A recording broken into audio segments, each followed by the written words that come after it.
County Board of Commissioners. I do want to make a note. I know a lot of folks are here for the things today, but we are actually going to be starting to move to virtual meetings.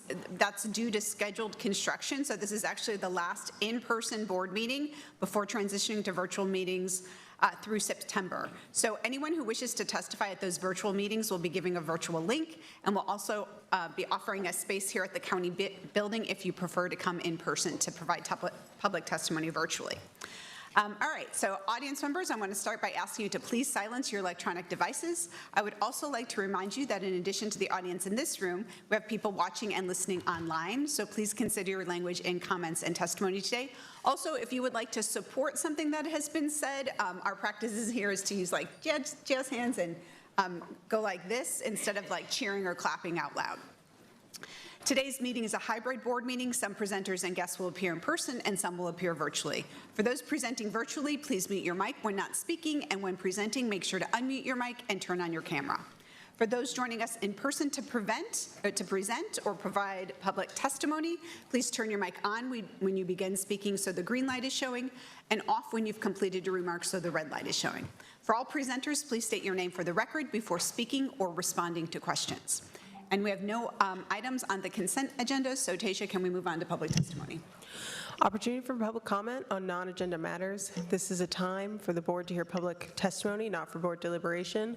When it's your turn to speak, I will call your name and unmute you or call you to the presenter's table. I will set a timer for 3 minutes when you begin speaking and announce when your time is up, at which point, please wrap up your sentence.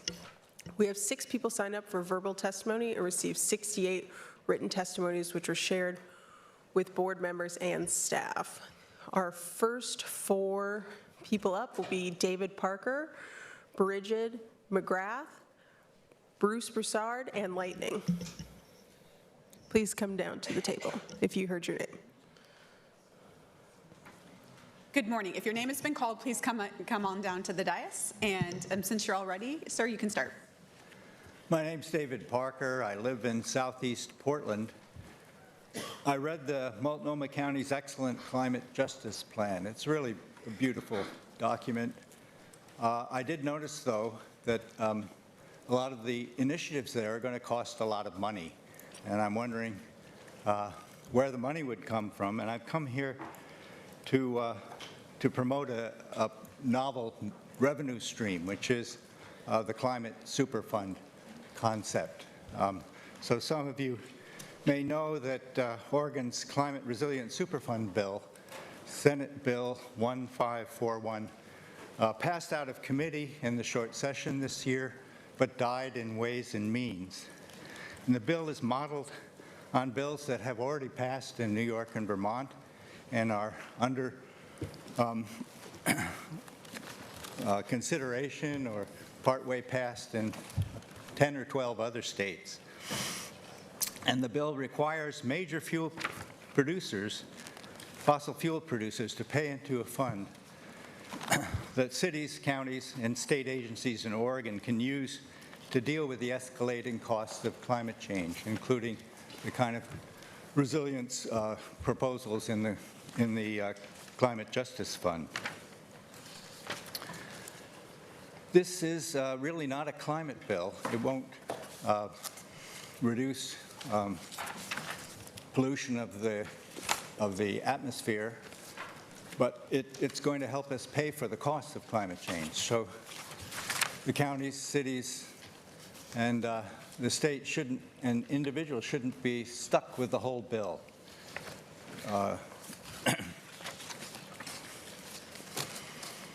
So it's based on the Superfund law that are well established, where if an industry makes a big mess, it can't just leave it there for other people to take care of.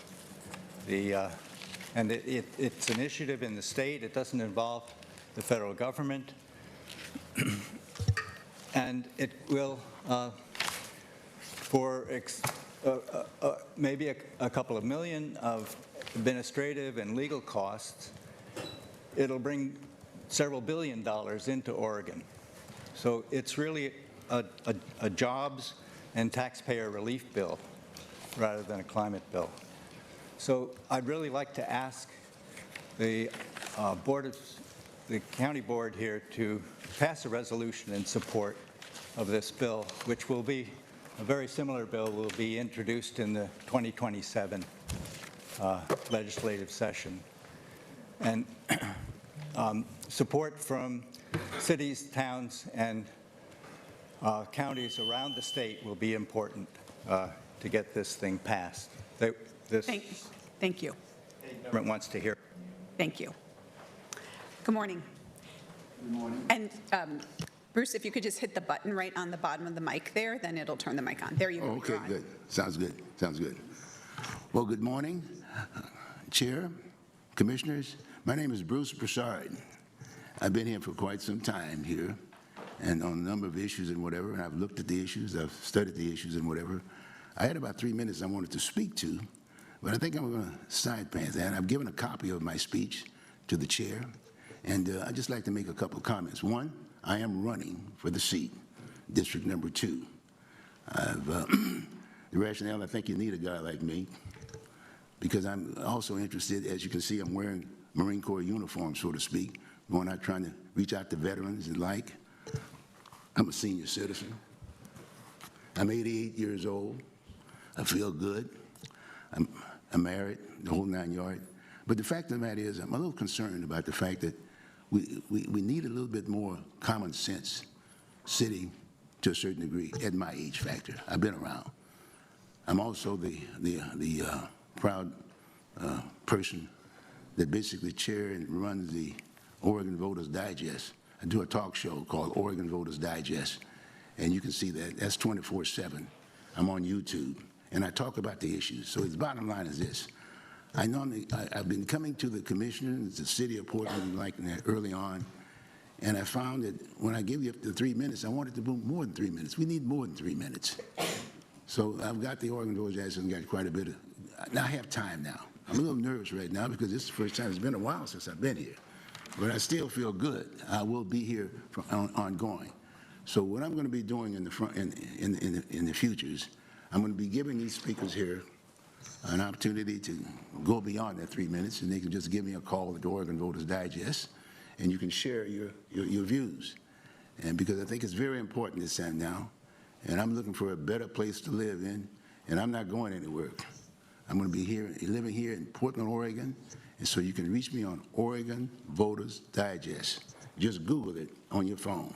And if you want to know a little bit more about who in my past, you can Google my name, Bruce Broussard, and it comes out loud and clear because I've been around, okay? But with that, I'm going to sit here and listen to what you guys have to say, and I'm going to be basically identifying folks that I might be an invite to come on the show to spend a little bit more time. But thank you very much. You're doing a great job. Hang in there. Thank you. Thank you. Good morning. Good morning. My name is Lightning. I represent Lightning Super Creativity. AI is Everyone Humanity Lab. Now, on this Blazer issue on the Moda Center, again, I don't think you should put any money toward it.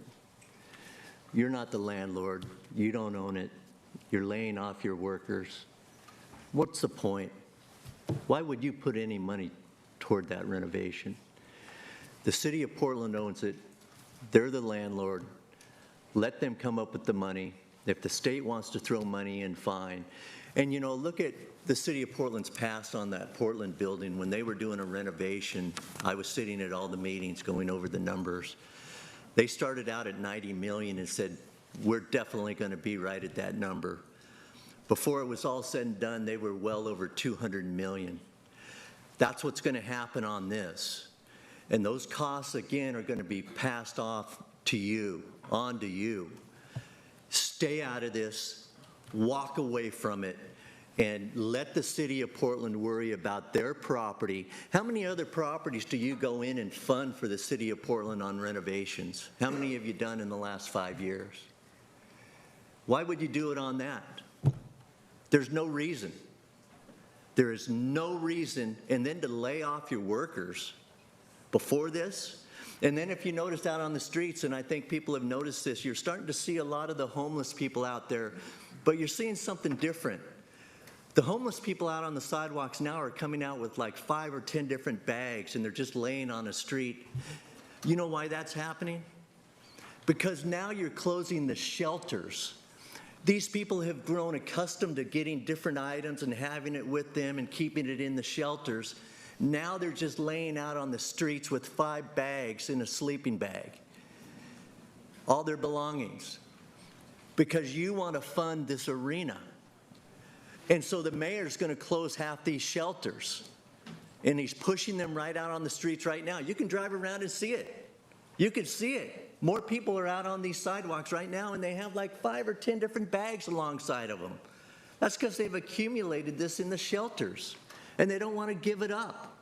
It's their possessions, and yet you're going to throw them out on the sidewalks to fund your arena, your pet project, that you don't think billionaires, who, by the way, Jennifer Gates is one of the owners in that group. Melinda Gates is going to buy the Seattle franchise.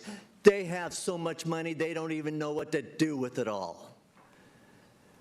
They can fund it 100%. The city could sign it off to one of these other billionaires, and they would fix this arena up. No cost to the public.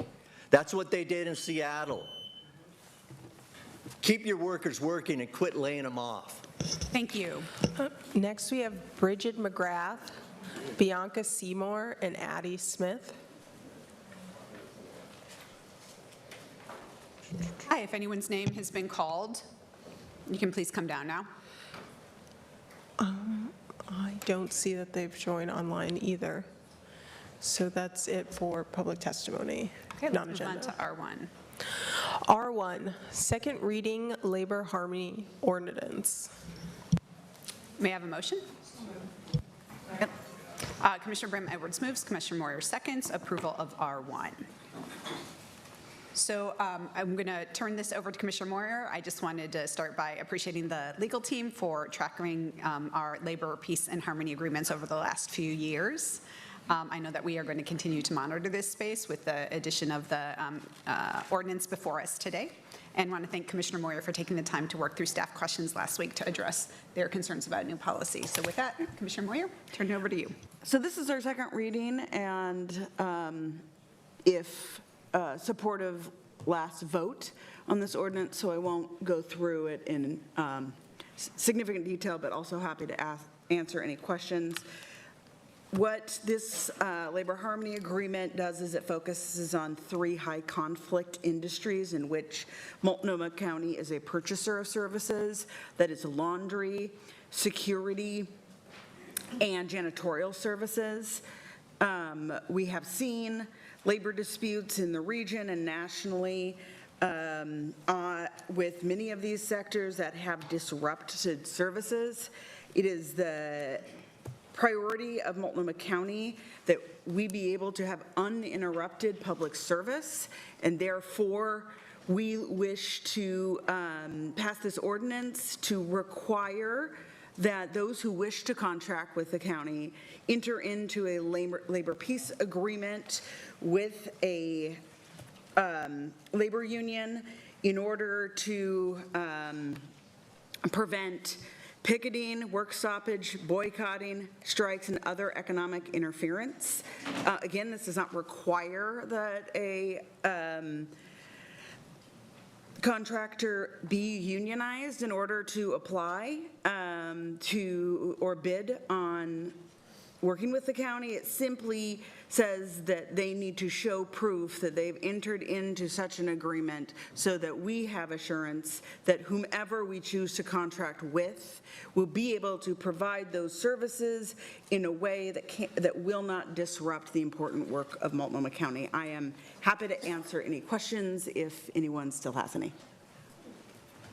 Great. Thank you, Commissioner Moore. Any public testimony on this item, Tasia? Yes, we have 2 people signed up. All right. Serena Cruz and Lightning.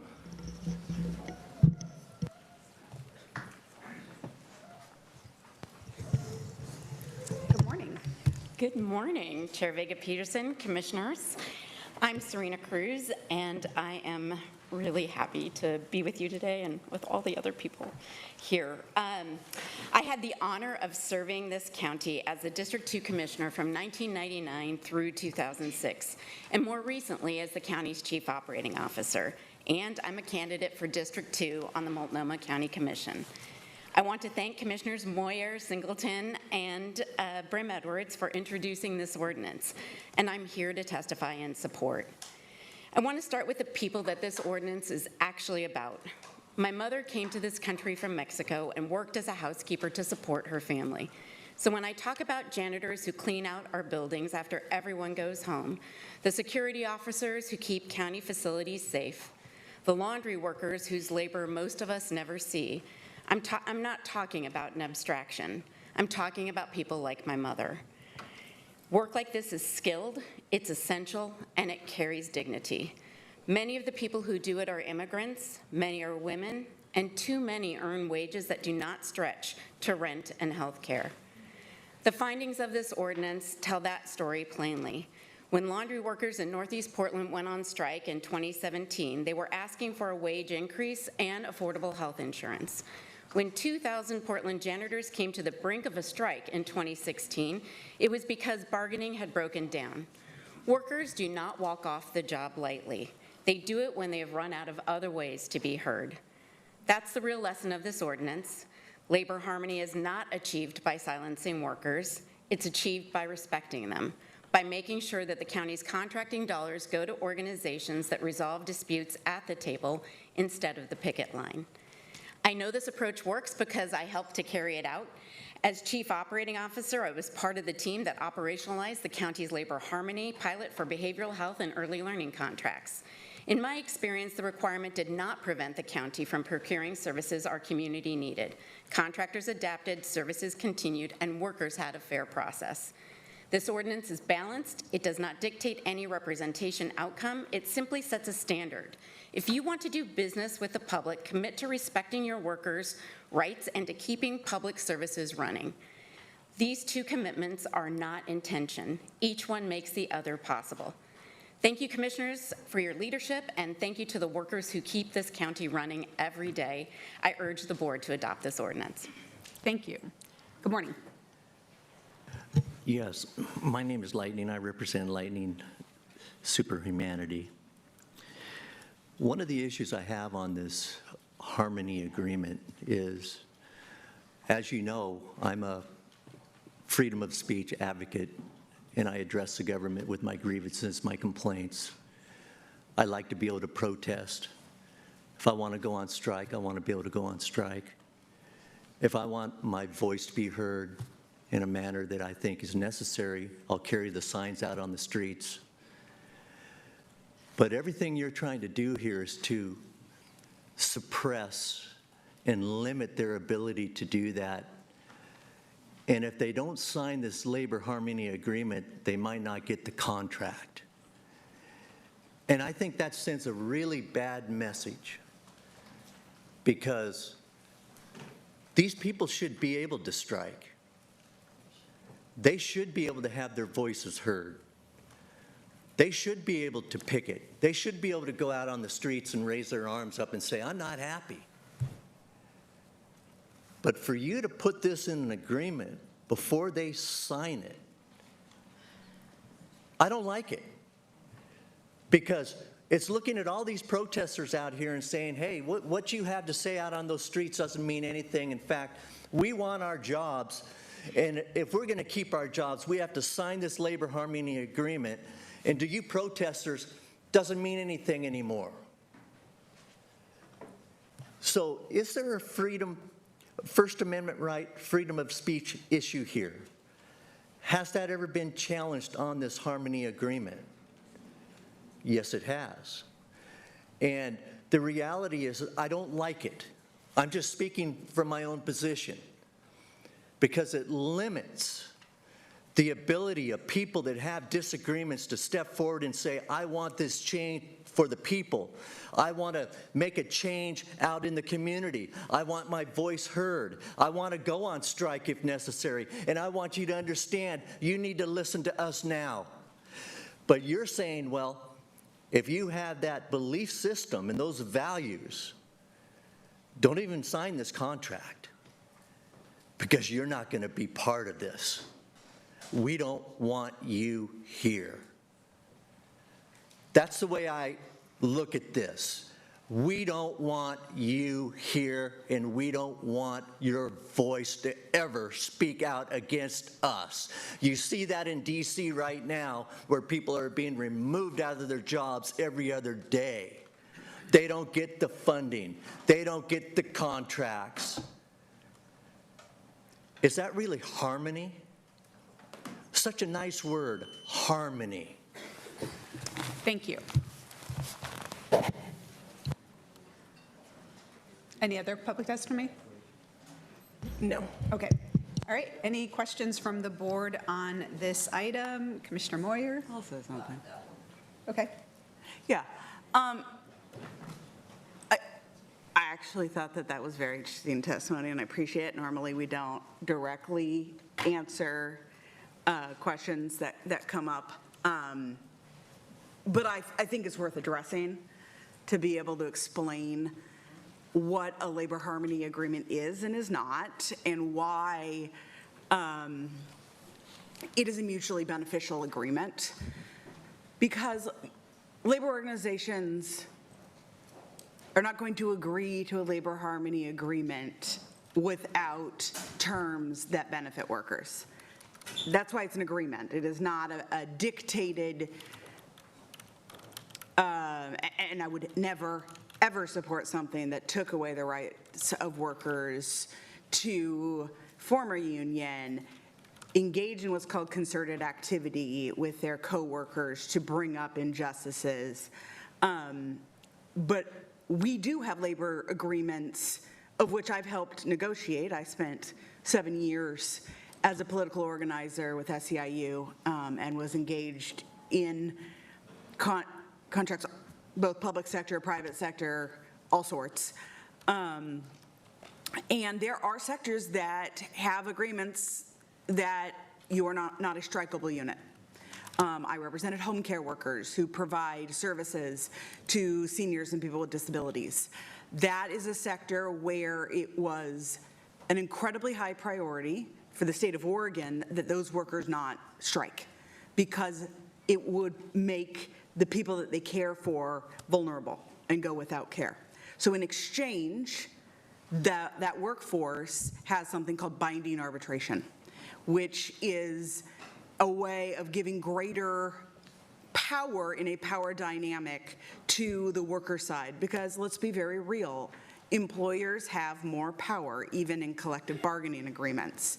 They are less vulnerable to, one, they're going to get paid during a strike when workers are not. They're going to have other options. So it is a mutually agreed upon arrangement between a labor union that wishes, that workers wish to potentially join, that they will not engage in these specific activities to disrupt county work in exchange for. And we don't dictate what those trade-offs would be, because I think that really is, needs to be a decision that workers weigh in on. But I say this having personally worked on organizing thousands of workers. I have gone door to door collecting cards. I have sat at negotiating tables, and I believe that workers have the right to decide unencumbered if they wish to join a union or not. That is fundamentally a decision of workers. But I, as a county commissioner, also have to weigh what is important for our services. And I do think disruption to core county services rises to the same level of concern as things like home care workers. That is of public interest, that our libraries not be shut down, not just because they're a beloved institution, but right now, we are using them as cool places for people to be able to go. It is literally potentially protecting people from heat-related illness. It would be a priority that those not be shut down. We do inclement weather shelters that save lives from freezing. County contractors often participate with things like the security around those. It is of public interest that we ask people who want to contract with us to enter such an arrangement with the labor union so that if their workers choose to organize, which should be the choice of those workers, it will not result in major disruption in vital county services. That is the trade-off that this makes. And I would like to say it does not limit other forms of free speech, which I really passionately support. But it does put it into a framework similar to other labor agreements in which we are saying, you've got to make a deal that's fair, that won't disrupt core services, because the county is the safety net for our community, and we cannot go offline because of labor disputes. So that's where this is coming from. Right. Thank you, Commissioner. Commissioner Singleton, any comments or questions? No questions. Just want to appreciate, again, the work and your leadership here, and being a co-sponsor of this. I'm clearly already supportive, so thanks for the work, and glad that we're at second reading and getting ready to do this today. And just want to remind folks, we're not done. I know there was some conversation last time about labor harmony with our other types of work, and so that's something that I had mentioned we'll come back to, and we are working now to figure out those next steps and bring something forward to the board. Thank you. Commissioner Brim Edwards. Yeah, just some, I'm not going to repeat what I said the earlier meeting. I do want to thank Commissioner Moyer for bringing this forward. I'm glad to be a co-sponsor. And I'll just say it's not often that we have things brought forward that benefits the county workers and contractors, and this does that. I think it's an important framework that we have in place, and it will serve the county well going forward. Thank you. Commissioner Jones-Dixon. Yeah, just again, thank you, Commissioner Moyer, Brim Edwards, and Singleton for sponsoring and bringing this forward. No additional questions. All right. Thank you. And I'll just add my thanks to that for the work on this. I did send around proposed amendments last week, and I sent around potential changes to the ordinance based on feedback that I had received from our legal and operations staff. We know that this ordinance is going to create two separate processes to achieve the same end in different segments of the work that we do here at the county. The process that we already have in place is a legally solid policy based on what they have at the LAX airport labor harmony policy, and we've been using that for our preschool for all and our behavioral health.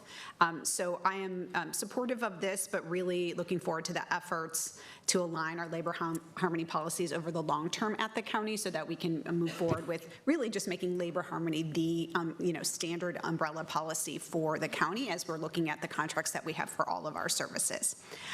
So glad to support this today, and thanks again for all the work on this for all the commissioners. All right, Tasia, can we have a roll call vote?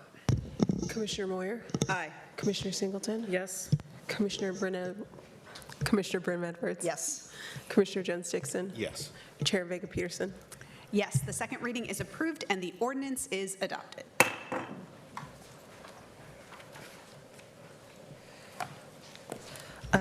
There's one more non-agenda testimony that got skipped. Oh, all right, great. Sorry about that. False start, John, but we will go ahead and hear that testimony, and then we'll move on to R2.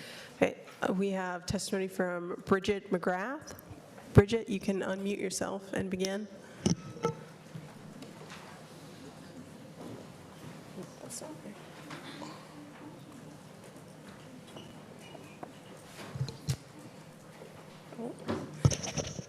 Bridget, it looks like you've unmuted yourself, but I can't hear you.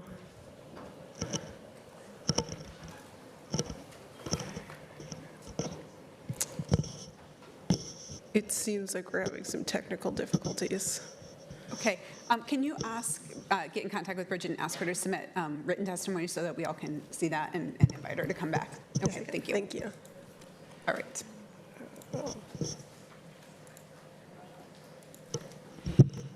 Okay, next we have R2, resolution adopting the Multnomah County 2026 Climate Justice Plan. May I have a motion?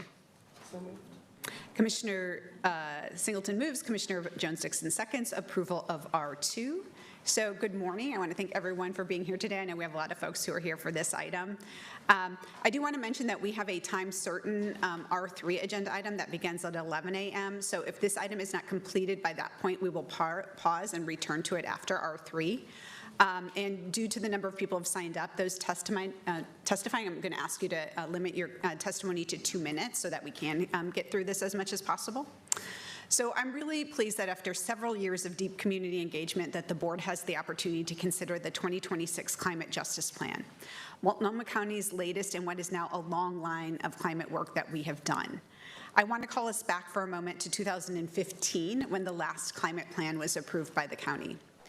10 years ago, we knew we had to deal with climate change, but we could be comforted by a false sense of security. We could believe that the impacts of climate change were far off, that commitments to eliminating greenhouse gas emissions could be pushed out to some future endpoint, that our good intentions and steady efforts would spare us from climate catastrophe. We now know that is not true. We've all lived it. Since 2015, we have experienced record-breaking heat and the tragic loss of so many of our neighbors. We have seen entire communities burn in out-of-control wildfires and been trapped under a layer of choking smoke. We have watched in horror as similar impacts, if not worse ones, play out across the globe, from relentless heat domes in Europe to smoke blanketing the East Coast and flooding in Texas, all headlines from just the past few weeks. Since 2015, we have also experienced a global pandemic and a racial justice reckoning that has further cemented the need for us to change the status quo. Because whether we are talking about climate change or the persistence of discrimination, the status quo does not work for too many of us. When it comes to climate change, people who live outside, have pre-existing medical conditions, low incomes, or experience other forms of marginalization and discrimination are most at risk from a heating planet and the extreme weather we now have to deal with. That's why the Climate Justice Plan looks different from past plans. The county intentionally set out to work with those people on the front lines of climate change and to co-create a plan from the ground up. In April of last year, we saw the initial results of that effort in the public discussion draft of the plan. And over the next year, staff took time to engage with a much broader group of interest holders, and I think the plan is much improved for those efforts. I want to take this opportunity to express my thanks to our Office of Sustainability for their work in leading up to this point. Thank you also to every community member who lent their voice to this process and helped shape the plan before us today. The adoption of this plan is a major milestone, but it's just the start of a new phase in our path to address the climate crisis and work to get upstream of root causes, both of climate change and injustice. I believe that by working together towards the goals outlined in this plan, we can make our entire community stronger, more resilient, and more just. Not in spite of climate change, but because we tackle it head on. Now, I'm happy to pass it over to John Bashetinsky, our Director of Office of Sustainability. Good morning. Thank you. Good morning, Chair and Commissioners. My name is John Bashetinsky. I'm the Director of Sustainability here at Multnomah County. And if we can get our presentation queued up, I'm pleased to be here today with my county colleagues to present the Climate Justice Plan and to the board. Next slide, please. To begin, we'll look at the macro realities of the climate crisis and solutions that are being embraced. From there, we'll ground this work in the county's core safety net mission by discussing climate and public health, followed by a quick look at the history of county climate work to show how we arrived here. Next, we dive into the Climate Justice Plan itself. We'll share details of our extensive outreach process, the refinements we made based on public feedback in your direction, and a deeper dive into the structure of the document. We will close by outlining the next steps and hear from our invited speakers. Next slide, please. To begin today, I wanted to start with a paradox. That in terms of the climate, it's both the worst of times and the best of times. What I mean is that our bill for an action in reducing emissions is coming due. And at the same time, the solutions to address climate change have never been more accessible. Let me start with the bad part. The buildup of carbon dioxide from the combustion of fossil fuels is heating the planet. Unfortunately, the trend has accelerated in recent decades, and new highs of atmospheric carbon dioxide levels are reached every year. The result of a heating planet are a present danger, causing dangerous disruptions in the Earth's systems, turning weather events more extreme and disrupting seasonal weather patterns. But if we don't stop the use of fossil fuels and reach net zero emissions by 2050, dangerous tipping points will likely be passed. Now is the best time for action, and later may be too late. Next slide, please. While the climate crisis is dire, we're living in an age of solutions. The global transition to a clean energy future is not a distant possibility, it is happening right now. Renewable energy, wind, solar, and battery energy storage are the cheapest energy in the market, and as deployment scales, costs continue to decline. In most cases, it's the simple economics that are driving investment decisions, with renewables meeting almost all new energy demand globally and accounting for 88% of new U.S. generation capacity in 2025. This revolution in energy offers incredible economic opportunities for Oregon and Multnomah County, both in holding down energy prices and creating new opportunities for family wage jobs. And energy is just one corner of the amazing people-powered innovation that is taking place globally to meet the moment. In Paris, France, air pollution dropped dramatically as investments in bike infrastructure turned the city into a bike ped mecca. In Norway, 96% of new car sales are battery electric. In New Orleans, they are building a network of community resilience hubs that they call lighthouses, equipped with solar-powered microgrids. And Portland has joined an international movement to reclaim urban waterways for people by prioritizing swimming and recreation in the Willamette River. These investments are making communities healthier, wealthier, and happier. As we move through today's presentation, we should keep in mind that we have the solutions we need to address the climate crisis. Our fundamental challenge is to make sure that these vital investments are shared broadly and help to lift up those who have been left behind. To give a more focused view of climate change impacts here in Multnomah County, let me turn it over to Brendan. Morning. Good morning, Chair. Good morning, Commissioners. I'm Brendan Haggerty. I'm the Healthy Homes and Communities Manager in the Health Department. And I'm here because we've joined the Office of Sustainability in the development of this plan because we're focused on what public health experts Next slide, please. Sorry. call the greatest public health challenge of the century, climate change. In impactful ways, climate change is resulting in illness and premature death in our community. Sometimes those pathways are direct through something like heat illness or injury from severe weather.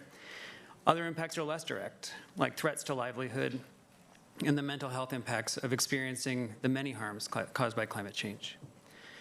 These harms come first and worst to what we call our frontline communities, often folks who have contributed little to the root causes of the problem, but who are bearing the heaviest part of the burden. We see disproportionate impacts among older adults, low-income residents, veterans, youth, and others who are part of environmental justice communities exposed to the harmful products of fossil fuel combustion. I'll just point out that as a local public health authority, we are accountable for some of these impacts, and we report on them to the state. To get improved outcomes, we apply tools from our public health toolkit, like epidemiology and assessment, emergency preparedness, risk communication, all with a focus on equity and cultural responsiveness. So the top three impacts you see on this slide are the ones we report on to the Oregon Health Authority. Health impacts from heat, from wildfire, and from mental health. There are other impacts noted on this slide. For example, the habitats for disease vectors are changing. In 2024, local public health authorities found the mosquito that carries dengue fever in Oregon for the first time. We are seeing more harmful algal blooms on the Willamette River, and we continue to live with the burden of health impacts from fossil fuel combustion. Next slide, please.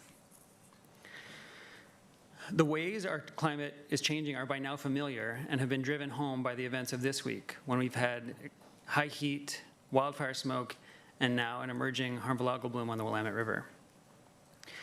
This leads to illness and premature death, including mental health impacts, and all of which, again, is affecting some groups more than others. We've already experienced a 2.5 degree Fahrenheit increase in average temperatures here in Oregon, and we're on track for more warming this century. It's covered up in this slide, but what it shows is that we are expecting additional warming of 4.7 to 10 degrees Fahrenheit by around the year 2080. And I'll just wrap up by saying that the difference between 4.7 degrees and 10 degrees is a lot of human suffering. And where we land in that range depends on our actions. Great, thanks so much, Brendan. Good morning, Chair Vega-Peterson and Commissioners. My name is Tim Lynch. I'm a Senior Policy Analyst with the County's Office of Sustainability. I use he, him pronouns. The Climate Justice Plan is a new approach to climate. Sorry, next slide, please. Oh, thanks, John. A new approach to climate planning that builds off of decades of experience and a foundation of prior commitments from previous county leadership. In 2001, Multnomah County, together with our partners at the City of Portland, became one of the first local governments in the country to formally commit to addressing the climate crisis. This work began in part because of an abdication of responsibility at the federal level, which unfortunately continues to this day. Our work has evolved over time to reflect greater scientific clarity and a deepened understanding of how climate change impacts the communities the county has an obligation to serve. Multnomah County has not been alone in this work. Critical work is happening at state and local levels around the country and globally. In Oregon, this includes commitments to decarbonize our energy supplies and programs and policies to help support community resilience and well-being during the energy transition. At the local level, Multnomah County is part of a network of over 300 communities around North America who are similarly committed to addressing the climate crisis head-on. Climate change is the most profound collective action problem of our time, and every community has a critical part to play, including ours. Next slide, please. To appreciate how far we've come with the plan that's before you today, it's important to look back.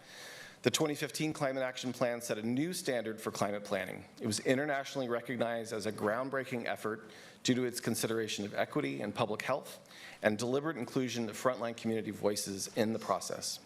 And while it's played a critical role in guiding our work over the past decade, looking back, we can see that it was a missed opportunity in some ways. The plan was too technocratic and too focused on government action, limiting its impact. And despite a focused effort to include communities who had historically been left out of the climate conversation, it did not envision a pathway to fully invest in the power of community over time. Since 2015, as you've heard, our reality has changed. The climate crisis has hit us faster than we ever could have predicted in 2015, and frontline communities are more stressed than ever on so many fronts. But despite this adversity, communities around the state have shown incredible leadership, planning for and advancing their own solutions. The Portland Clean Energy Fund is one obvious example, but many of Oregon's key climate policies adopted since 2020 have only come to fruition because of the power of community advocacy. Next slide, please. As we began work on the Climate Justice Plan, we realized we needed a new model that could support durable, empowering partnerships between government and community. The first step was recognizing the unique strengths and limitations of both government and community planning. Planning is government's love language, essential to ensuring large and complex public organizations are focused on achieving impactful outcomes. Government plans are rooted in pragmatism, constrained by real and perceived limits of authority, resource availability, and political will, all of which are important considerations. But these can limit a government's ability to tackle an intergenerational challenge like the climate crisis. Community planning is about building power and challenging ideas about what is possible, often bringing a moral clarity to an issue. Community planning helps bring together a diversity of voices around common values and a shared strategic vision. But a lack of institutional continuity and sustained resources can limit the long-term impact of community plans. Next slide, please. The Climate Justice Plan was designed with these dynamics in mind. The plan combines the institutional strength of Multnomah County and the power and wisdom of the community. Together, with this plan, we built a foundation that will empower people and organizations around a shared vision of climate justice for years to come. With that, I'm honored to turn over to my amazing colleague, Monique Smiley. Good morning. Good morning, Chair and Commissioners. I'm Monique Smiley. My pronouns are she, her, and I'm the Sustainability Engagement Specialist for the Office of Sustainability. Next slide, please. A dedicated steering committee of 13 community members co-designed our universal goals, shaped our engagement strategy, and directly reviewed plan actions alongside county staff. We moved beyond tokenism by establishing a formal participation agreement guaranteeing the steering committee genuine decision-making power. The steering committee challenged us to think beyond traditional environmental priorities and to center the needs of people and places.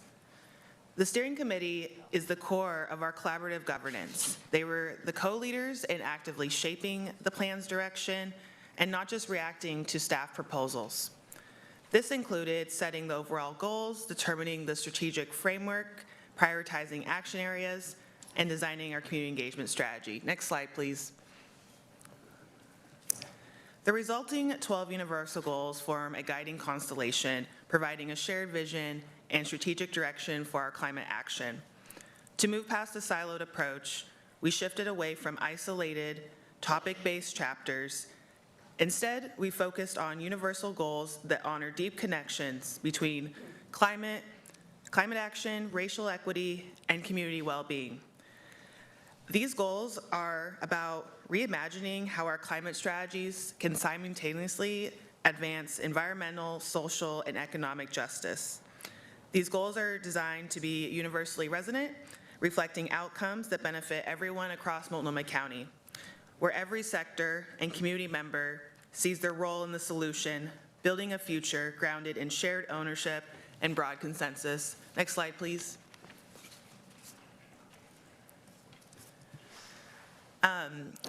So behind this document are years of building community trust and having long conversations.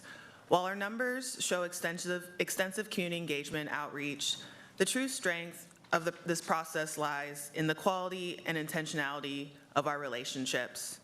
We partnered directly with community-based organizations to co-design accessible, culturally relevant workshops honoring lived experience and building on past feedback so people didn't have to start from the scratch. But we didn't stop there.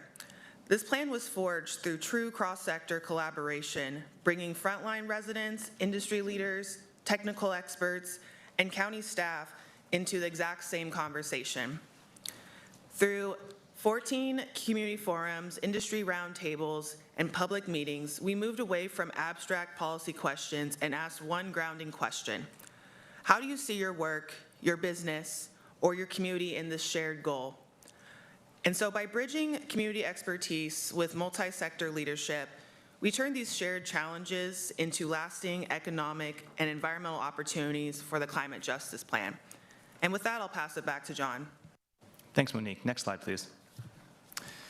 In addition to feedback from the community, we incorporated from the community, we also presented on the public discussion draft to the board on 2 separate occasions. We took your feedback very seriously and worked to incorporate that feedback along with what we heard from community engagement. Next slide, please. Taking all that together, we completely revised the plan to maximize accountability and clarity in several areas. We reformatted the plan to make it more navigable. We made sure that the goal descriptions articulated how the goal relates to climate justice, community priorities, and impacts to government today and into the future. We made sure that indicators for each goal matched relevant and available data that could map onto the strategies, and we turned our aspirations for new indicators into strategies where appropriate. We contextualized every strategy, better articulating how the strategy relates back to the goal, and made sure the descriptions were grounded in available knowledge base. Building off the toolkit concept, we differentiated between county and community-led strategies and more clearly labeled what kind of tools we were reaching for in with each strategy. For example, is it a strategy that is focused on advocacy or implementation? And for every strategy, we identified next steps and the locus of control and responsibility. Next slide, please. You asked us to clearly identify county priorities in the plan, and we did just that. On the right side of the screen, you can see, for example, that county strategies have a white background to make them easier to spot on the pages, and on pages 16 and 17, we listed out those strategies. After careful analysis, each strategy is broken out into one of 3 categories. County strategies are items we can execute on today because we have the mandate from the board and the resources necessary to move forward. investment opportunities are areas of potential county action where additional partnership, resources, or political support are needed. And community leadership strategies are areas where community-based initiative is required to build consensus, and the county can play a supportive role as appropriate. Next slide, please. The public discussion draft of the plan contained 90 strategies and 36 indicators. Based on feedback from interest holders and departments, we consolidated overlapping items, eliminated what didn't fit our mandate, and added new highly focused strategies. We include indicators that allow us to track outcomes across all dimensions of the plan and not just greenhouse gas emissions. The result is a much sharper, more streamlined plan with fewer strategies, more clarity on the county priorities, and clearly identified areas for further investment as resources and opportunities allow. Importantly, the plan still holds to our original intention of working alongside the members of our community most impacted by the climate change to identify the goals and strategies that they want reflected in this plan. Next slide, please. Adopting the plan today is an acknowledgement of the incredible effort and trust that the community has put into this process. The plan offers a clear understanding of what outcomes we can strive for and what strategies are feasible to pursue today. To be absolutely clear, adopting the plan is a policy commitment, not an automatic budget allocation. Any future program requiring new funds will return to the board through our standard budget and grant application process. A good example is the board's allocation of new resources for electric vehicle charging, or our recent grant to develop community solar at the Crops Farm. Likewise, any policy changes based on the plan will also be reviewed and approved by the board. For example, in September, we plan on working with the board to adopt the fleet decarbonization plan for the county and respond to the budget note on EV first procurement policy. We will begin to work immediately on baseline indicator report, followed by regular progress reports to the board. We would like to work with you to revamp the Advisory Committee on Sustainability and Innovation to serve as a long-term partner and community voice in the plan's implementation. And we will deepen our commitment, our community engagement with a focus on ongoing interest holder engagement, language accessibility, and novel forms of outreach and education. Next slide, please. Okay, because this plan is a true community partnership, it's only fitting that you hear from the leaders ready to implement it alongside of us. I will now pass the floor to our guest speakers to share their perspective on this historic step forward. That includes Marcus Mundy, Duncan Huang, Vivian Satterfield, and John Davis.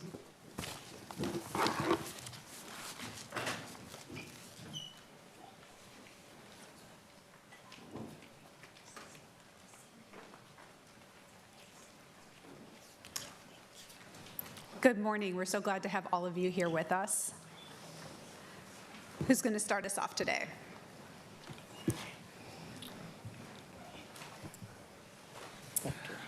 All right. Good morning, Councilor. Good morning.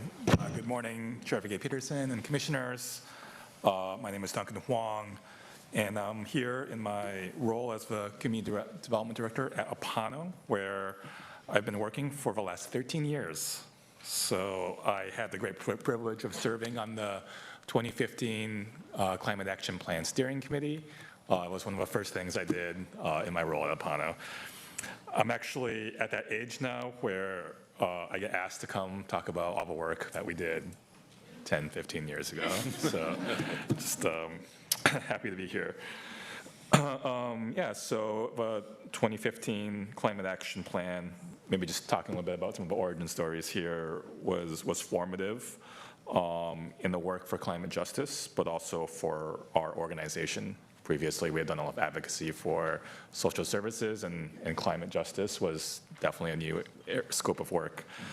So we came in and supported that creation of the 2015 action plan, and it really changed the makeup of our organization, where we began to do a lot more climate work. And one of the things that was correctly pointed out earlier today was like, how are we going to fund all these exciting things? Well, our frontline organizations went back after 2015 and really put our heads together. And like Tim mentioned, that was kind of a genesis of the Portland Clean Energy Fund, was a direct kind of, beeline through being involved in the Multnomah County Climate Action Plan. So it was very formative and very influential, reshaped the landscape, both in terms of funding and for all the work that our organizations do. So I'm really proud to be here to support this next iteration of climate leadership. The 2026 plan is very thoughtful, inclusive, and actionable, and really shows evolution. And when we do this kind of equity work, it's so important to grow and evolve, and this 2026 plan does that. So I really encourage you to support and adopt this plan. And I'm headed back to Metro just right after this to vote on adopting targeted universalism as our new equity framework. So I'm just really happy to see continued growth and evolution in all the work that we do. So thank you. Thanks, Duncan. Good morning, Chair Peterson, Big Peterson, and all you amazing commissioners. My name is Marcus Mundy, and I'm the Executive Director of the Coalition of Communities of Color, a 20-member nonprofit organization that for 25 years has focused on the needs of disadvantaged communities and on climate. For the past several years, CCC has been deeply involved in the creation of the Multnomah County Climate Justice Plan, and our environmental justice team was instrumental in developing the county framework, which became the guiding document for the creation of the plan that you all are voting on today. This plan was intentionally developed in a way that differs from traditional planning processes. From the very beginning, frontline communities, the communities most impacted by climate change, have been the leaders in the development of this plan.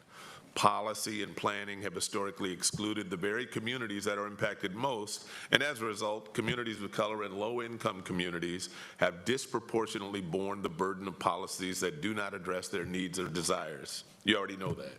This makes it even more important that we can center these communities as we respond to the impacts of climate change that we're already experiencing. And over the past few years, we've seen sweltering heat, wildfire smoke blanketing our region, ice storms that have resulted in widespread power outages. These impacts are here, and they're impacting our communities in real time. That's why engaging community members and community-based organizations is so important to how we plan for and respond to these impacts. CBOs bring experts in participatory planning and environmental justice. We bring people who are not only well-versed in the technical components of energy systems, but who know the experiences of community members struggling with exorbitant utility bills. We bring experts who understand the impacts of urban heat islands and lack of canopy cover, and who work with community members who lack air conditioning and have heard them share their experiences of enduring unprecedented heat waves. This planning effort is a testament to what can happen when we bring community into the process early and often, and respect that community members have lived experience and expertise, and recognize that this knowledge is critical to developing policy. Anecdotally, several years ago, I remember being at a June Key Delta Center for an Earth Day gathering where community members helped create what became the outline for this planning process. Community members put sticky notes on the silhouette of a tree that was projected on the wall. On the roots of the tree, participants identified the values that they wanted to be rooted in, and on the leaves of the tree, they identified what they wanted the future to look like. These are the critical questions. What are we rooted in, and what is the future that we want to create? A word that came up repeatedly in the roots of that tree was justice. So if we're rooted in justice, I argue that the future we want to create demands that we do things differently, that we challenge established ways of doing things, and that we create new models, and this plan does that.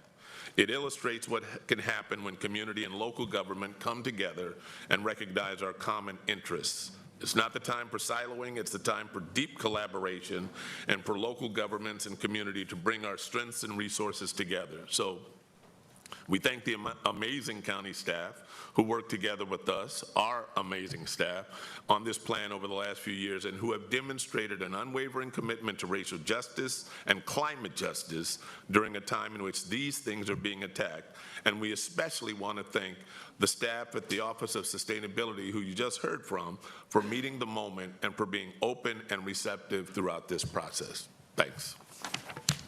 Thank you. Good morning. Good morning, Chair Vega Peterson, members of the Commission. My name is Vivian Satterfield. I use she, her pronouns or my name. I'm the Chief Sustainability Officer for the City of Portland, and I'm privileged to oversee programs and progress towards our climate goals and the climate action plan for the city that will tell us how we're going to get there. As staff mentioned, the city and county have had a long-standing climate partnership going back actually over 30 years. The city of Portland was the first municipal government in the United States to have a greenhouse gas emissions reduction plan in 1993. At that time, I was a small child, probably just figuring out how to read chapter books, but I live in the city of Chicago, and 2 years after 1993, there was a deadly heat event in the city of Chicago impacting my neighbors. Over 750 Chicagoans died in that deadly heat wave. Fast forward to 2021. Little did I know I'd be living on another coast. Well, Chicago's not a coast, but you'll forgive me there. Little did I know I'd be living someplace else and experiencing another deadly heat dome. That year, many of our neighbors here also lost their lives.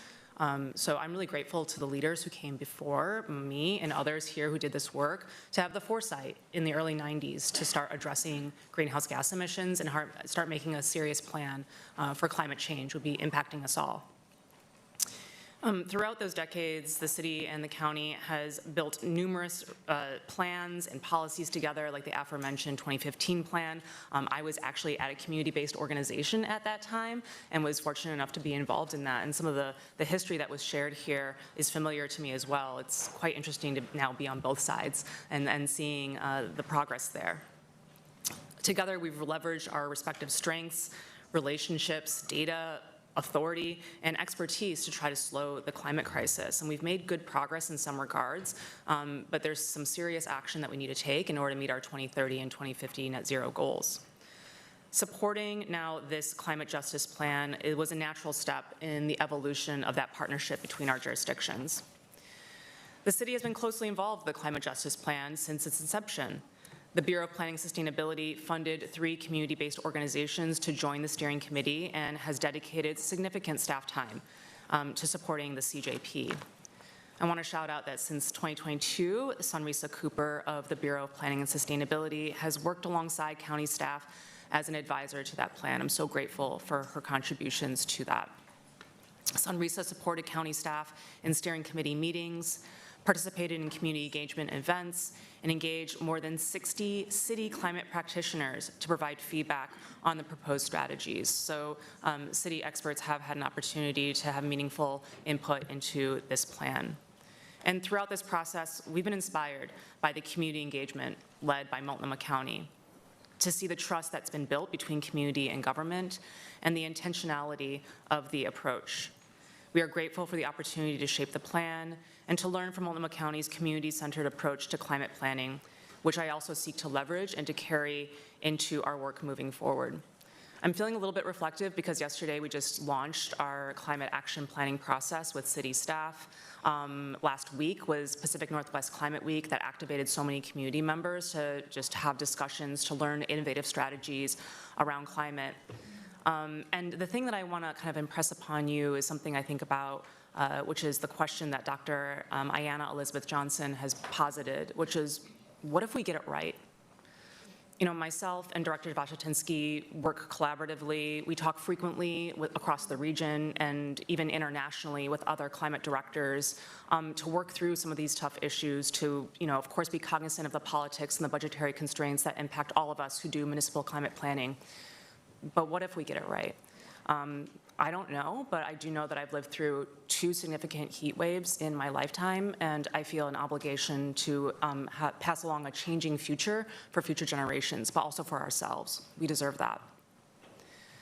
The city and county share a commitment to community-driven solutions and equitable climate action.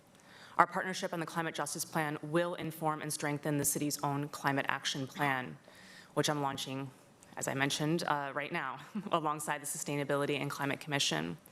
And as we embark on this process, I look forward to continuing this vital partnership between Multnomah County and the City of Portland. Thank you for your consideration. Thank you. Good morning. Good morning. My name is Jonna Davis. I'm the Executive Director of the Northeast Coalition of Neighborhoods, the City of Portland's District 2 Coalition Program. However, I am here today in my capacity as the second vice president of the NAACP and the chair of the Environmental and Climate Justice Committee. I am excited to be here, not only from the community aspect of coming alongside a group of amazing folks to serve on the steering committee for the Climate Justice Plan, but I also serve as the chair of your Advisory Council to Sustainability and Innovation. So I wear a few hats, but actually what got me started was the most important hat that I wear, and that is of a mother. I bought my first home in the 90s in North Portland because I was a City of Portland employee who could kind of see the way things were moving and thought, this will be great. I can raise a family here in this working class family.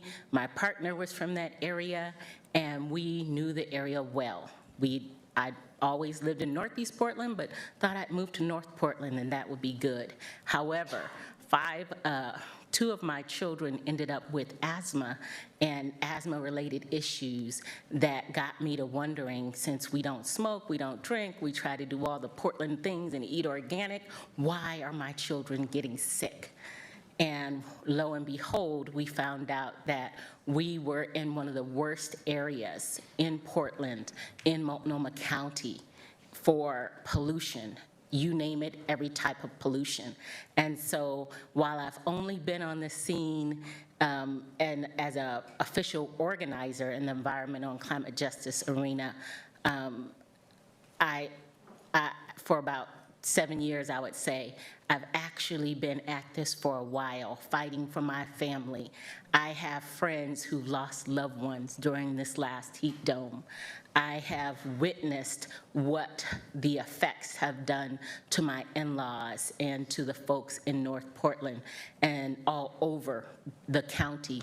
And so I come here today with a heart of gratitude for the commitment that Multnomah County has made to help move such an amazing project as this climate justice plan. And I say justice with a capital J. It's not just an action plan, this is a justice plan. Those of us on the front line will not see true justice if we are not at the table. And so one of the goals, one of the major goals that I have for this plan is to see the community readiness and to see the community being represented all along the way. Having worked for government and nonprofits, I can see where you can just show up as a token. But in this actual plan, we were able to be in from the beginning, from the very initial stages. There are some of us at the table in the room and those who are not even here who helped shape this plan and have done some amazing work through zines, through outreach. Just, you can see the list of all of the agencies. But most importantly, what I hope you see is the impact. We've got new generations of activists, organizers. I won't even try to call out all the names, but one of my favorites is the Kijani Collective. And when you look at this plan, please don't feel the burden of, oh, where's the county going to do all this? No, this is an us problem. We are at the table. We are here. We are ready to do the work.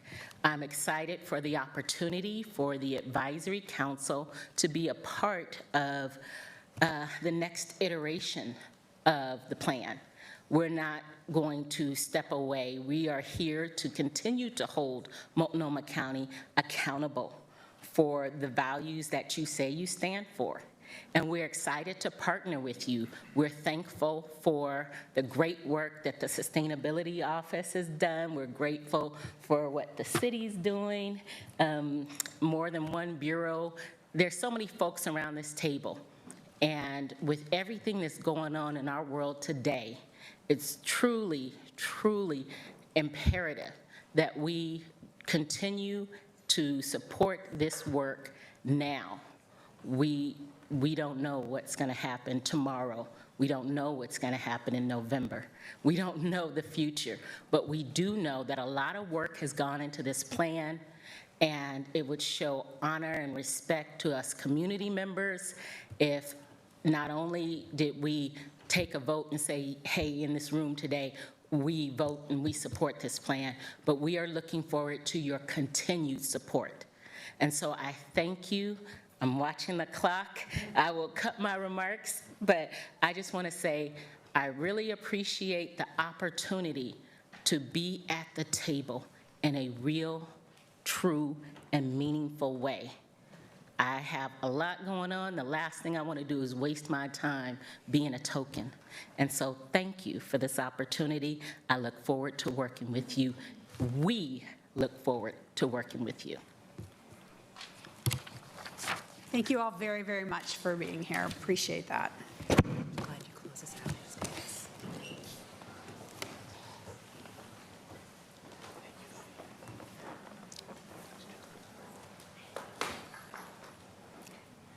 All right, so John, anything more for the presentation? Okay, so we do have several people signed up for public testimony, and we do have a hard stop in about 15 minutes. So Tasia, why don't we go ahead and start the public testimony at 2 minutes, and we'll get through as much as we can, and then we'll reconvene after we do our time certain parts for our three. Okay. I'm going to start with in-person testimony. We have Damon Mott's Story, Patricia Kohlberg, Nathan Ong Norris, and Enzo. Please come down to the presenter's table. All right, good morning. You can go ahead and begin, and just hit the button. There you go. Okay. Good morning, Chair Jessica Vega-Peterson and Commissioners Moyer, Singleton, Bremen-Edwards, and Jones-Dixon. Thank you so much for the opportunity to testify this morning. For the record, my name is Damon Mott Story, and I serve as the director of the Sierra Club's Oregon chapter, the state affiliate of America's oldest and largest grassroots environmental group.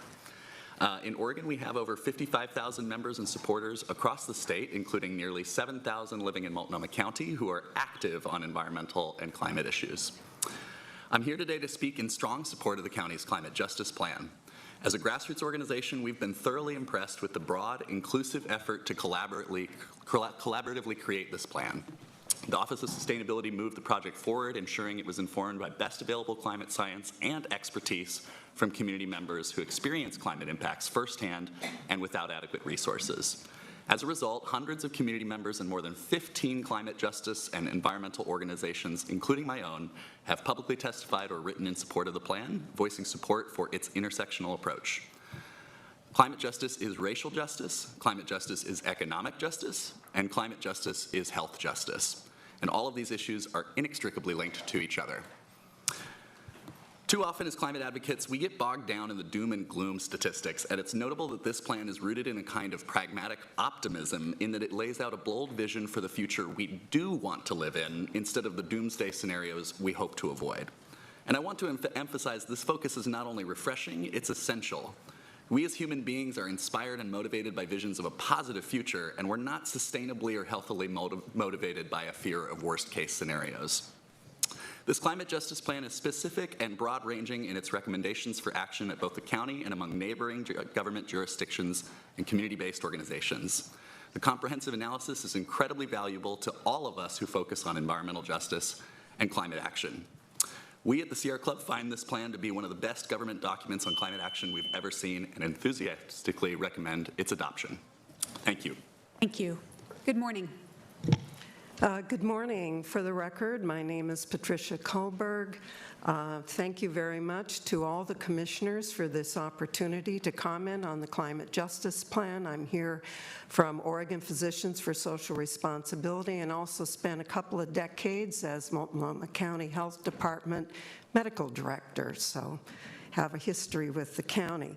I very much appreciate the time and effort that went into this plan, and I want you to take my remarks as friendly amendments to a well-researched, vetted, and comprehensive plan. I've submitted a much more detailed version of my remarks this morning. I want to comment primarily about diesel particulate matter, which is the single most dangerous air pollutant in Portland for several reasons. We have a ton of it. It's uniquely toxic. It's widely dispersed in our community, and it's a killer, resulting in hundreds of deaths of Oregonians every year. And DEQ estimates that we lose annually $2.26 billion statewide due to diesel particulate pollution. And lastly, it's a very potent contributor to global warming, possibly secondary only to CO2. And as many people have said already, it has disproportionate effects on BIPOC communities, houseless persons, and is a really big occupational health issue. I was really pleased to see that the plan recognizes DPM as a major source of harms, acknowledges that current regulations fall short, and includes strategies to enhance community involvement, and proposes to investigate indirect source rules. I'll let you read the rest of my comments. Thank you very much for this opportunity. Thank you. Good morning. Good morning, Commissioners. My name is Nathan Ong Norris. I'm a community organizer with the Democratic Socialists of America, and I'm a candidate for District 2. I'm happy to see the excellent work in this climate justice plan. I believe this to be a critical and necessary step for our community to adapt and endure the ongoing climate crisis.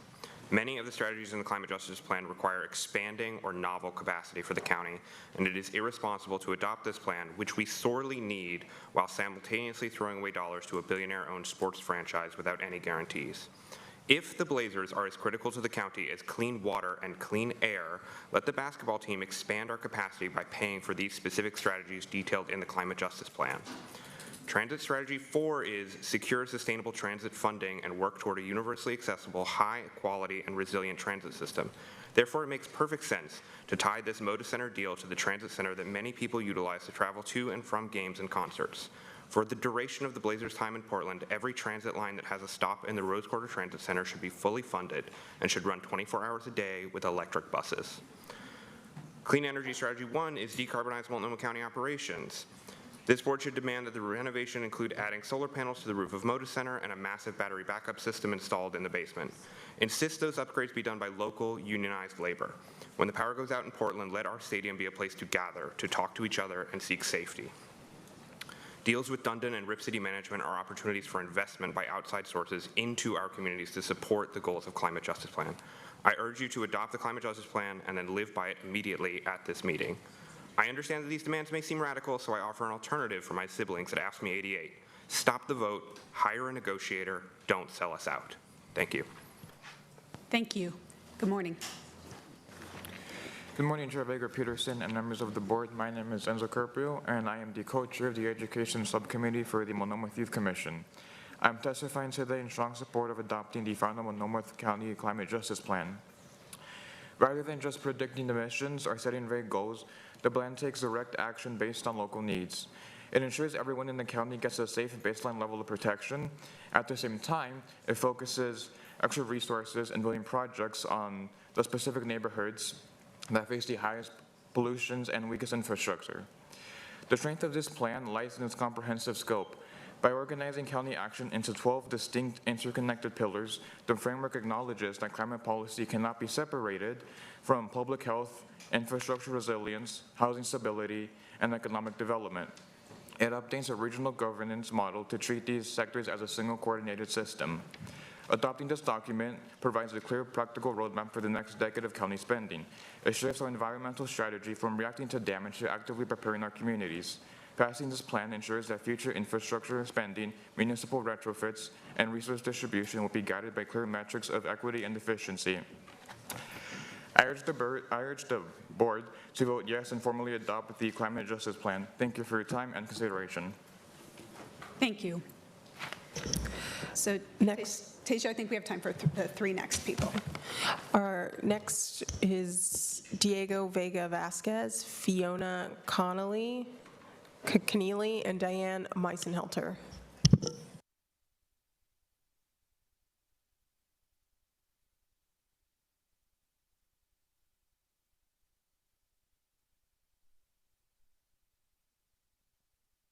Good morning. Thank you for being here. You can go ahead and hit the button and begin. Hello, Chair Vega-Peterson and Board of Commissioners. My name is Diego Vega Vasquez, and I'm a recent graduate of Reynolds High School. I am also the co-chair of the Monoma Youth Commission, and I'm speaking today to strongly support the adoption of the Monoma County Climate Justice Plan. Monoma County is host to one of the most diverse populations in Oregon and is home to thousands of people from all ages and backgrounds. It is a place I'm proud to call home and hope future generations can experience the same beauty it contains. Everybody loves a cozy rainy day or a sunny day out in the river. Our county is a place each and every resident relies on. This is all to reiterate the importance of keeping it healthy and protecting the beautiful landscape it contains. The Monoma County Climate Justice Plan has been worked on for several years by people from every part of our communities to make sure not a single person is left behind. It contains a comprehensive plan for 12 areas of focus with clear and concise goals, such as addressing climate issues before disasters and bringing a clear roadmap for the future of county climate spending. My testimony is not only mine, but also the testimony of thousands of kids whose biggest desire is to have a safe place to play outside. The teenagers who want to be able to explore their passions and bring change to their communities, and all the rest of us who want to be able to chase our dreams and aspirations without systemic barriers being our biggest obstacle. Lastly, I would like to leave you all with one last thing to remember when making your decisions. Our world is filled with uncertainties and moments of fear. However, some of us will have to experience these truths more than the rest. And so I stand here today and ask you all not to forget those of us who are currently looking for a glimmer of hope in our worlds. Be that glimmer of hope for all the people out there who believe that nothing is ever going to change. Fight this vital battle to make sure Monoma County can become an example for so many other places in the world to take action for their people and to not leave anyone behind. Thank you for your time, your leadership, your commitment to the climate just future for Monoma County youth. Thank you. Thank you. Thank you very much. Good morning. Good morning, Chair and Commissioners. My name is Fiona Keneally. I use she and her pronouns. I'm the Data and Impact Manager at Lyft Urban Portland. We are a food assistance organization and the backbone of the Coalition to Advance Food Equity. And I'm here today to express support for the Climate Justice Plan as a food systems professional. I want to thank the team behind this plan. I am incredibly grateful to see food named as an explicit goal front and center, and to see a cross-sector approach that acknowledges the severity of the climate crisis and the hunger crisis, and the potential for real change when we address both things at the same time. We are in a rapidly accelerating hunger crisis. Visits to the Oregon Food Bank Network rose by more than 50% in the last 2 years, and the SNAP crisis last fall impacted more than 100,000 county residents. We're bracing for a similar disruption this fall when the Farm Bill extension expires. In light of this, we strongly support the adoption of this plan, and I want to advocate for a very active collaborative partnership. 4 of the 5 food strategies are listed as community leadership rather than direct county strategies or investment, and it is true that we have strong community leadership. We have statewide agencies like the Oregon Food Bank and Oregon Hunger Task Force leading advocacy at a state level. We have a robust network of nonprofits, mutual aids, gardeners, faith communities, farmers, and coalitions doing this work at the local level. But there's a regional gap coordinating between these 2 scales, state and small scale local. We urge the county to consider how they could help bridge this gap. We know secondhand about the incredible food justice work happening in East County with Crops Farm under Commissioner Jones-Dixon's leadership. We know about conversations at the state level at Oregon Food Bank about statewide food resiliency. And within our own coalition at CAFE, we're launching a farm to food assistance program that'll bring fresh food from farmers into our food pantries. We need somebody to act as a convener and a connector to link this work, and we invite a broader conversation about how this plan could help bring the county into that role. To close, I want to briefly share my personal connection to this work. I'm in my late 20s, and for me, this work is survival work. It is essential that we do it now, collaboratively, and I thank you all. Thank you all. Thanks so much for being here. So I know we have several folks still signed up for public testimony. Oh, I'm sorry, go ahead. I was like, we're 2 minutes early, but we're actually not. Okay, go ahead. Diana Meisenhelder with Extinction Rebellion. I urge county commissioners to adopt the Climate Justice Plan as soon as possible. Not only did the planning process start with significant input from a broad range of BIPOC and frontline community members who are hardest hit by climate chaos, but it has involved hundreds of county residents in one of the most thorough and interesting public participation processes I've seen locally in the past 4 decades. The plan is filled with data and resources that provide a critical overview of the climate justice challenges facing our region. More importantly, it will serve as a nation roadmap towards the well-being economy we so desperately need. I was pleased to see that the final plan prioritized 24 key county strategies, and although we could quibble about what those should be, what is of import is that once this plan is adopted, it is critical to next work on a phased timeline approach to tackle the priorities most salient for achieving substantial impacts given the county's mission and current resources, in addition to what might be leveraged for this ongoing work. To delay or not make progress on substantially mitigating the existential crisis we face will be extremely costly in the long term, both in terms of financial but also and economic impacts, but as well as the health and well-being of our community. Without further delay, we should mobilize a broad segment of the population and community partners to get behind various aspects of this plan and turn it into reality. That is a worthwhile effort that many of us will want to take part in. So it's really important that you move this forward. And just in closing, I'd like to say that it's really critical right now that we really reduce emissions to reduce harm, but also focus on resiliency so that there's community resiliency hubs, emergency water plans, all the things that we're going to need as this crisis worsens. Thank you. Thank you so much. All right, so we're going to do a little schedule changing here. So thanks everyone who's here for R2, for the Climate Justice Plan work. We have a time certain item that is starting right now. So we are going to move to R3. We are going to go through the presentation and the invited testimony because folks on the invited testimony have some time constraints that we want to make sure we're dealing with. And then we will go back after invited testimony, and then we will go back to R2 and continue that. All right. So I guess just a sort of point of order. Why would the invited testimony people only get to testify? Some people have left, like, their jobs to come testify. It just seems like then we're gonna make.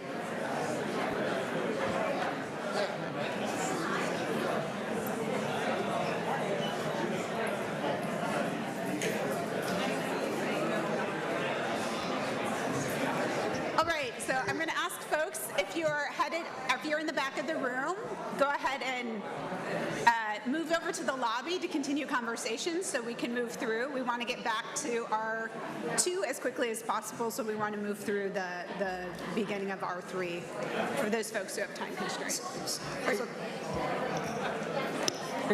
R3, resolution codifying the terms of engagement for the county's negotiation of an intergovernmental agreement with the city. Yeah, Tasia, we're going to give it a minute to make sure. So again, if folks who are in the back of the room can go ahead and move out, and maybe we can have some staff help with that.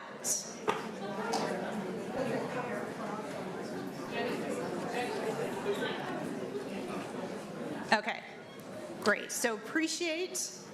If everyone's here, who's here for R3 or staying for the continuation of R2, if you guys want to take your seats, or if you want to wait in the lobby, you're welcome to do that. So, Madam Chair, the issue I was going to raise is the invited testimony. They're not actually the parties to the agreement, and it seems unfair that we're going to take invited testimony and then have people who signed up not have to wait through a whole nother, go back to the whole other agenda item. And I mean, I'll just say specifically, it seems rude to our representative of our county employees to take them at the end. So I would say that we should either take all the testimony at one time or save it for later. Thank you, Commissioner. Okay, can we move on to R3? R3, resolution affirming the county's commitment to the renovation of the Moda Center Arena. May I have a motion? Second. Commissioner Jones-Dixon moves, Commissioner Singleton seconds approval of R3. So today, our board will take our next steps in our work on Multnomah County's investment in the renovation of the Moda Center. This is our second public meeting, and we've had multiple executive sessions as well. I want to thank everyone for being here today and the hundreds of community members who've submitted testimony on the matter. That's a testament to how important this issue is to our community. Before us is a resolution that affirms the county's commitment to the renovation of the Moda Center Arena and our expectations for the terms of this commitment. A draft of this resolution was circulated to each office early last week for feedback, which built upon the feedback we heard in our executive sessions and recent public work sessions. I believe the first version of this resolution was actually shared back in March. I believe this resolution reflects the majority of priority items that I've heard from my colleagues, and if approved, will guide our negotiations for an IGA with the City of Portland, the owner of the Moda Center. This resolution makes clear that Multnomah County's commitment is reliant on a deal that includes strong community and neighborhood benefits. This is a deal that is bigger than just keeping the Blazers in Portland for the next 20 years.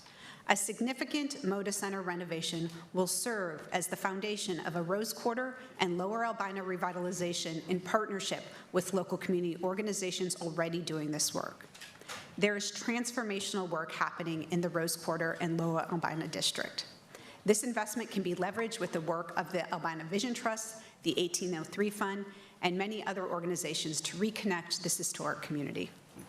And it should include a project labor agreement that ensures good, long-term living wage jobs are a part of the renovation project and the operations to come.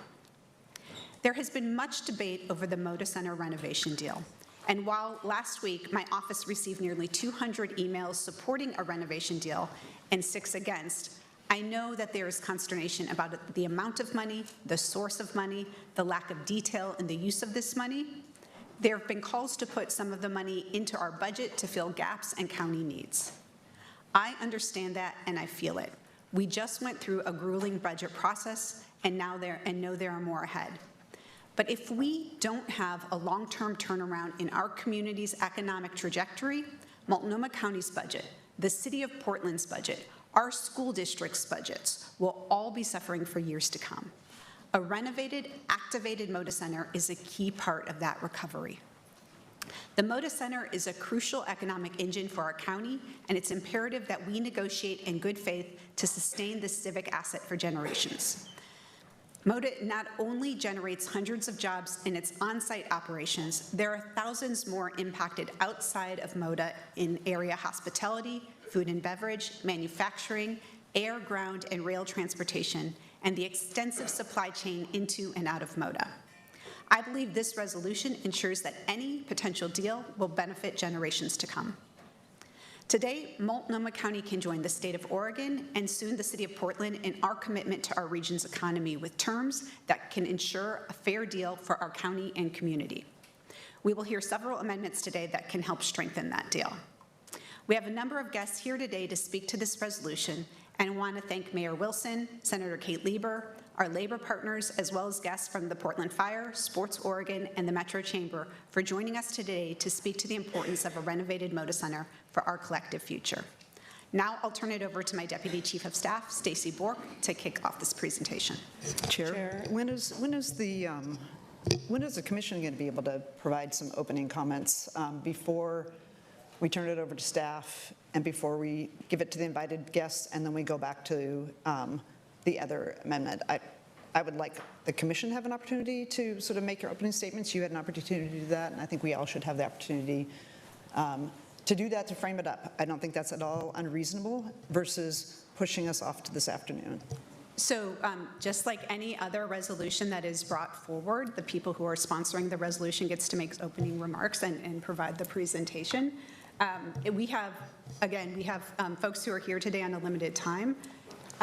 There are, and I know there's a lot, but every single other presentation we do, we have opening remarks from the sponsoring board member, and then we go into the presentation. Well, I would just say before you go back to R2 that this commission should have an opportunity to frame up the conversation as well. Okay, that Because sounds this is fair. only our second meeting, and so I think it's very inappropriate to try and cut the board out of having an opportunity to say something at the very beginning.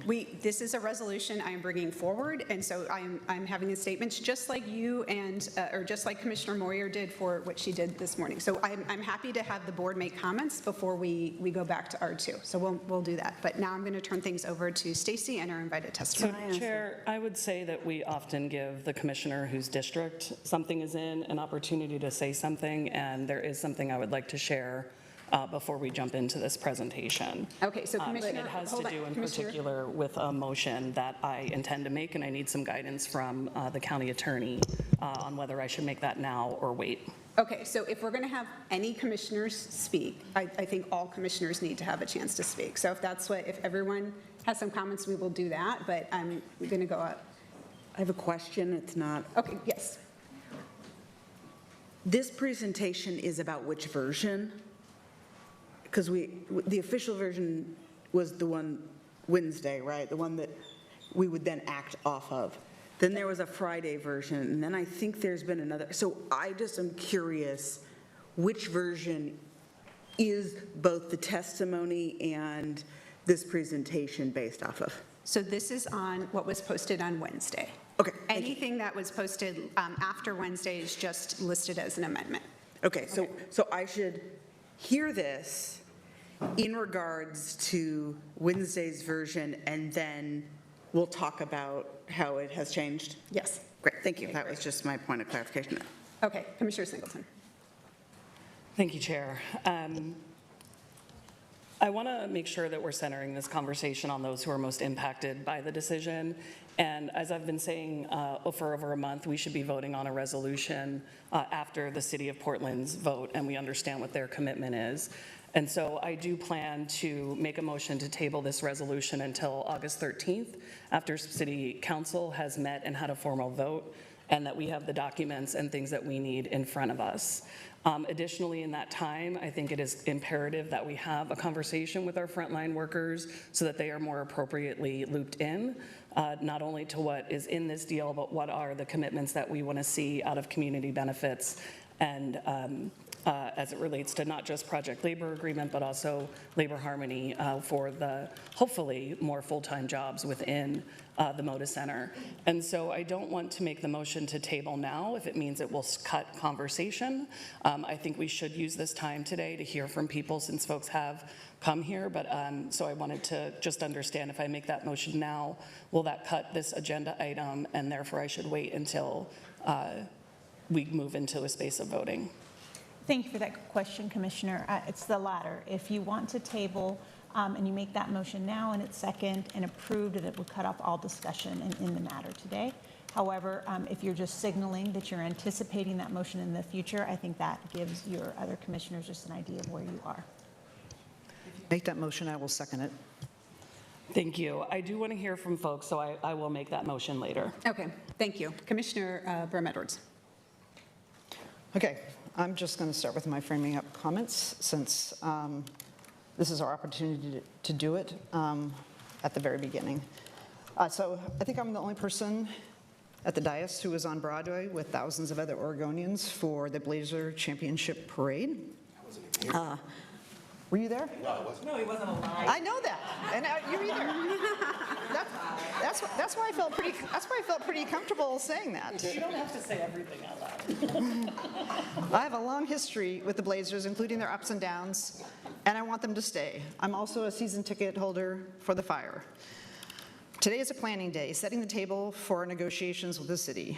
I want to get a yes in a way that upholds our responsibility to the county and those we serve. And I want to get 3 facts on the table at the start. Fact number 1, despite the political spin, the chair's proposal will cost the county $138.6 million, and the payments will be made by the county until 2049. This is not $88 million or $101 million. If you look at the materials that have been posted that were prepared by, that we just got last week, that were prepared by the county finance staff, it's very clearly the total cost to the county that would not be going to the county budget or be available to the county is $138 million. Fact number 2, the county is not negotiating with the Blazers or Tom Dundon. We are negotiating with the city of Portland. The $138 million will be paid to the city at the expense of supporting the county's many crumbling, unhealthy, unsafe, and inaccessible buildings, roads, bridges, and also the county's support for those needing mental health and addiction treatment services and veterans, seniors, people with disabilities, and others that we serve. It will come at the expense of community safety and neighborhood livability and support for local struggling businesses. Fact number 3, last year the county chair proposed significant budget cuts, including cutting 675 shelter beds and about 180 employee positions. Her proposed budget cuts cut mental health services, support for crime victims and individuals in mental health court, ending employment reentry programs that have proven effective helping people become self-sufficient, and many more. And next year, we got the preview at the end of the budget that things were going to even be worse. So those 3 facts, the chair's proposed cost is $138 million of this proposal. Second, we're negotiating with the city. And third, the county's chair's budget this year made substantial cuts, and next year will be worse. When the stakes are high in negotiation, what should a leader do? I would say, of course, put together the best team possible to negotiate on the behalf of the county. I want somebody in there with their elbows out, sharp elbows at that, getting the best deal for the county, because these resources are super important. But that's not what happened. Basically, lacking experience and expertise, the result is what is being brought to us here today. This proposal was not built in the public and puts $138 million on the table with squishy terms and, frankly, very few commitments being requested from the city. And I'm going to say what you will, and I don't know where the mayor is here, but say what you will about the city's proposal and how it came about. At least their term sheet to the Blazers is a detailed 14-page proposal that asserts the city's interest. It's actually quite clever of the city and the mayor to have gotten the chair to personally commit to cutting future county services and employees to preserve city services and employees. The county commission had 1 public meeting, and the chair's invited guests, the Blazers, declined to participate. And the other guests, the city, came with an outdated, uninformed economic impact study and no detailed plans for the renovations or the cost. The chair said she followed up with a letter to the mayor asking for the updated economic impact report and the detailed renovations and costs, and I appreciate that you did that. You also asked for a one-on-one meeting with Tom Dundon, but we didn't get either the updated economic report, here we are today, so this is why I'm supporting Commissioner Singleton's vote to table it, and actually Commissioner Moyer and I asked for this last Friday, but we clearly didn't get either of the things that we had asked for or any additional information. And so how can we possibly be making setting up our terms without that information? I mean, for example, one of our terms is we're not going to pay for any cost overruns, but we didn't even have any of the costs. So how would we even know if there's a cost overrun? It's just, it doesn't even make any sense. So today we can reset the negotiating table so that we're actually representing the county's mission and the interests as we head into negotiations with the city, not the Blazers. We're at the start of the discussions. Nothing that we have done so far, or even that will happen today, is binding on the county. And since the county has received nothing that it has asked for from the city, there's nothing that we will lose by resetting the table or by delaying. And people may say, because this comes up frequently, but the commission agreed, and they point to a letter. We all know that public entities, like the county commission, need to actually do their work in public. And we've never had a meeting where we said, what are the terms? What can we do? So that letter, it didn't come out of any formal action. Let's just be clear about that. And besides, any proposals were always contingent on the county's terms being met, and this is our first public meeting to discuss those terms. So I'm very supportive of putting this off. We need to have real information from the city. We can't just do this on a wish and a prayer. And frankly, when we get to the amendments at the point in time we do, we need to really be thinking hard about whether we should be sending money that will go to county services, potentially, and sending it to the city for something that is not our obligation. I believe that we should make an investment, but this is the wrong deal. This is not a fair deal, and it's not in the county's interests, and it's not aligned with the county's mission. Great, thank you for those remarks. Commissioner Jones-Dixon. Good morning. I'm ready to engage in the conversation. I'm looking forward to the presentation and then also the amendments. Thank you for your comments. move on to Commissioner Moyer. Okay, thank you. All right. Oh, Commissioner Moore. You guys already, well, you said you just had a question and you already got to. I didn't say I want to talk, I just had a question. Can I? Well, do you have comments? Yeah. Okay, go ahead. I'll keep mine brief. I think that Commissioner Bryn Edwards voiced a lot of my core concerns. I do think that there is a lot of emotion in this process, and I appreciate that, because I think the idea that we would lose the Blazers if we don't offer a good enough deal is painful for the city. Like, it hurts me that that's very real. But I think it is also really important that we be measured and thoughtful in this process and do our due diligence. I think it is my responsibility as a county commissioner to have the information necessary to make this decision, understand the consequences and the pros and cons, and weigh what is in the best interest of the county. I don't believe I have that information. I don't know what the actual cost of the renovation is or what it would do. I've never seen that. I have never heard there is a deal.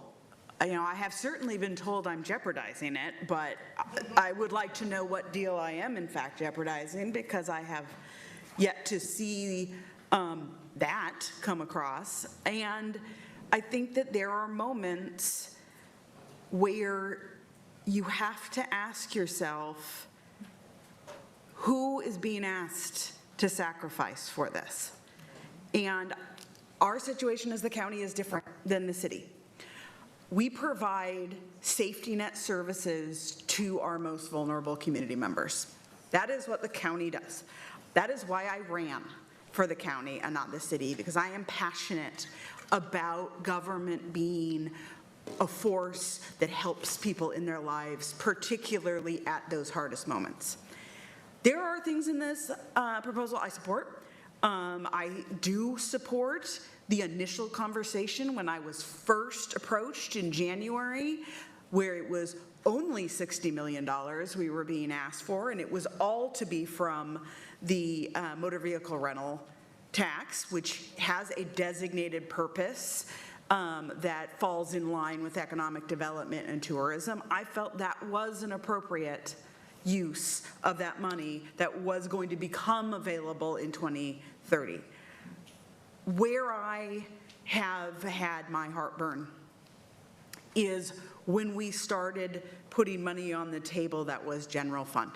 That was money that is directly used in order to provide our core services to help our most vulnerable.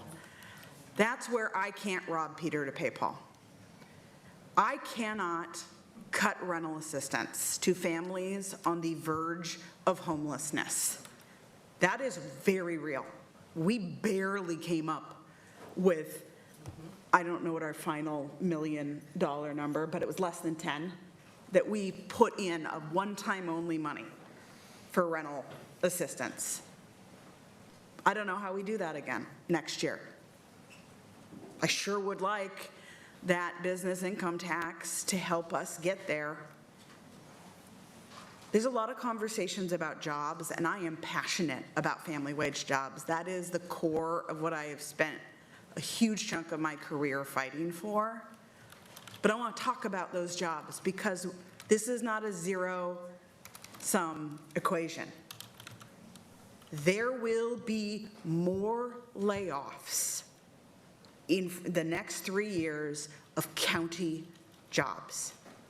People who have worked tirelessly on behalf of the county delivering services. We just laid off, I don't know what the final number with bumping was, but the budget included over 160 positions that are no longer with the county. Those were family wage jobs. You are asking for money that could preserve those jobs to go to a deal where I have seen nothing solid in writing that any job produced from that is going to be a high-quality family wage job. I want a deal. I would not have put in the amount of work that I have with Commissioner Brim Edwards. I've got 9 amendments. We're going to be here a while. But they're all about trying to get more for the community in this deal, because I do feel like I understand 100% everybody who is desperate for this deal, because it does hurt the city if the Blazers leave. Do I know exactly how much and to whom and with what distribution? No, because I've not seen any economic impact study. I would like to know that. But I'm not going to say, oh, the Blazers leaving means nothing. I don't believe that. But I do believe we are all being held hostage, and this is my opinion. Let me be very clear. I don't speak for anyone but myself.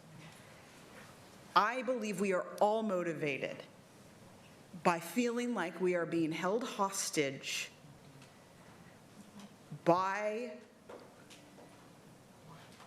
someone or a group of someone who I've never met or spoken to, who have not shown a lot of care for our community. I want to build a relationship. I want a mutually beneficial arrangement. But that requires another party showing any interest in that. And I don't have the confidence, and I am sorry, I have nothing against the city of Portland, but I feel a fiduciary responsibility for the funds of Multnomah County. I don't want to turn this blindly over to them and say, go get good things. This is county money. This is county responsibility, and I want to assure in what we are putting across the table that there is true community benefit. So that's absolutely what's going to be behind my amendments. It's how I get to yes.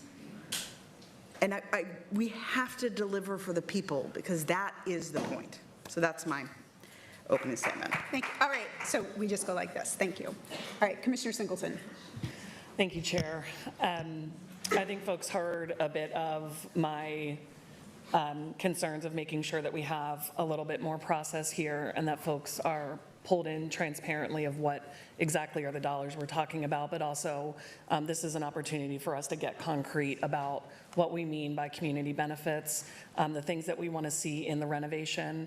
I do want to make sure that it's also including the things that we need to have and attract more concerts, and that we have more use of this arena. So there are some specific things I think that the county wants to see, and I don't agree. I know I'm about to hear from a bunch of people who are going to tell me we should vote today and the county has to go first. And I simply disagree. I think that we can say what we want out of this deal. We can be clear with the city about what we want to see negotiated, and they can go forth and do that, and we can continue our conversation as a county. And I say this because, excuse me, I have the experience of doing this work both on IBR and the Rose Quarter. These projects take time, and we can both get the things we need for economic vitality as well as the things that we need for community benefit. We can do both, and I know that we can move that forward here as a county. So I want to be clear that I am supportive of a fair deal for this Moda Center. I am supportive of a PLA of labor harmony, of the renovations we need for a more accessible, a more environmentally friendly arena. I agree with an earlier speaker. I want solar panels. I actually want the offsetting cost to go for any storage to go to the residents in that community to offset their utility cost. So there's things that we can do here that I do think are a big benefit, and I look forward to the conversation today, but we'll be coming back to make that motion to table a vote on the resolution at this time. Thank you. Okay, thank you. So now we're going to move into invited testimony, and I want to... Chair, I just have one final question for the county attorney. I just want to make sure that I'm clear on the what we're voting on today, or what we're discussing today. The IGA, the resolution just gives us direction as far as, gives staff's direction as far as how to engage with the city regarding the IGA, right? And it doesn't lock us in today to anything, and then we can begin the conversation as far as negotiations in the future. That's correct, Commissioner. And in Okay. addition, once there is a negotiated IGA, that will come back to this board for approval. Yeah. Okay, so we need to go through the, Yes. Oh, no, go ahead. So Stacy here, she's going to actually walk us through the resolution and what we're doing today, as well as some of the next steps that are going to come after. So we'll go to that presentation, and then we'll move to invited testimony. Tasia, presentation, please. Thank you, Madam Chair, Commission. I'm Stacy Bork, I use she and her pronouns, Deputy Chief of Staff to Chair Vega Peterson.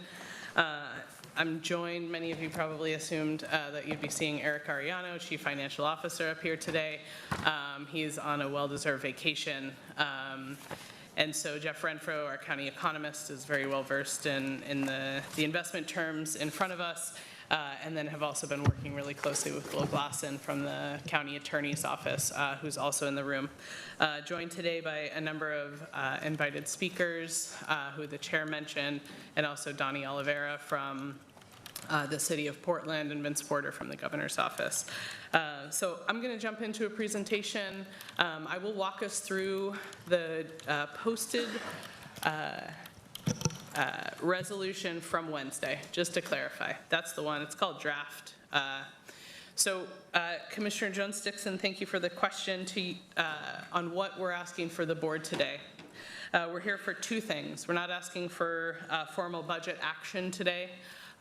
We're asking to affirm the board's commitment to invest in the renovation of the arena and the ongoing initial capital expenditures, and we can certainly talk more about what that looks like.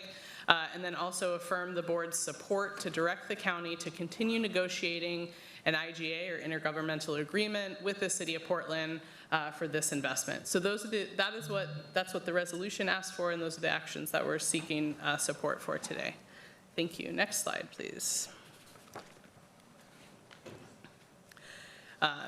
So what this translates to, the action today, is the resolution that's passed today becomes the basis for those negotiations that'll be brought over to the City of Portland over the next several months. In just a couple slides, I've got a timeline showing kind of where we've been, and then at the end of the presentation, a timeline as proposed based on the tentative dates between the county and the city, what we look forward to over the next several months leading up to the end of the calendar year, 12/31.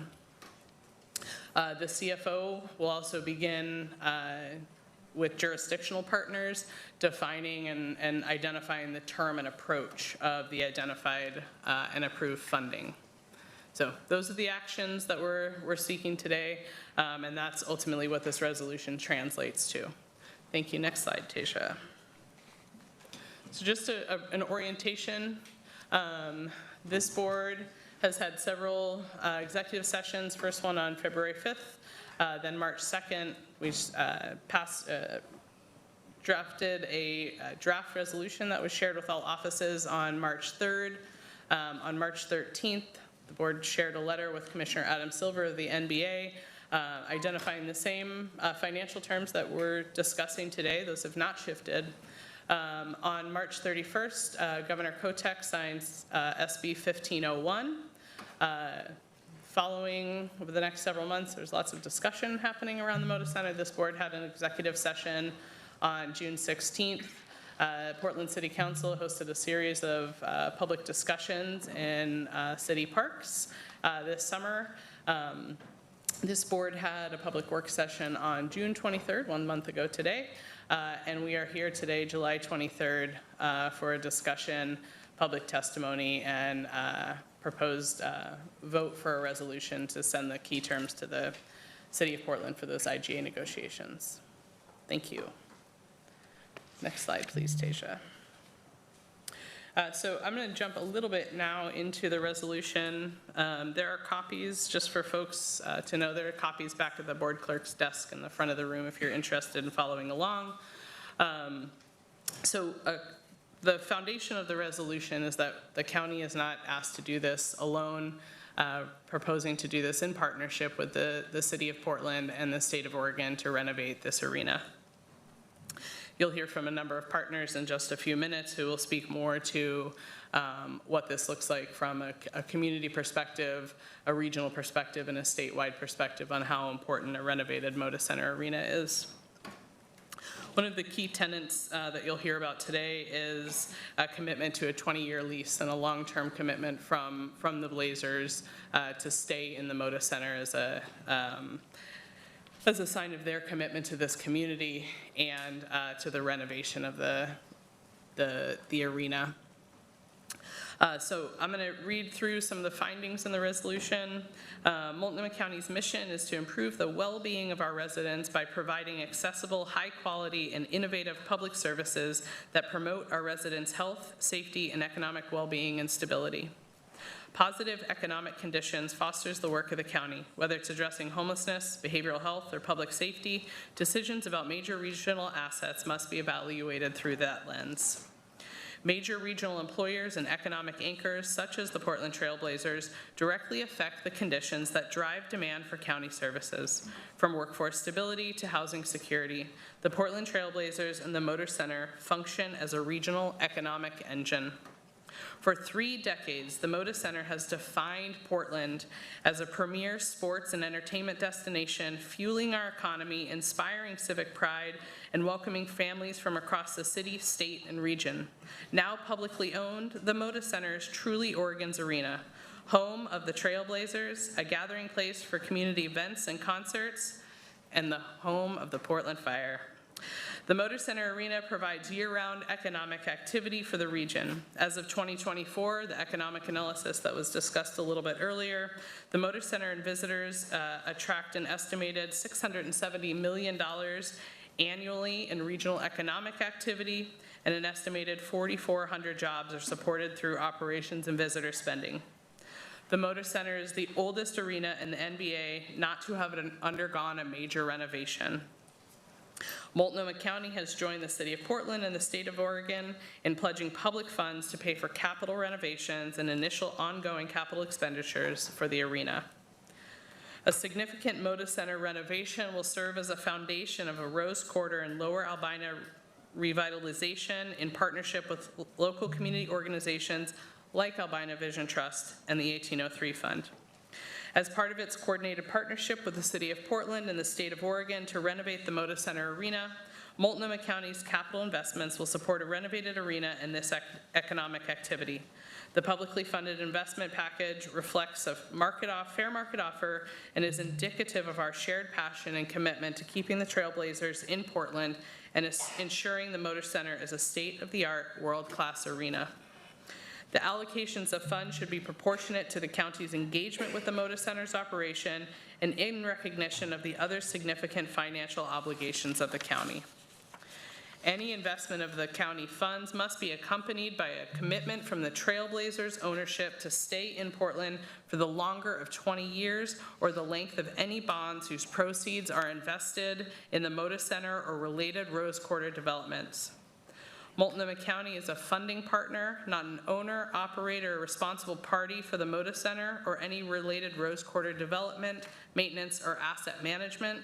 And finally, currently the county plans to make its funding contribution through an IGA with the City of Portland, under which the city will be responsible for transferring that funding for the approved Moda Center investments.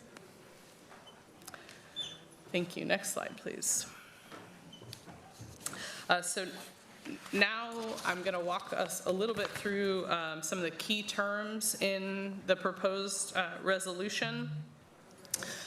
Again, I'm saying it now for the 3rd time, a 20-year commitment from the Blazers to stay in Portland, and a set of included remedies for the county if benchmarks are not met. There's labor standards that are explicit in the proposed resolution around a project labor agreement for construction and labor peace agreements for operations and maintenance. And there's specific requirements around public and community benefits, binding contracts for community benefits, as well as mitigating strategies for noise, traffic, and construction disruptions, especially for people who live and work in the Rose Quarter area. Next slide, please, Tasha. Thank you. There's a specific call out for the Portland Fire and Raj Sports in the proposed resolution. And then there's specific identified funding terms and revenue streams that are called out. So the pursuit of new revenue streams for Multnomah County, with examples including fees on food, beverage, merchandise, parking, and tickets as examples. And then also a requirement for this board to consider putting forward in our IGA term sheet to the city an agreement to limit the TIF district expansion or blanket tax exemptions in the Rose Quarter without county approval. And there's a note from the Chief Financial Officer on the estimated Moda Center property tax exemption, which is $1.1 million annually. The county's is $177,000. Okay, so I'm going to read now through the resolution section on page 2, starting with number 1. The Multnomah County Board of Commissioners resolves to affirm its commitment to invest in the renovation of the Moda Center Arena and support the initial ongoing capital expenditures. Support the chair in directing the chief financial officer to work with jurisdictional partners, determine the method and approach and timing of financing up to $53 million for the Moda Center capital renovation, supported by a portion of the revenue from the county 2.5 MVRT or motor vehicle rental tax surcharge, which is currently paying the Oregon Convention Center bonds, which mature in fiscal year 2030. To determine the method and timing of allocating county business income tax or BIT revenues realized from the sale of the team for the ongoing capital renovation of the Moda Center not to exceed $35 million and initial ongoing capital expenditures not to exceed $1.6 million. And affirm that the county will not be responsible for cost overruns for Moda Center renovation work or initial ongoing capital expenditures.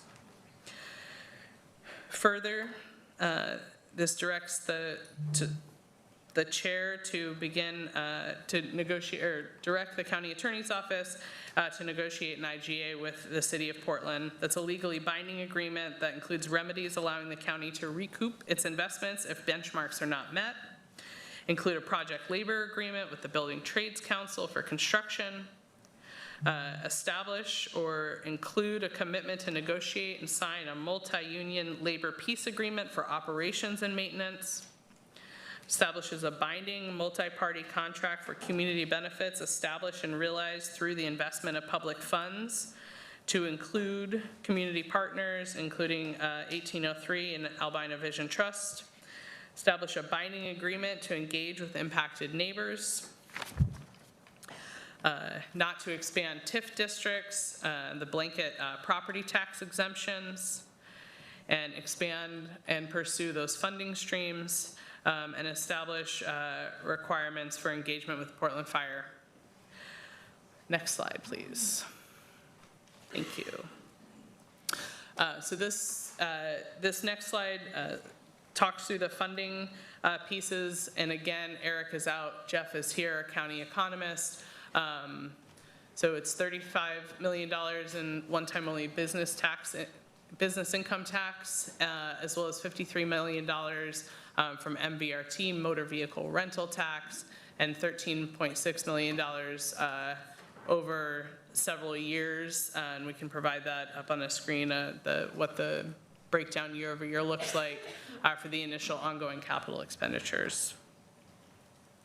Thank you, Tasha. Next slide. Thank you. Okay, so for further legislative action, this is found under section 4 of the proposed resolution. This resolution considers the anticipated legislative actions needed to further the board's discussed goals related to the county's investment of the Moda Center renovation.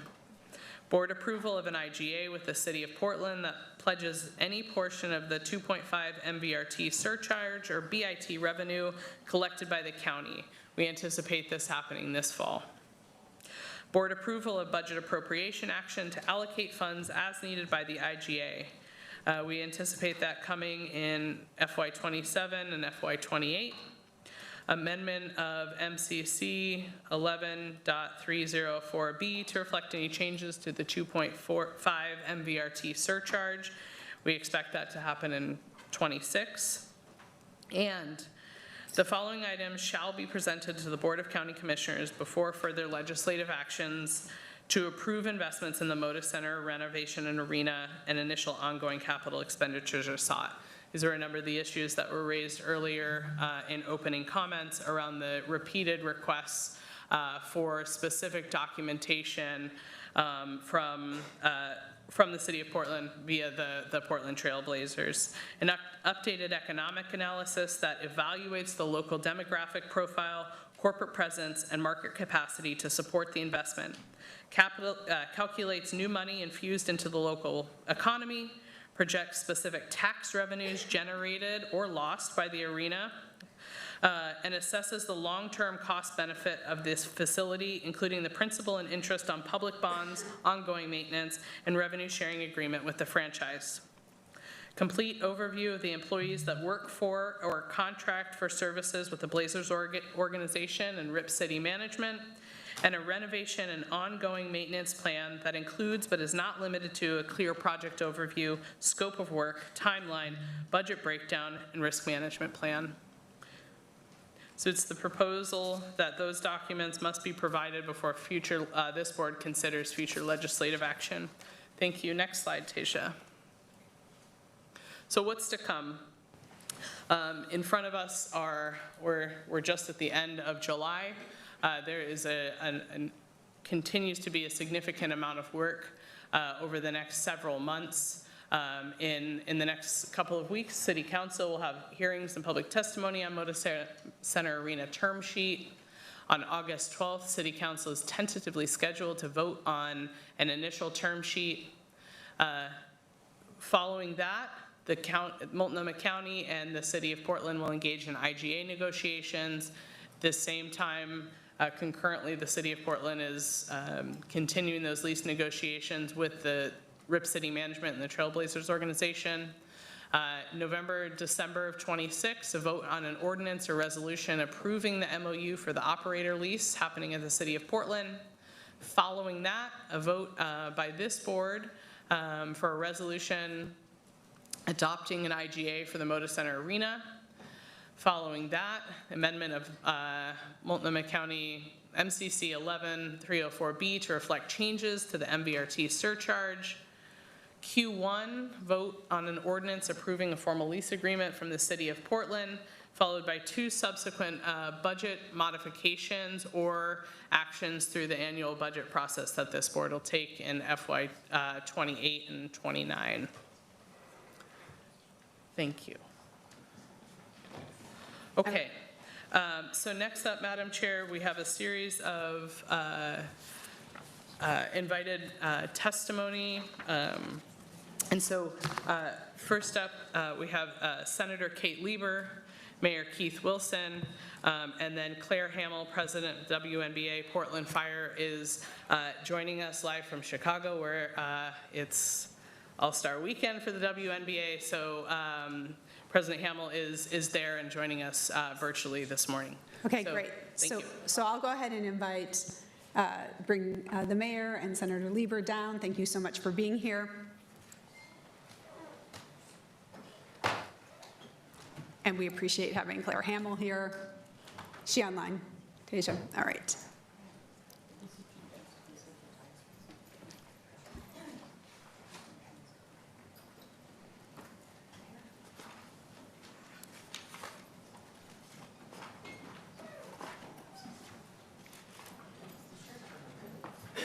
All right, thank you so much being here. Senator Lieber, I will turn it over to you. Fantastic. All right. All right, and just hit, it is still, hit the button, there you go. Oh. You probably don't need that, but. Oh, fantastic. I probably don't. Yeah, you've known me a long time. Good morning, Chair Vega Peterson, Commissioners. My name is Kate Lieber. I am a state senator from Senate District 14, which includes Southwest Portland and parts of Beaverton. I currently chair the Ways and Means Committee in the legislature. I also have with me, I'm going to allow Vince to introduce himself. Good morning, Chair and Commission members. My name is Vince Porter. I'm Governor Kotek's Deputy Chief of Staff and helped work on the deal that we have at the state.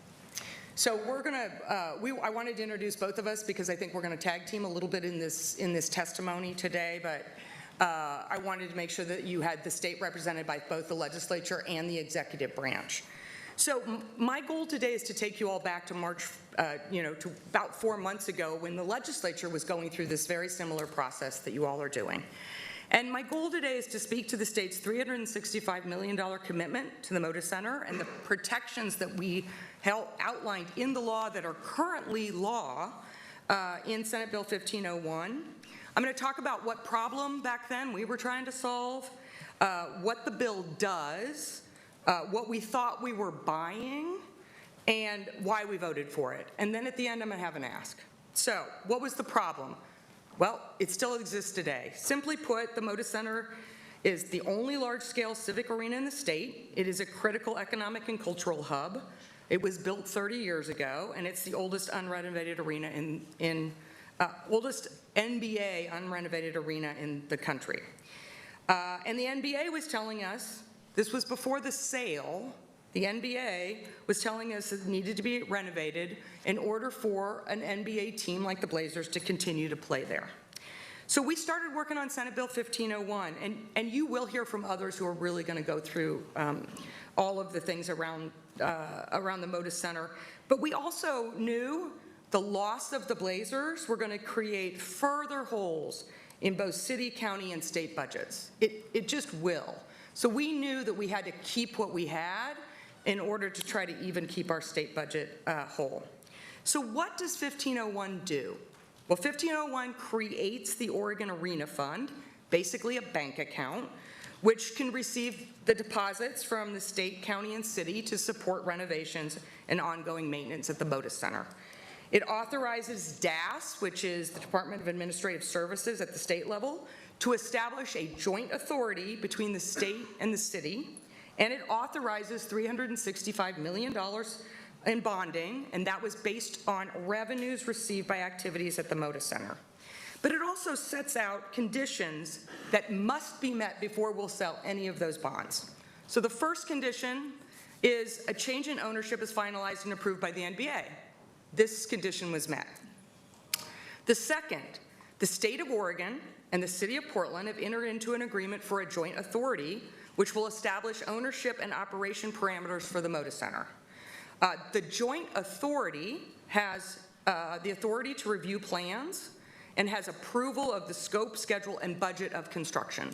So the city and the state are going to have approval over what is essentially the renovation projects being done at the Moda Center. And the joint authority has agreed and negotiated a lease with with Rip City, in this case, for them to stay for a minimum of 20 years. In addition, it was very important, and I had discussions with many of you here about this. We included, at your behest, that that Multnomah County is not on the hook for ongoing expenses. But the additional thing that has to be done before we will sell $365 million worth of bonds is that the city of Portland and Multnomah County have made binding and substantial commitments to finance construction, renovation, maintenance, and deferred maintenance of MODA. So let me talk about the taxpayer protections that are currently in law that were in 1501. So first of all, on cost overruns, if construction costs exceed the budget approved by the joint authority or the budgets approved by the city, county, and state combined, the overage, the cost, is not the state, cities, or county's responsibility. Under the law, Rip City Management pays for it. On breach protections, if there is a breach of the non-relocation agreement, the public bodies involved are entitled to both injunctive relief and liquidated damages equal to any outstanding public debt. This is a very important thing that we put. It's the law, all right? In plain terms, if the team were to leave and breach the agreement in this long-term lease, we can go to court and claw back what is owed. On representation, The bill requires the state to retain a professional negotiator who understands arena deals in these similar sized markets, so that when we negotiate with the city and the state, with Rip City, we have we and the taxpayer, and more importantly, have real expertise at the table. And that is well on its way to being, we do have somebody that we have retained. And on how we arrived at the $365 million. That number was not pulled out of the air. We calculated how much state income tax revenue is generated today by the Blazers, performers, staff, revenue we would lose if they left, and backed into how much bonding that revenue stream would support. So this was the number based on what we could afford to lose, not the other way around. And on the scope, these are all taxpayer protections in law. Senate Bill 1501 is explicit, again, that any Multnomah County investment may only be used for construction, renovation, maintenance, and deferred maintenance. Nothing ongoing. And on our state accountability, and I see here that you also have something in yours about accountability, the Department of Administrative Services shall report to the legislature at least once per quarter on planning, design, execution of the renovations, on the expenditures by the joint authority, and on the amount and sources of revenue. So we too are going to oversee it. Okay, what did we think we were buying? Well, we knew we needed to update this arena. We knew that there was and approximately that when we talked to the NBA, that they approximately needed about $600 million. That's what they said would be something that they would have, that they would tell whoever bought this, and we now know who purchased it, that they should sit down and negotiate a lease deal. So we knew it was around $600 million. Now I will dare say, if you all know what construction costs are like, that construction is very costly, and that it goes up year after year. But what we heard was needed was we needed to transform essential infrastructure, technology upgrades, HVAC upgrades, restroom replacements, back of the house improvements for national touring artists, WNBA, NBA locker room improvements. Now that we have a WNBA team, we need to support them with a locker room that fits their status. Fire and security protection upgrades, mechanical, electrical, plumbing upgrades. They also wanted to innovate the fan experience, reconfigure gathering spaces, concession upgrades, ingress, egress improvements, seating bowl enhancement, enhanced lighting and audio, and improve financial stability by creating year-round social gathering spaces, digital infrastructure, and concert rigging improvements. That is really important because we are not getting the concerts today are giant productions that need a lot of support. We don't have it. So what did we do? We voted for it. We had bipartisan votes from all over the state in a 35-day session. We used a lot of political capital. That was not easy to get. So I understand where you all are. I get it. I'm a member of a legislative body. I get it. But we did that hard thing with all of these taxpayer protections. So why did we vote for it?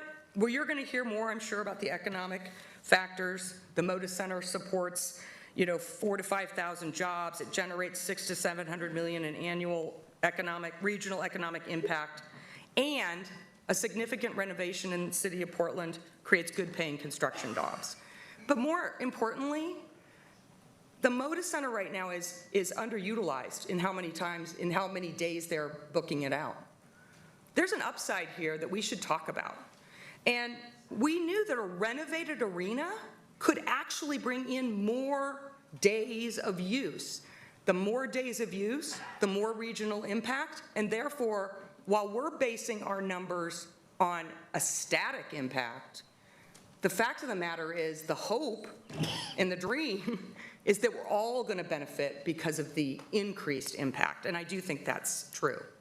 So there are several steps that we have to complete. My testimony on 1501, if I don't know why anybody would go back and listen to it, but what I said then was, look, 1501 is the first step. That's it.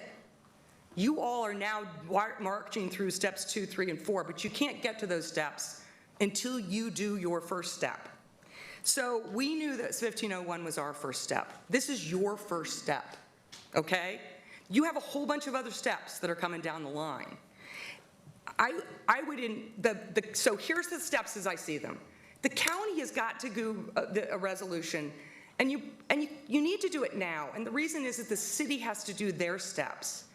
But we have to let the Blazers and the NBA know how much money that the city, county, and state is willing to put forth for this renovation. You also need to make sure that you get in your IGA, which you're going to vote on later. So once you make this step, the city then has their step to do, which is how much money is the city going to put in? They're putting it in their term sheet, and because you are not at the table to negotiate, right? You got to get it in the city's term sheet, which they're voting on in August 11th. So that's why this, what time? 12th. So 12th, okay? So that's why it's important that you get these steps. Just like we did at the state, if we don't have an acceptable lease agreement, guess what we're not going to do? We're not going to sell the bonds. So the city then, you vote, says how much money you're willing to do and what parameters you are. It gets into the term sheet for the city. The city uses that as their opening salvo for the negotiations. We still have to negotiate the joint authority between the city and the county. That's being done right now too. There is some repair in the relationships between city, county, and maybe even the state with RIP City management. I'm just going to say it out loud. We've got to repair those relationships in order to try to get them back to the table. And then, and only then, will the joint authority be able to negotiate the long-term lease details. And I will say, as an attorney, negotiations are by definition give and take. That alone will take months to work out and get drafted. So let me talk about the timing. We have to continue this process, and we have to keep making those steps. It's been 4 months since the state acted, okay? We have to ensure what we're going for, and I know people talked a lot about this, is they want to start renovations in 2027 and do the renovations during the summer, because the NBA team doesn't have any place to play, doing it for the summer of 27, 28, and 29, in order for us to be ready for the 2030 NC2A Final Four. Now, some people might say, okay, like, big deal. Well, that is a big deal.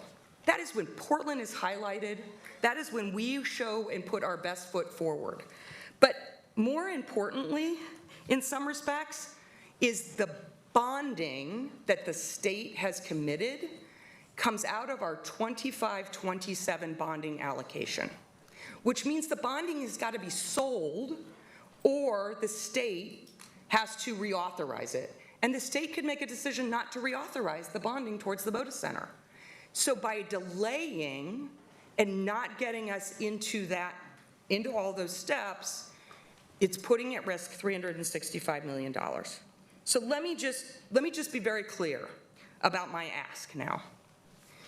The state did their part. We're ready, if all conditions are met, to put $365 million towards this renovation. I dare say the lion's share of the renovation. You're not alone.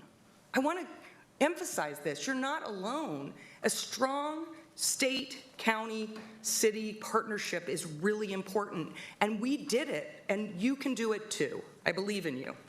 But if it gets off track, if the timing's not met, if we can't get back to the table and negotiate a lease, which will take months, even in drafting, you're risking $365 million in state funding.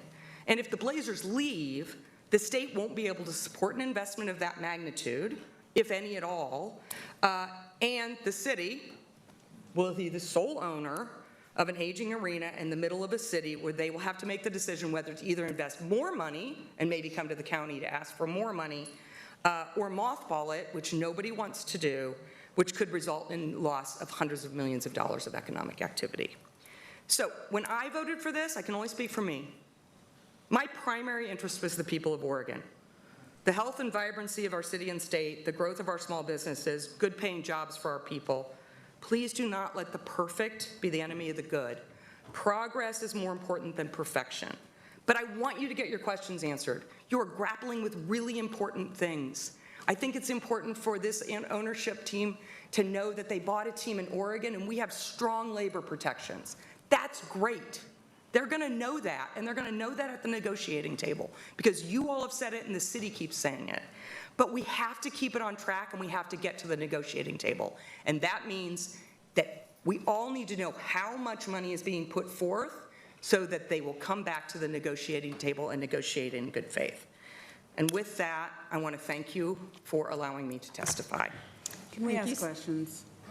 I think we should be able to because that was lengthy testimony. Yeah, That's great. We'll get through the mayor, and then we'll have questions for the panel. Great. Thank you, Senator, Commissioners, Chair, Mayor Keith Wilson, City of Portland. Good afternoon.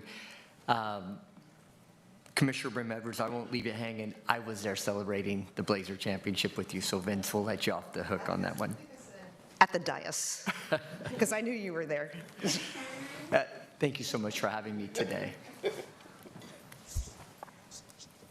I'm going to give you an update on the lay of the land today, on where we're at, to just segue off of the Senator's notes. A week ago, the City of Portland advanced an initial term sheet establishing a framework to renovate the Moda Center and keep the Blazers in Portland. This term sheet is the first step in the negotiating process, which will take time. This is the first quarter, if you will, but there's a shot clock. The Senator noted we've spent 4 months in hopes of having the Blazers or Rip City management at the table to negotiate this term sheet. That has not materialized. However, we're left with 4 more months in which to create not only the term sheet, but a very lengthy lease agreement, or we risk losing the state's funds. We have to move with a sense of urgency. We need to show that Portland and Multnomah County can do big things, but we have got to do it together, and we have to act fast. The proposed terms are fair. They keep the Blazers in Portland and deliver crucial community benefits for all of our community members. We're negotiating for a minimum non-relocation commitment of 20 years after the construction ends, but we have to get going. We're asking for financial protections that cap spending, limit eligible expenses, and safeguard our jurisdiction and the state against construction overruns. Since we no longer collect property taxes on the publicly owned MODA, we're negotiating for annual payments to the city, county, and Portland Public Schools in lieu of that lost revenue. Perhaps most importantly, we're asking for community benefit commitments to local hiring, community access, sustainability, and partnerships with the surrounding neighborhood and the Albina Community Organization, the Lower Albina. Multnomah County leaders have pointed out that they don't get direct share of the Moda Center. We recognize that, and that's true. So let's talk about what we do share. We share a regional economy, and recently the county has really leaned in, focusing on ECDEV, and we appreciate that. We share a workforce that depends on the Moda jobs, including many union jobs. Our economic decisions impact one another. The more than $500 million in annual economic activity is just as critical to Multnomah County as it is to Portland. We all want to be responsibly co-creating the next generation's sports and entertainment. The most effective way to do that is to keep our arena maintained, upgrade where we need to, and keep the Blazers in Portland. I've been calling mayors from around the nation, asking them about their arenas rather than renovating or new arenas. Recently, I had a conversation with Oklahoma City Mayor Holt, reviewing our deal and what his deal is for his new arena. And when he had noted one of the benefits that he looked at and communicated to his community is that in Oklahoma City, there are 18 other jurisdictions with larger metro areas than Oklahoma City. It was a brand awareness. It was the note to the nation that they are a major city, a major player, and it's the international branding that he's able to bring. Now, I don't want to disparage Oklahoma City, but we all know about it. We know the team. They recently won an NBA championship, and that's what we want. Here's the difference between Oklahoma City and Portland. We are, or would be, one of the largest, if not the largest, metropolitan areas without a major league sports team. one of the big fours if we lost the Blazers. So we have to reset. Let's work together to get your questions answered. Any information the city has is at your disposal. I've had the pleasure of calling you multiple times this last month. I am sorry for continuing to trouble you on your weekends. On vacation. On vacation as well. I know you understand the importance of this decision, and I know you understand the importance of now. And I ask for you to lean in and let's get the information that we can have together to share to move this project forward. Let's continue our fact-based, transparent deliberations so we can get the best possible terms for our region. The commitment you're considering is the first step, not the last. Council is going to take up this term sheet on August 5th for testimony, and then on August 12th for a vote, and then we have to move out of that starting gate and move fast with a sense of urgency, but do it together. Delay is not going to help us at this particular point. And I hope that you reach the same outcome as our council is deliberating. And we're here to assist you with any questions. And as I end, I want you to not just think about this in terms of the Blazers or the Final Four. Those are great things. The WNBA All-Star Game is in play. We've talked to the commissioner. The NBA All-Star Game is in play. Senator Wyden and I, as well as Tom Dundon, the owner, continue to lobby for that All-Star Game. What that means isn't just the $600 or $700 million at stake per year. That one game, that 1 week, is $500 million of revenue for our community. It's 7,000 hotel room nights. Our city only has 10,000 hotel rooms. This is the beginning of our renaissance, not looking backwards, but moving Portland and Multnomah County forward. So thank you. Thank you, Mayor. Now we'll go to Claire Hamill. Yes, thank you, Chair Vega Peterson, commissioners. My name is Claire Hamill, president of the Portland Fire. Thank you for allowing me to call in over Zoom. As you heard, we are in Chicago for the WNBA All-Star. And one of our players is in the three-point contest, Bridget Carlton. So super exciting for us and very exciting for fans. So thank you very much. I'm here to speak about what this Moda Center renovation means specifically for the Fire and for the future of women's professional basketball in this county. First, maybe just some context for you on who you'd be investing alongside with Raj Sports. Raj Sports are the owners of the Thorns and the Fire, and they're making a substantial investment into this region. First, we invested in purchasing the Thorns and the Fire, and now we are building the Kaiser Permanente Performance Center. This is a $150 million privately funded, first of its kind dual sport training facility for both the Fire and the Thorns. Additionally, we've added more than 150 high-paying net new direct jobs, in addition to hundreds of construction and day-of-game workers that we employ around the Moda Center. That's all new economic activity flowing into this region and this state today from an ownership group who is actively growing its footprint here. Now the building itself, the Moda Center. As you've heard, the Moda Center hasn't been meaningfully updated in 30 years. It was designed decades ago around a single tenant. The Moda Center isn't just home to our teams, it's where this city hosts concerts, major events that draw people from across the region. A first-class arena, a modern Moda, as we like to call it, is part of what brings those events here. And it builds civic pride and economic value beyond any single franchise. Now, back to what I know best, basketball. You heard this from Kate. The current locker rooms, as we call them, the dressing rooms, training facilities, medical facilities, and player amenities were not built to support a second growing franchise, let alone a women's team competing for talent in a league where facility quality increasingly shapes where players choose to sign. That's the equity piece we ask you to hold on to. This renovation is a chance to build the Fire facilities at the Moda Center, to genuinely first-class standards from the ground up, just like we are doing with the $150 million investment at the Performance Center, not an afterthought that's squeezed in later. Equitable access means women athletes get the same caliber of infrastructure as their male counterparts, full stop. The arena standard of the WNBA is comparable to the arena standards of the NBA and not a lesser standard.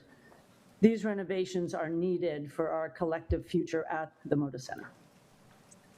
We are an ownership group investing, hiring, and building in this community.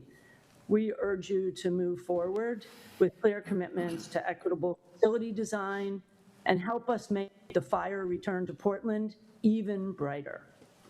At Raj, we believe Portland is the global epicenter of women's sports. We're building that investment every day, and we ask you to join us. A vote for the resolution today will send a message loud and clear. Portland is the epicenter of women's sports.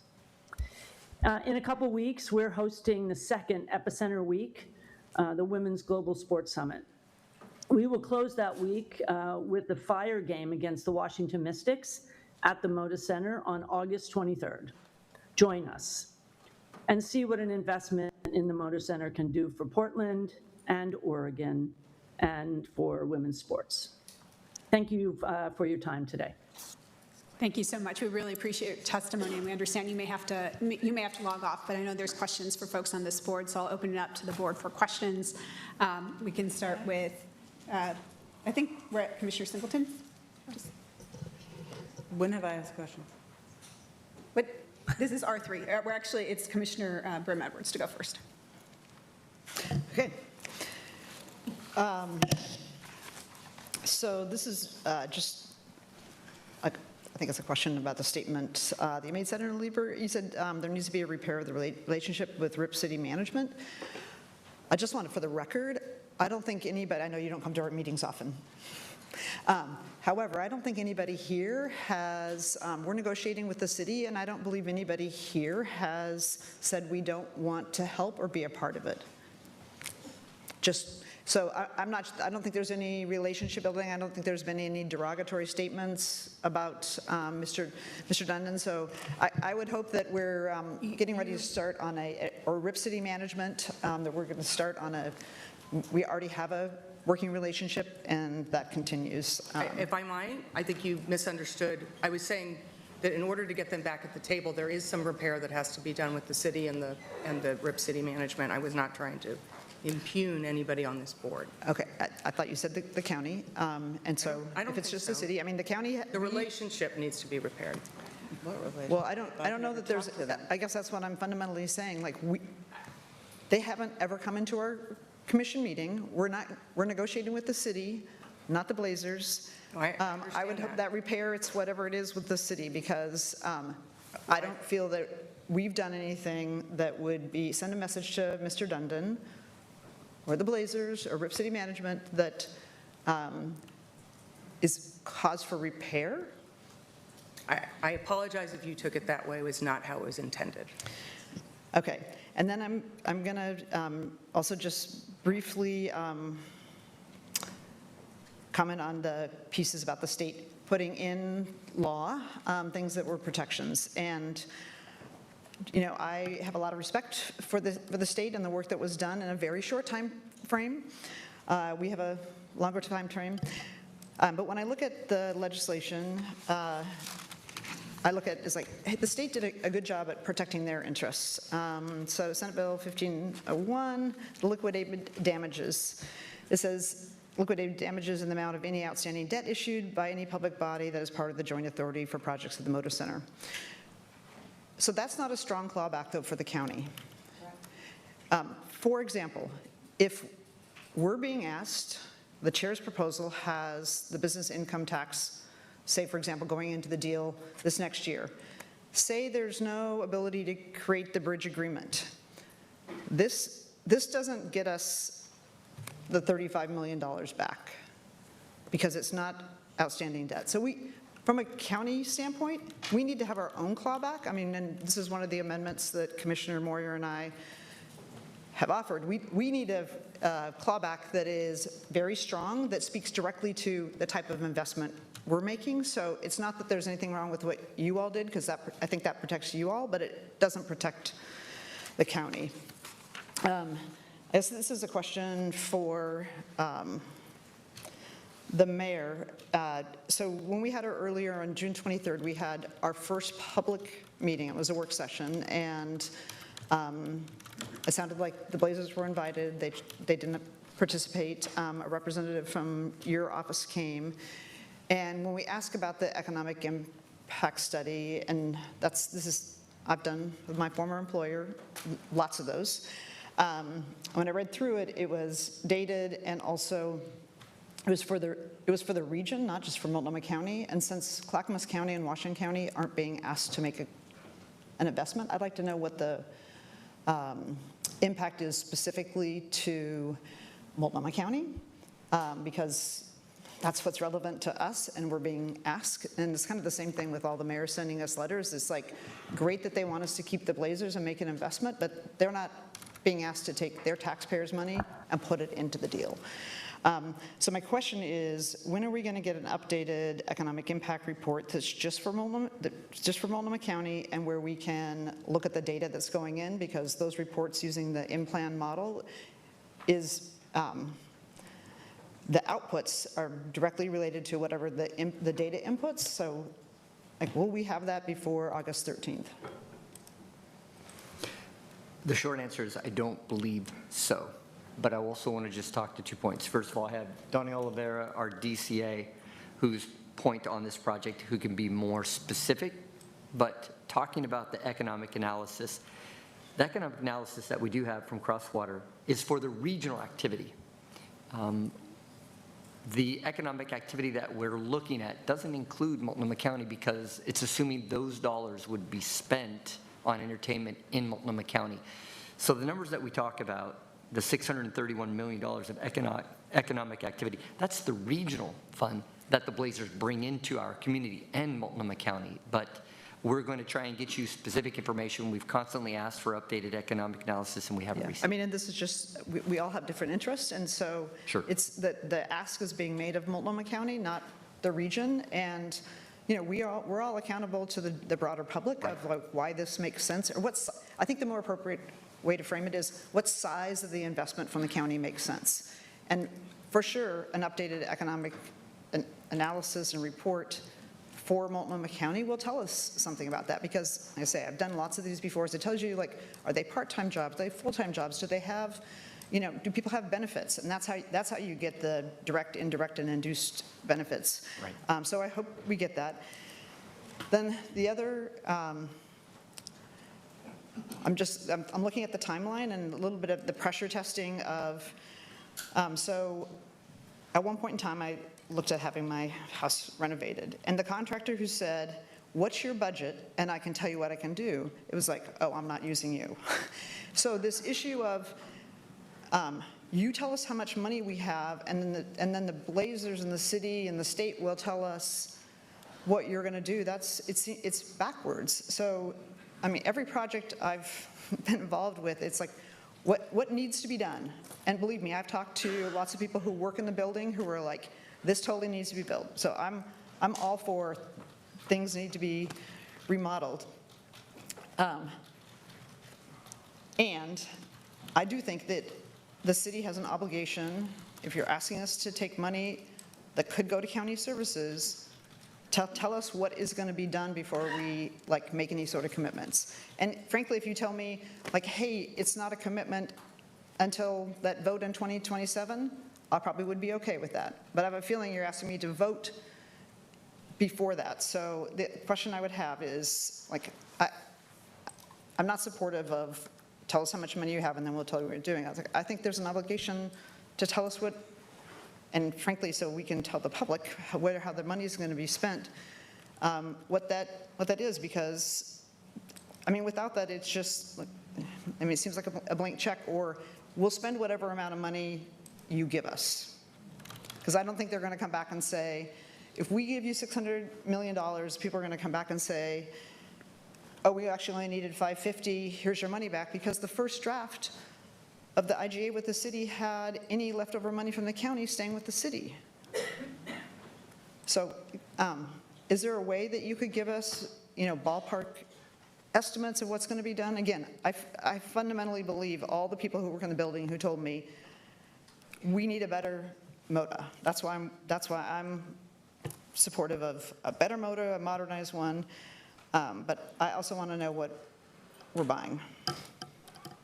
Certainly, the $600 million that was our initial target was discussed with the MBA. Between the state, the county, and the city, we worked together feverishly, of which, Commissioner, you were in those rooms. I was in the room, and actually it was 500 to 600 million, Yes. and as it went on, the number got larger. But- I mean, every time we got to a point, it's like, hey, we got, it's like, it's at 525, and then it was like, oh no, we have to get it higher because that's not a market deal. Right, but it also dealt with the operating expenses and the capital maintenance. Notwithstanding that, you were asking for, how do we verify that that 600 million is a germane number? Working with the NBA, they had given us a NBA market rate. What is a state-of-the-art fan experience, not only for the NBA, but for concerts and other items that we want to be promoting. And then we brought in a third-party independent consultant to verify, who confirmed that the number and the range that we were working on was appropriate. When we, the commission, chair, and you, and Senator Lieber, the governor, and the city then analyzed the rate, we couldn't get to the 600. We had a meeting with the NBA. Here's what we reasonably can provide. Will this gain the commitment from the NBA, and at the time support from Tom Dundon and the Blazers as a market rate deal to move forward? The problem is the utility of $1 today is marginally less than $1 tomorrow. Hence the sense of urgency for us to move. But we are protected. That rate is capped, but we are certain it is going to go north, and it's only going to go higher cost. That's why moving forward today is the most important thing.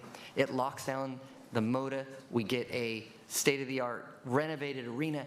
We secure the Blazers, and we move Portland, Multnomah County, and the region forward.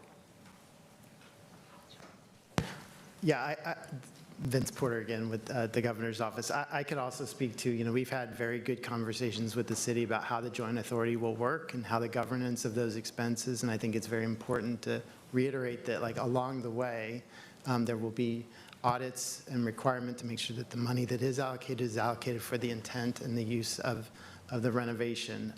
We've already, the Senator Lieber introduced into the Senate Bill 1501 that DAS would hire an individual. We've already hired that person to be sort of our project manager, to stay on top of making sure that every step of the way we are tracking the expenses on a frequent basis. So we are staffing up to make sure that the right accountability is done for the remodel and the completion of the initial phase of the project.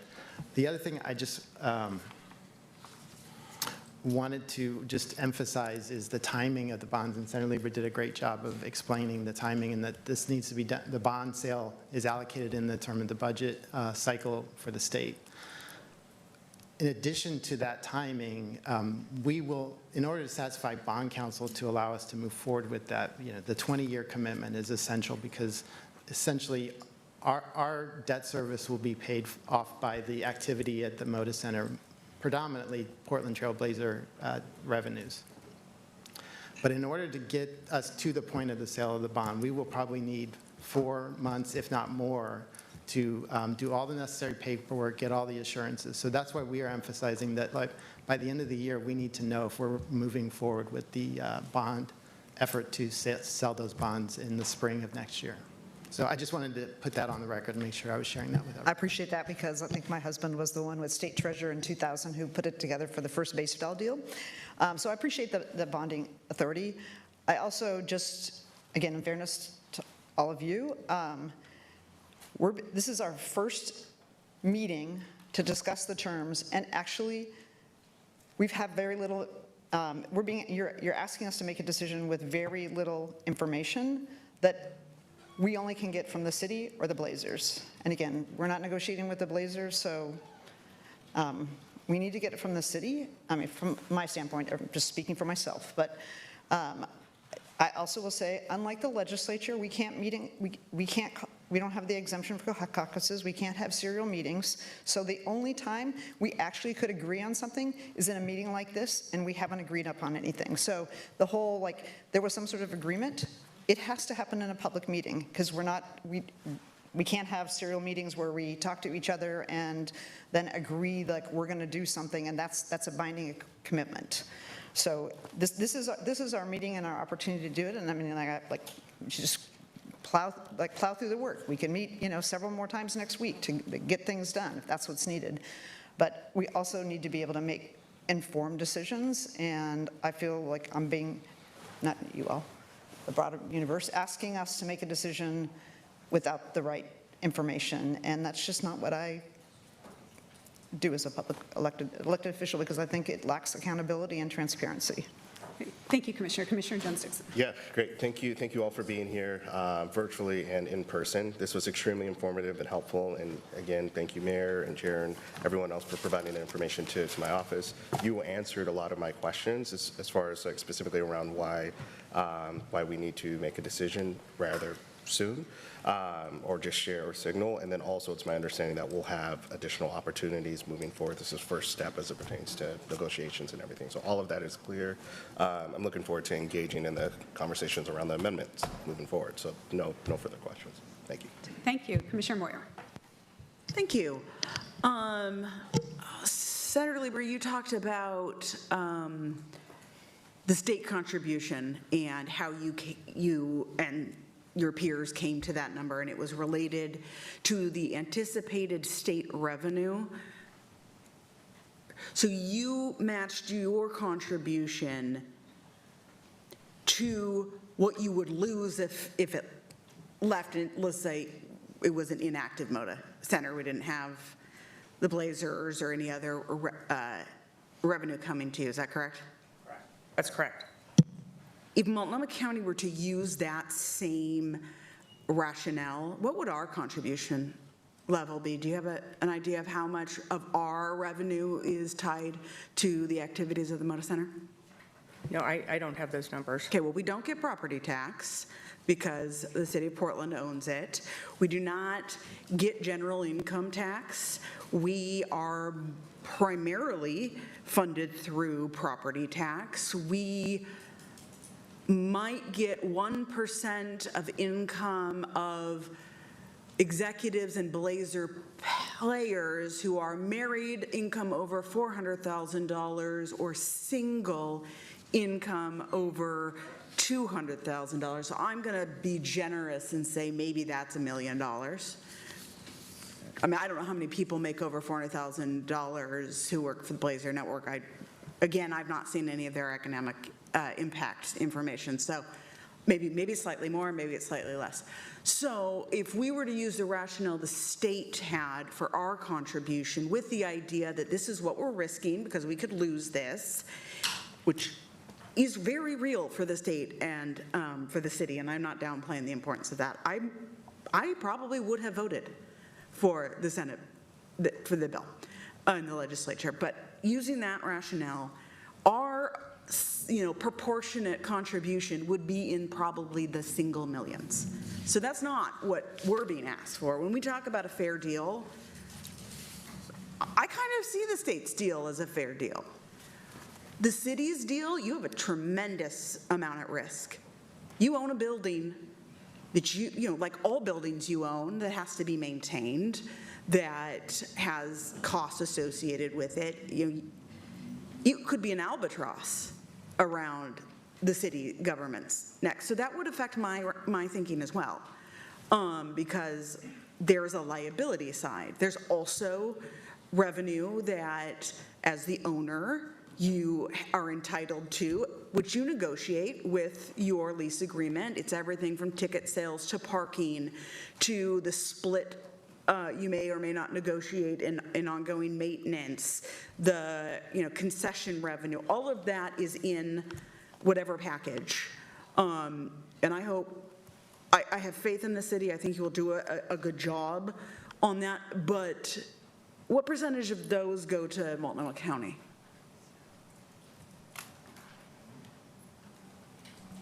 I can't give you a specific response, but I can. provide you a general response. It's zero.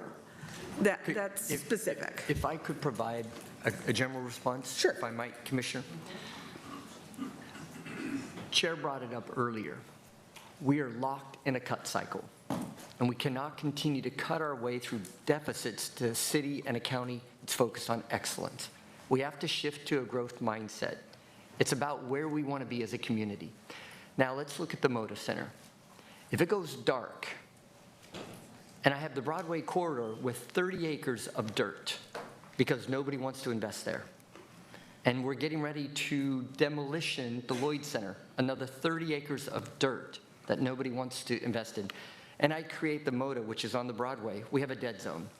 We have to determine where we want to be as a community.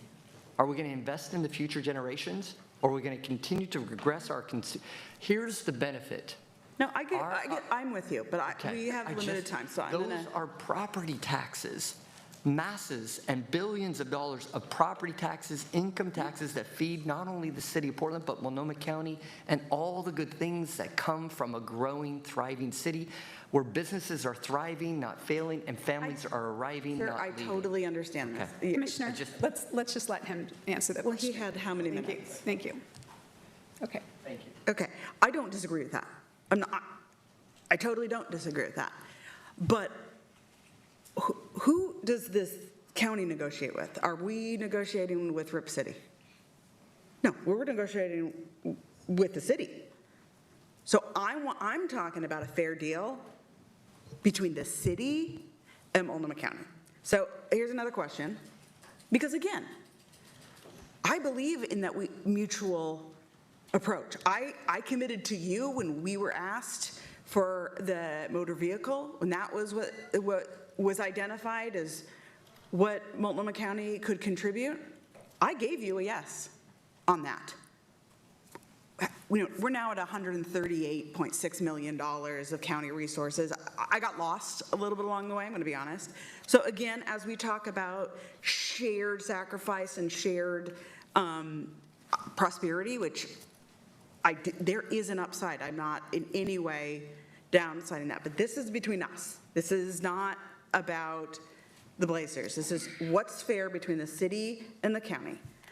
What services have you cut, or would you cut, to the people of the city of Portland in order to fund your contribution? And that's the same question for the state. What services have you cut, or will you cut, to meet your obligation in this? That's an interesting question, but it's not one that we can answer without the specific numbers. But again, Commissioner, it goes back to, if we're going to continually be a city and a county that's regressing, all we're going to be doing is having conversations of cuts. I don't have the exact number for you. But is there something on the table from the perspective of the county that would directly result in service reduction? There's not something that's on the table. Okay, that's totally fine. State? What state service, the major state service, how many school days are we cutting? Or, what social service are we no longer going to provide? And I'm not saying it wouldn't have been worth it. That's not my judgment to make. But what did the state cut in order to move forward on this? And we calculated the revenue we would lose, but if we lose that revenue, there absolutely will be cuts. It is state budget. So I'm betting on not only making sure we keep that revenue, I'm betting on increased revenue as well, that it is a shared prosperity. Great. I get your point, and you're making it. You're making it. I understand it. But this deal, I think will. I'm afraid, and I'm only speaking for me, that if we don't put together sort of the commitment, the amount of money that we had said we would, I think that we are going to run the risk of the Blazers leaving And we had we had talked about what that was, how much it was, and how much Did we the ever NBA. speak? Have you and I ever spoken about the place? Not about this, no. No, so we didn't. You may have talked to someone. I can't speak to how you all operate, all right? I get it. I'm not going to get into the middle of how you all operate. I co-sponsored a bill to try to help you, so, but just FYI.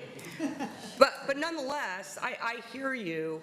I want you to get your questions answered.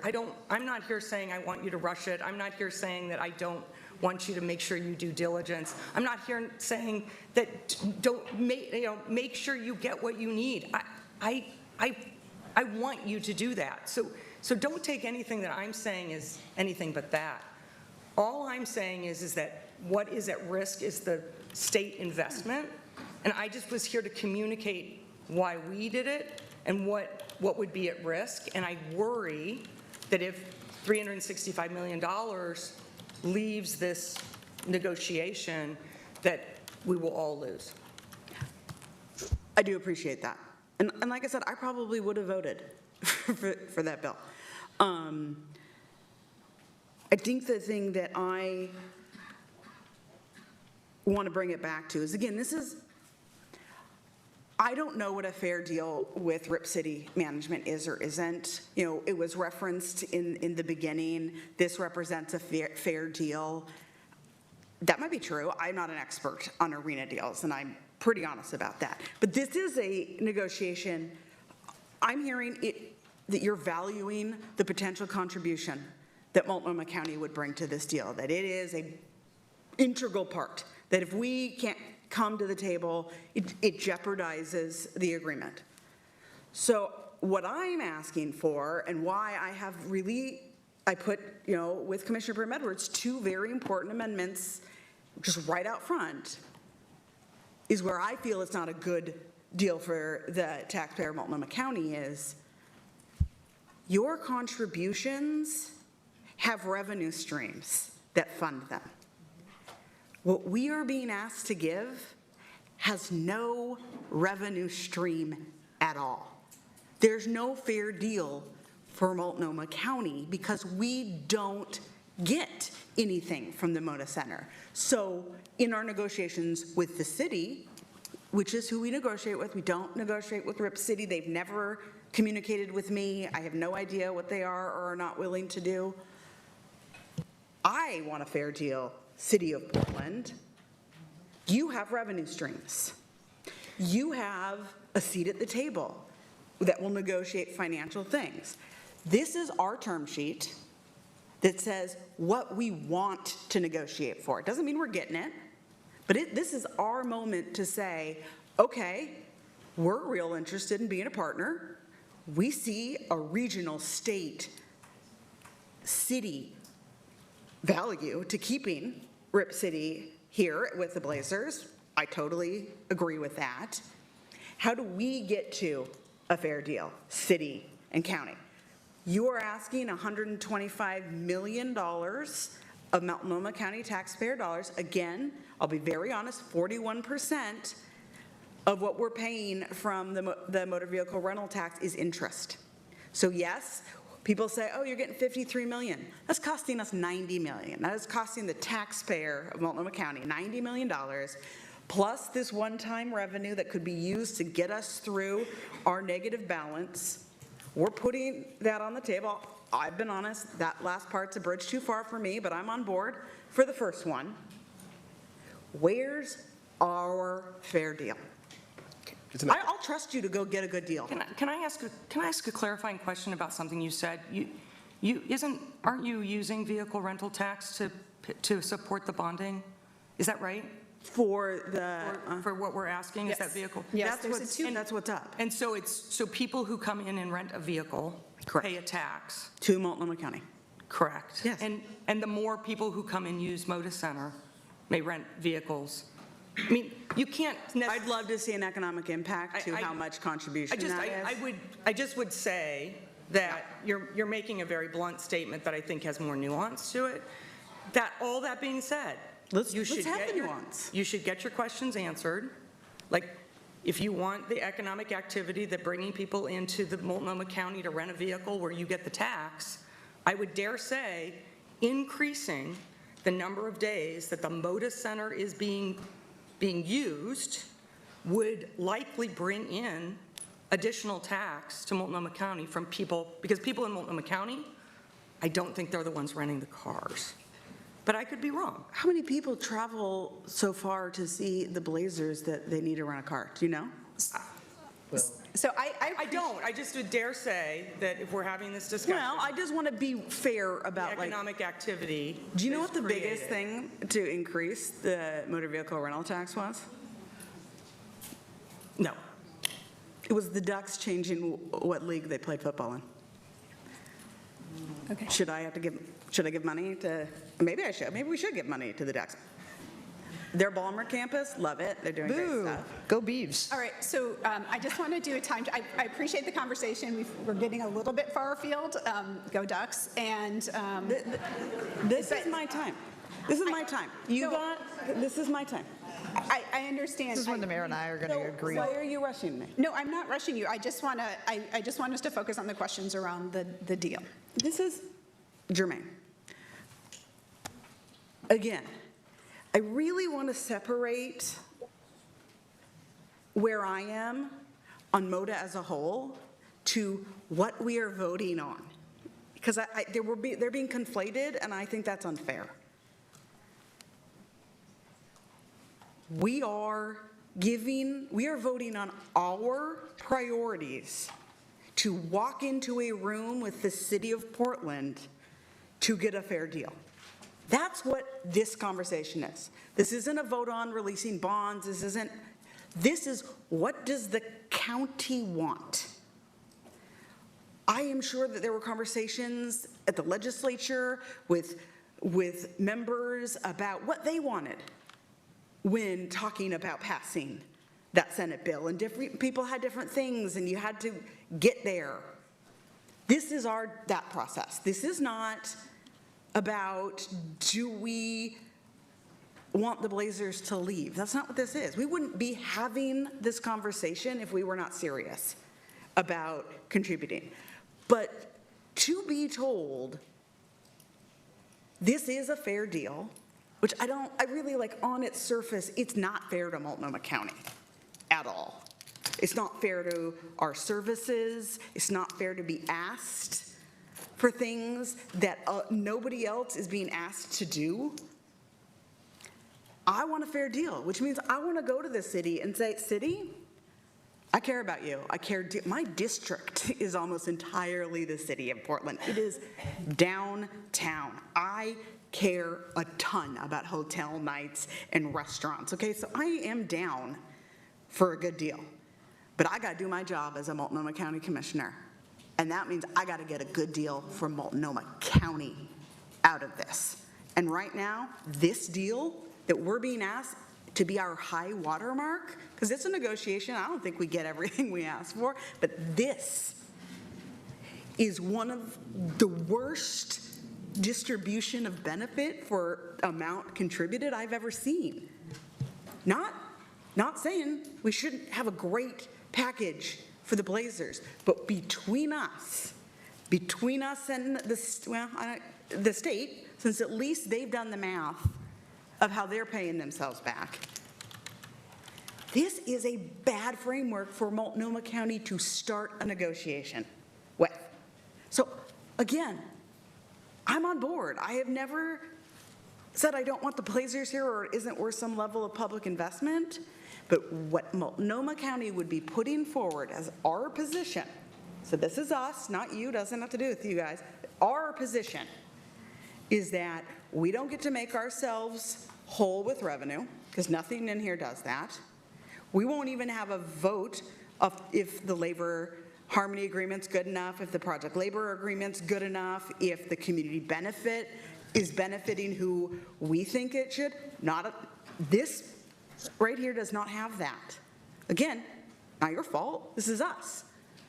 So my question here is there a question? I have a question. Okay, let's hear the question.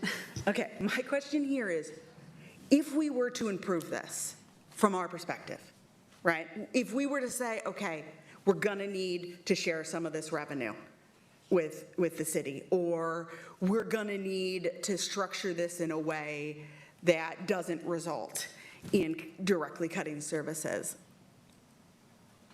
Is that a non-starter? Can we not at least walk into the bargaining room with the city with a position of shared sacrifice, shared gain? We have beliefs of what should be in a community benefit agreement. This is what we want to see. Is that unreasonable? Can I answer that, Commissioner Moore? That's the purpose of the amendments. We have to get through that process as far as the resolutions. and Well, everything. you're You assuming can't that we answer adopt either. amendments. Yeah. We're currently talking about the current one. Nope. It's not fair to have them answer. That's between us. Well, I'm asking if it kills the deal. Why would it? No, I won't speak for you. Go ahead, Mayor. No, thank you. We have a general term on what the dollar amount is, and we have to provide that for the MBA's support. If we start changing that structure, we risk the deal and the overall scaffolding that we started to build with the state, the county, and the city. Okay. Thank you, Commissioner Singleton. Thank you. A couple of things I want to say is sometimes you have to slow down to be able to move fast.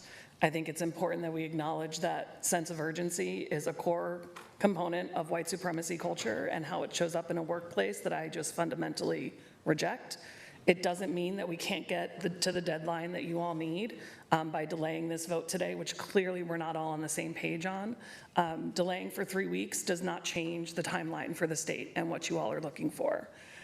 I don't think that passing a resolution is the only way we can communicate to the city what our terms are, what we want to see in the term sheet. You have stuff in the draft term sheet already, and we haven't passed a resolution. And I don't want an ownership stake, but I do think we should have a seat at the table, and I do have concerns about even the PLA negotiation. Mayor, you signed an executive order walking away from DEI and equity commitments, and I want to make sure that we have a PLA that includes DBE commitments, BIPOC and women apprenticeship and journey agreements, and I'm not sure that I can just trust that that's going to happen with where you currently stand on this issue.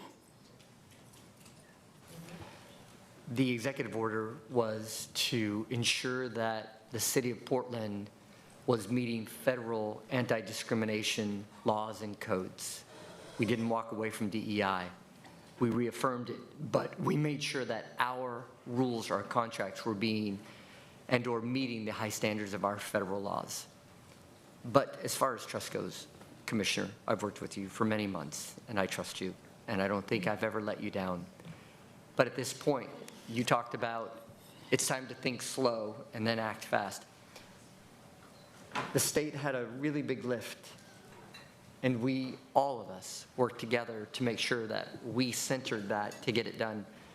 We've spent the last 4 months now hoping that Rip City Management was going to come to the table. They have not. That is the design that may be used to delay this overall. To what end, we don't know. But we've spent 4 months contemplating. At this point, we had to recognize that we did not want to lose the MBA's commitment. And so therefore, we're moving forward with discrete timing so it can show the nation and the MBA that we're serious about this. We're just simply asking you to contemplate that too.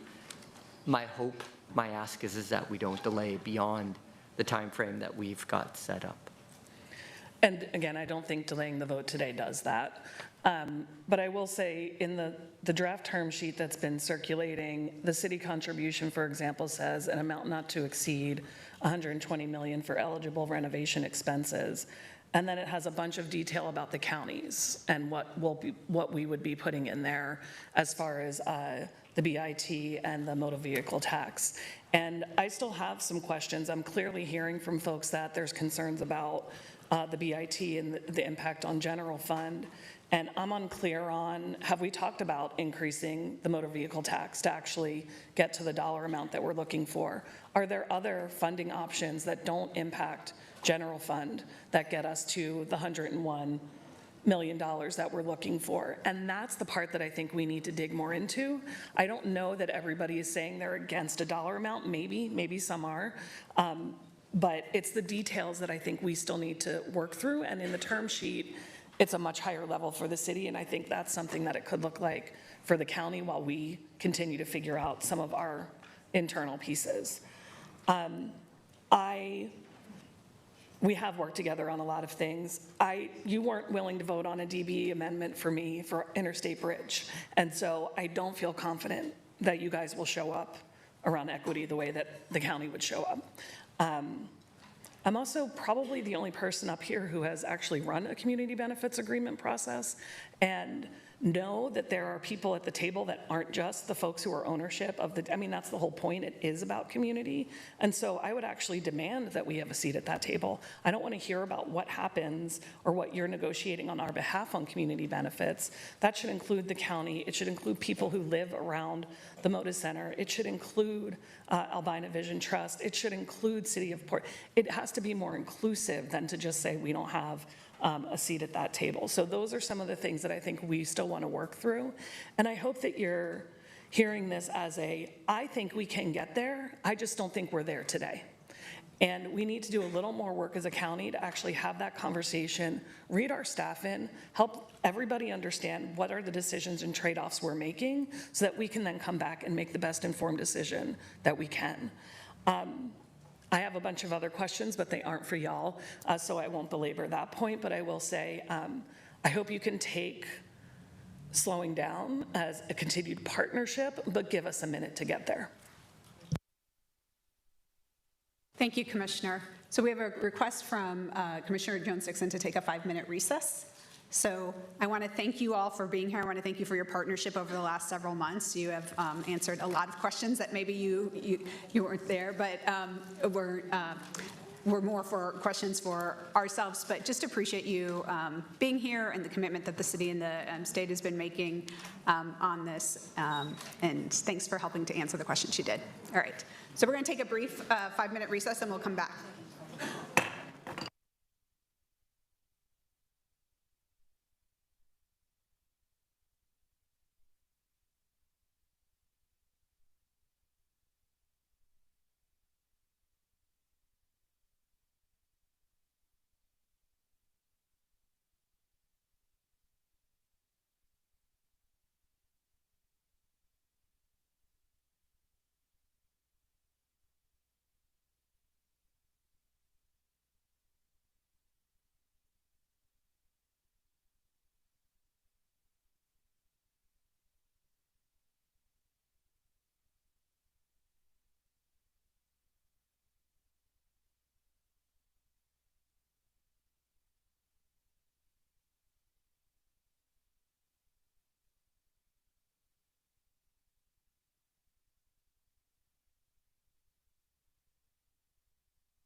To continue on with R3, resolution affirming the county's commitment to the renovation of the Moda Center Arena. We are still on invited testimony, and we have one more panel, so I want to invite the invited testimony up, and then we'll move on to public testimony. We have, Winta Johannes, Executive Director of the Elvina Vision Trust, Jim Etzel, Chief Executive of Sports Oregon, Andrew Hone, President and CEO of Portland Metro Chamber, and Yasmin Ibarra, Political Director of SEIU, Local 49.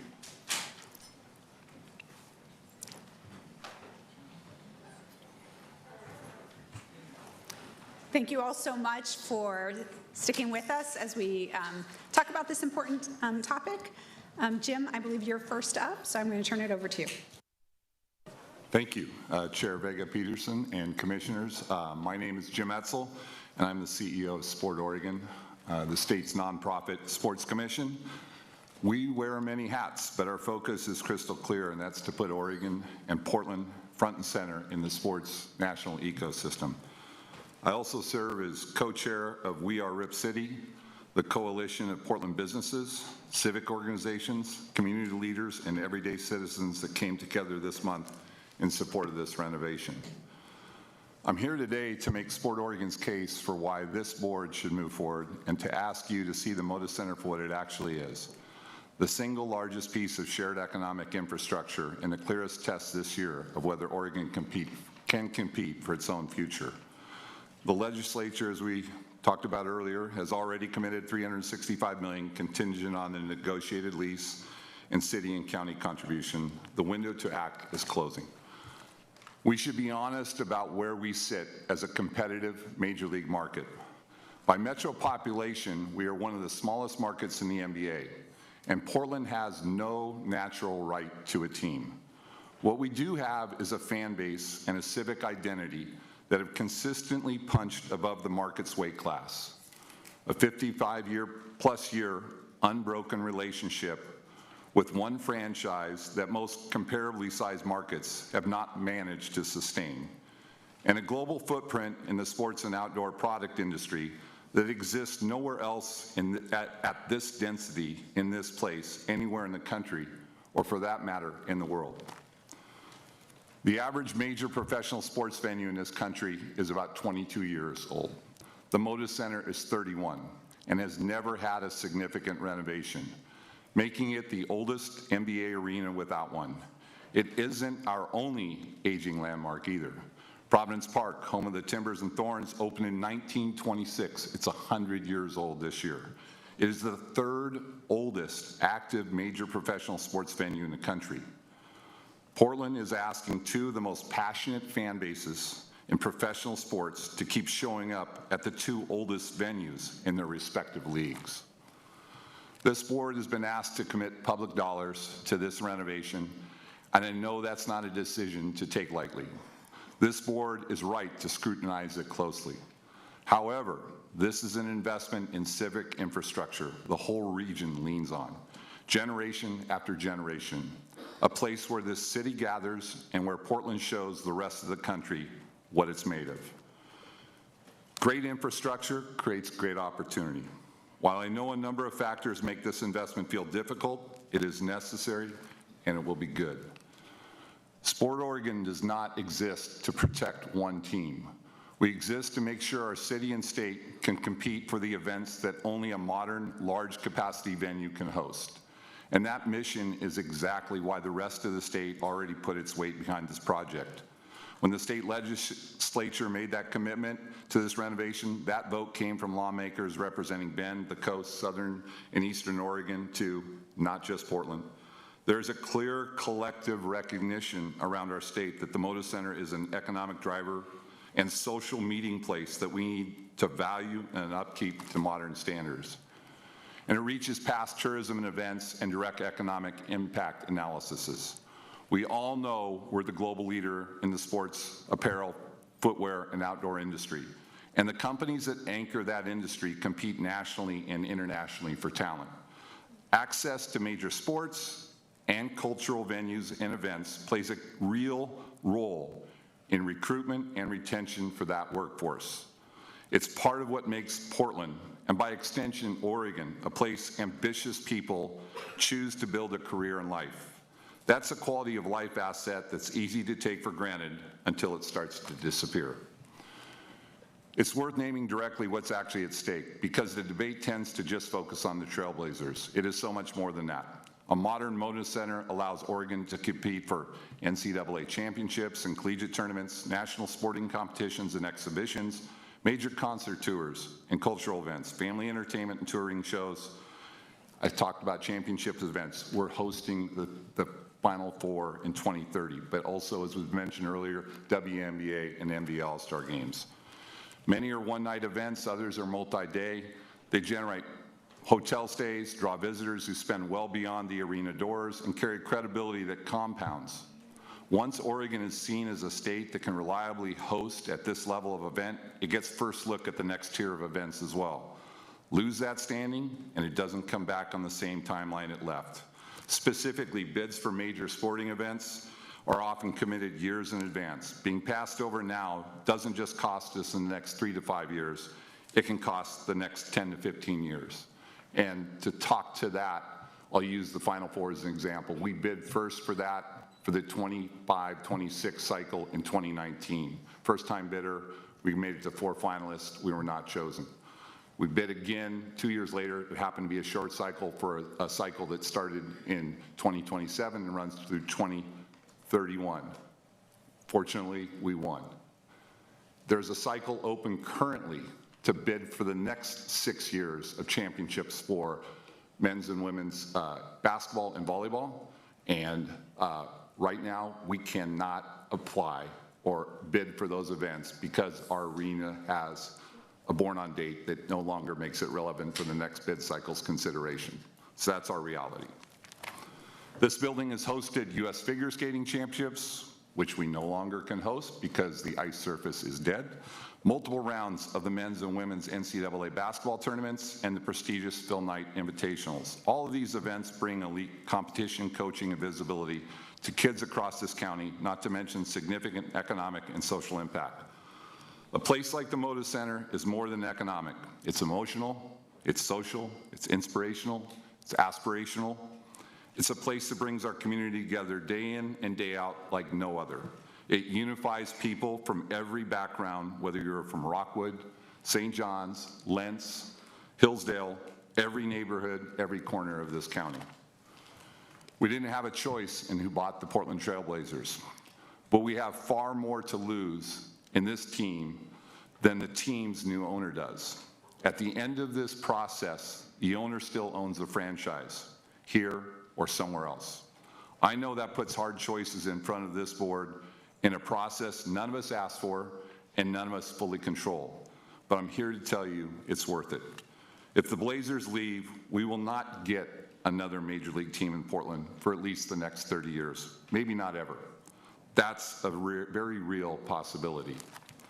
Oregon built its national identity in sports and apparel not because it was the biggest market, but because it decided generation after generation to act like a market that could compete with anyone. The Moda Center is where a lot of that identity has manifested itself over the last 30 years. This board has an opportunity to make this place nationally competitive and competitive for the events that put Portland on a national stage, and competitive for the talent that decides where to build a career and a life. That's the asset in front of you, a place that makes this community great, a place to live, a place to work, a place to play. Thank you for your time and seriousness with which you are approaching this. Thank you. Good afternoon.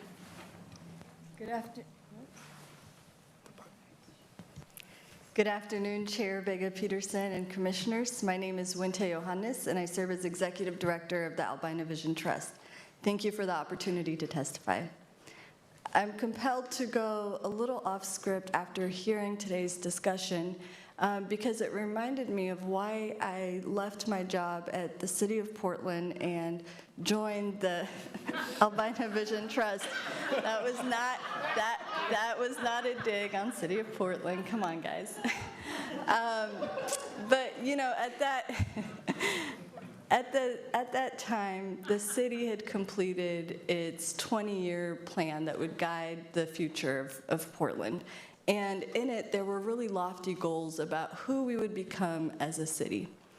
And I started to ask questions, right? If we say that Portland is a place where working class families will be able to afford to live in the heart of our central city, if we say that we care about the well-being of Black and brown children, how are we not only reflecting it in our documents, but who is responsible for executing that?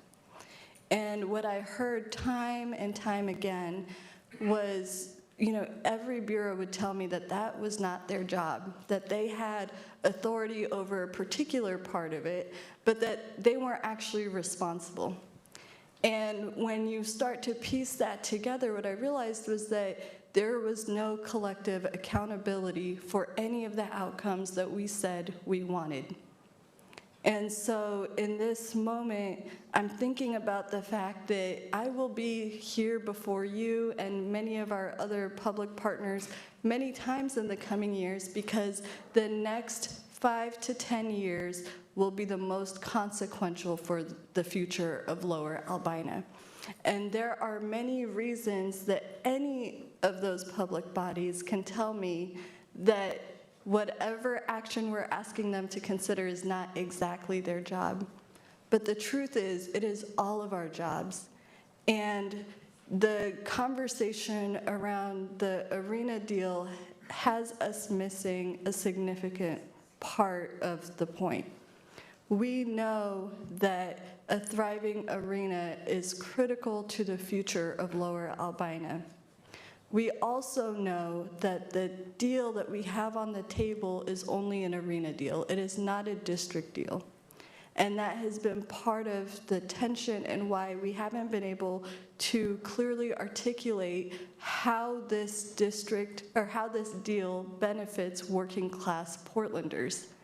What I see is that there is a way to tie all of this together and for us to not miss this generational moment to say, we completed the task at hand, right? The bare minimum is that we avoid a mothballed arena in a district where people have paid with their homes and businesses for the arenas to be placed in the first place. We can do that. We can meet our bare minimum responsibility. But that is the bare minimum. We have to do what this moment asks of us, which is more than keeping on the lights in the building, right? We have to build something worthy of Portlanders' highest aspirations for how we live and take care of one another. We need to look up and invest in our future, knowing that public investments should create public value, and that that value will extend far beyond the walls of any single arena. We should reconnect a neighborhood. We should create opportunities for housing and local-owned businesses. We need to improve public spaces and ensure that the prosperity generated here benefits the communities that have carried its burden for generations. The county has the opportunity to set and reinforce that standard in partnership with the City of Portland. This looks like preserving opportunities for restorative redevelopment by returning land to community ownership, safeguarding opportunity for future housing and community-serving uses, and most importantly, recognizing that we can collectively, across all of our partners, demonstrate that economic development and restorative justice can and should move forward together. This is our moment to play to win, because when we do that, the sum is greater than all of the parts. 1 plus 1 can equal 3. And so I thank you in advance for your leadership and consideration, and hope that we move through this in a way that we can be really proud of not only meeting the minimum expectations, but to say we really rose to the moment and delivered. Thank you. Thank you so much. Good afternoon.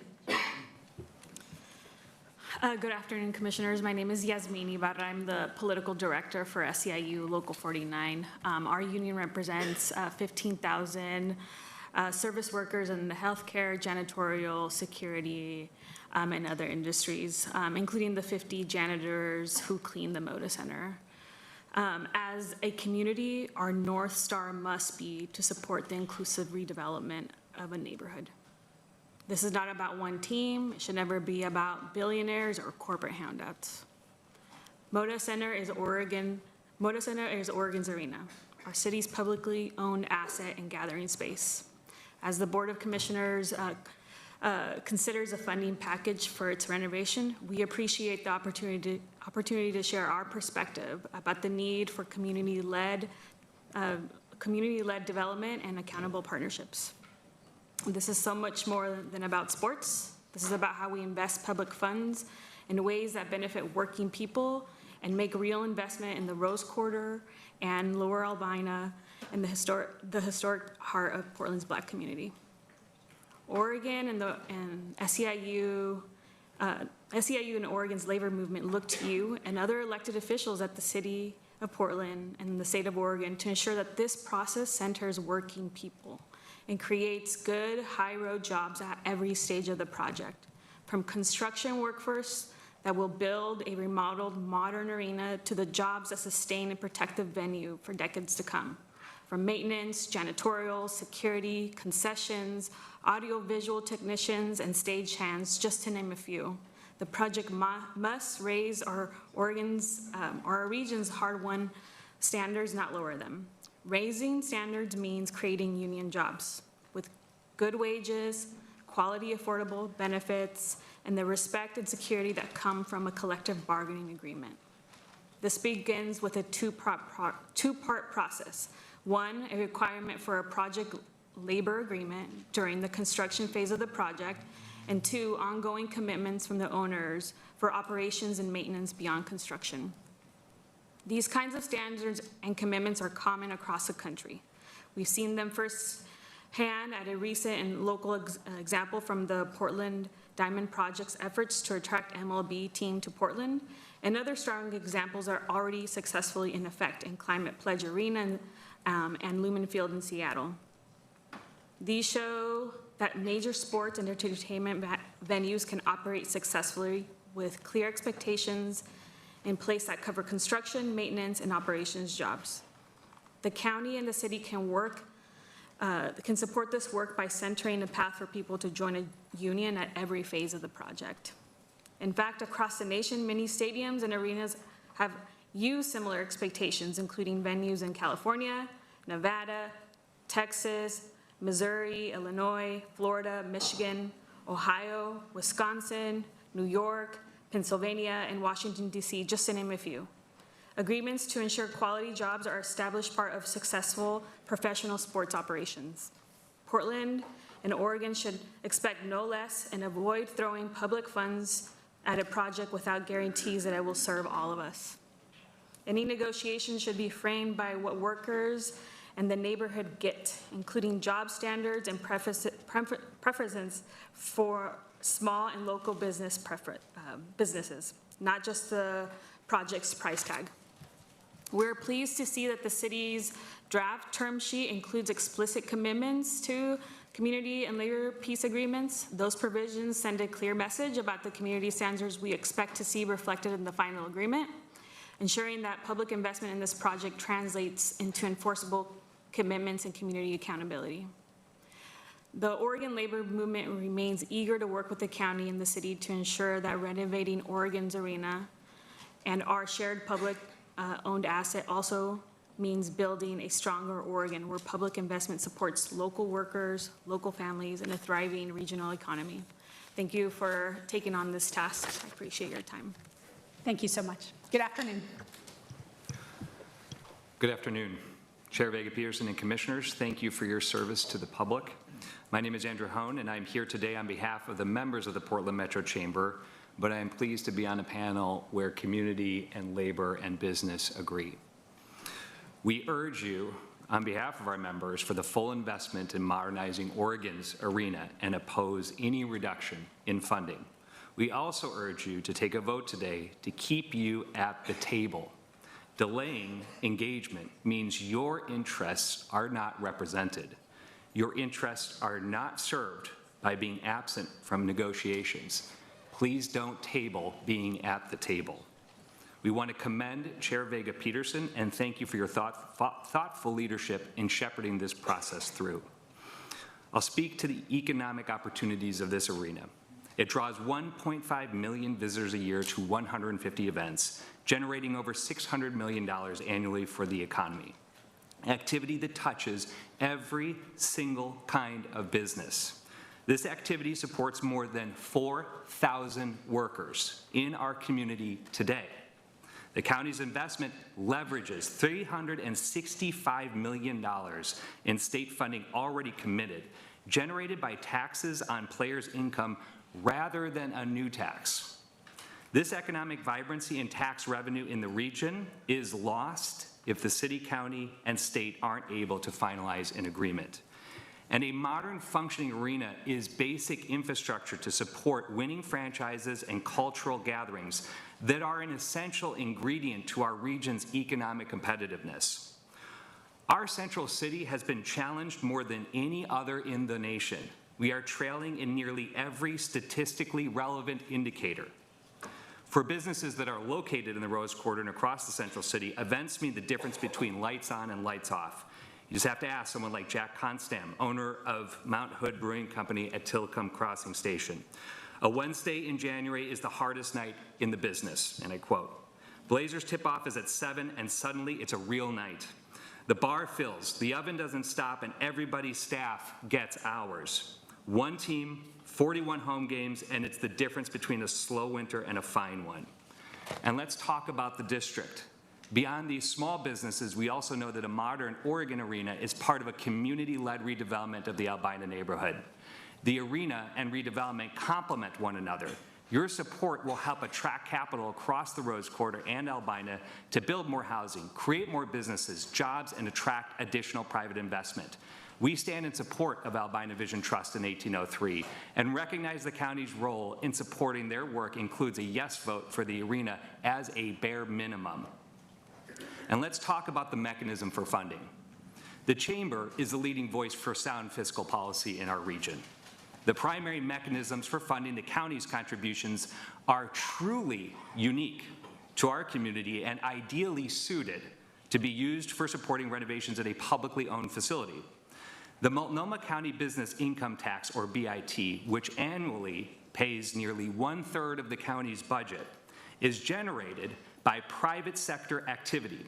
This matters in the context to why the BIT makes sense to utilize. The Trailblazers franchise was made possible through a private venture to obtain an NBA expansion team, and the arena was built and maintained entirely by the private sector.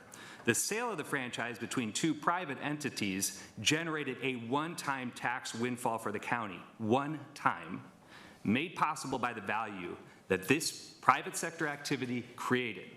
Using those tax proceeds to renovate Oregon's arena is only possible but for the activity of the arena. The rental car surcharge is the other primary tool paid mostly by visitors from outside our region. Using a small portion of this surcharge that is currently designated as the share is currently paying for the debt issued for the Oregon Convention Center. To pay for the Oregon Arena in 2030 is textbook definition of sound fiscal policy. This purpose of this portion of the rental car surcharge is to pay for large tourism facilities. And the ask of the commission is simply keep doing what you're doing. Using this mechanism means that when we have more games, more events, more concerts, the general fund will benefit. This is the definition of return on investment. Conversely, a no vote or reduced funding, as is proposed, means we lose activity at the arena or fail to attract more. And as a result, you can expect the following. Revenue for the general fund of Multnomah County to decline. You'll be forced to cut services, and we will have lost a massive match from the state of Oregon for our community. This is a once-in-a-generation vote, and allow me to offer my own experience as working for a county government, Kings County, New York, that partnered with the private sector to lure the New Jersey Nets to Brooklyn.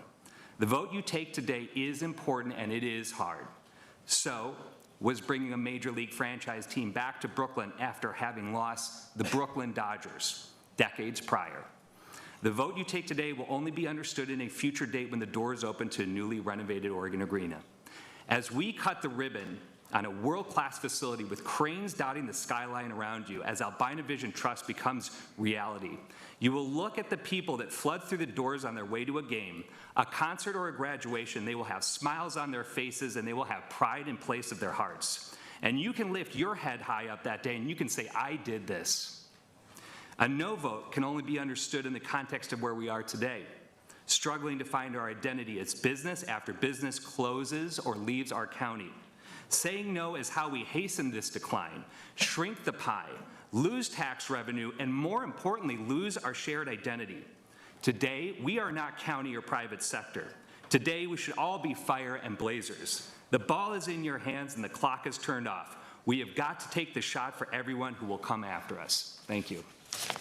Thank you. Appreciate you all being here. Open up to the board to see if there are any questions for you. Before we move on to public testimony, Commissioner Jones-Dixon. Just a general thank you, no questions. Thank you. Commissioner Moyer. I'll be nicer this time. I leave my feistiness for other elected officials. I am really curious, and this is probably a poor reflection on me. I am not actually familiar with, I know what Albina Vision Trust is, I know what the 1803 project is, like very broadly, but I actually don't understand how this deal impacts the work. So I would absolutely love to know more because I'm interested in it. That seems hopefully promising. Sure. Thank you, Commissioner Moyer. Well, first, let me say we would be delighted to take you out on a district tour and share more anytime. But for the purposes of today, I'll share the Albina Vision Trust is working to redevelop the lower Albina neighborhood. We are anchored by the Steel Bridge to just north of the Broadway Bridge. And if you think about that geography, the Moda Center is right in the heart of it. So our very first building that we opened last year, wherein we welcomed back the first families in 40 years to live in the district, live 90 seconds away, literally 90-second walk from the Moda Center.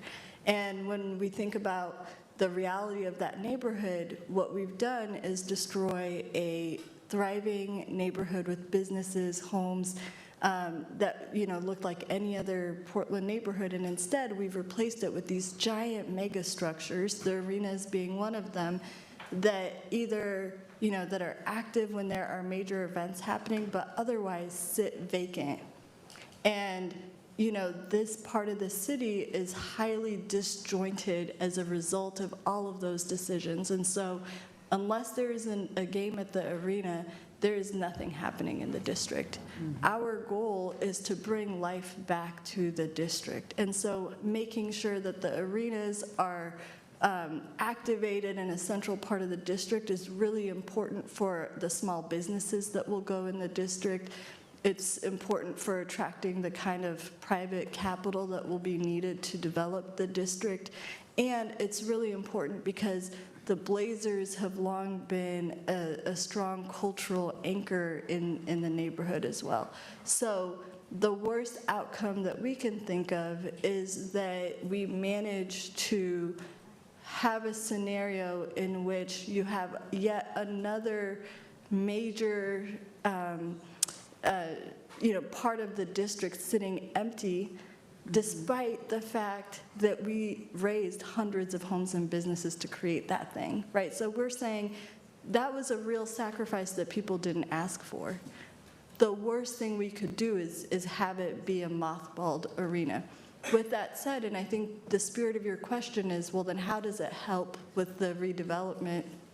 This is what I was getting to in my remarks. Making sure we have an active arena is really only step one. And there are lots of activities happening in the district that are part of rebuilding Albina. So, we are working on the acquisition and redevelopment of the Portland Public Schools site, which is just on the other side of Broadway. We also think that with this particular deal, if we can get our public sector partners aligned, there are ways that we can deliver real district benefits, right? So we've put forward some ideas around how there might be energy sharing between the renovated district and the residential part of the neighborhood.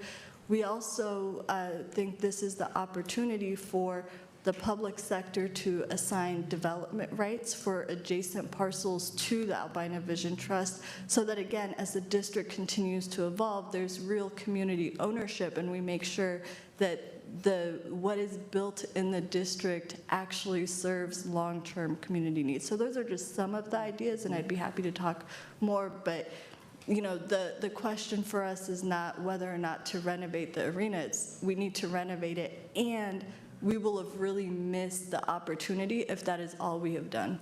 Yeah. That we have to deliver additional benefits to working class Portlanders who have started to call the district home and will continue to.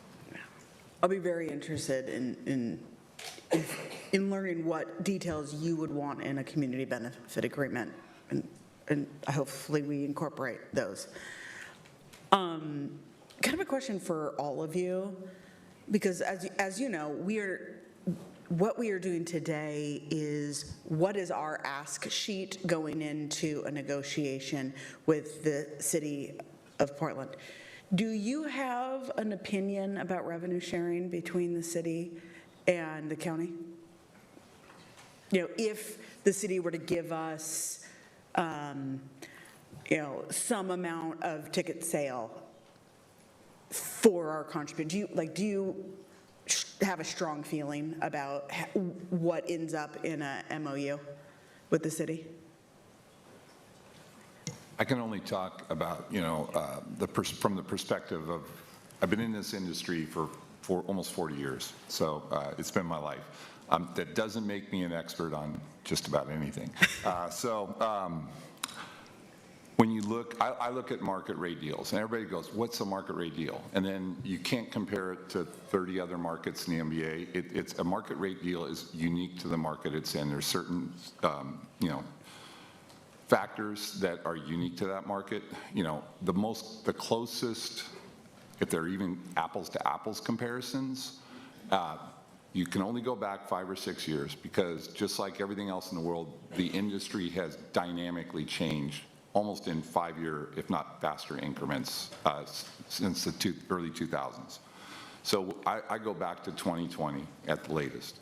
I look at markets like Charlotte. I look at markets like Memphis. I look at markets like Salt Lake City. I look at Oklahoma City. And are they publicly owned or are they privately owned? Publicly owned, Charlotte, 100% publicly financed. Memphis, the same. Oklahoma City, it's a slight tweak because they're building a brand new arena over an arena that's only 24 years old. And that one, when you talk about new construction, there tends to be a sliver of private participation. It could range from 5%, which is the case in Oklahoma City, up to 30, 35%.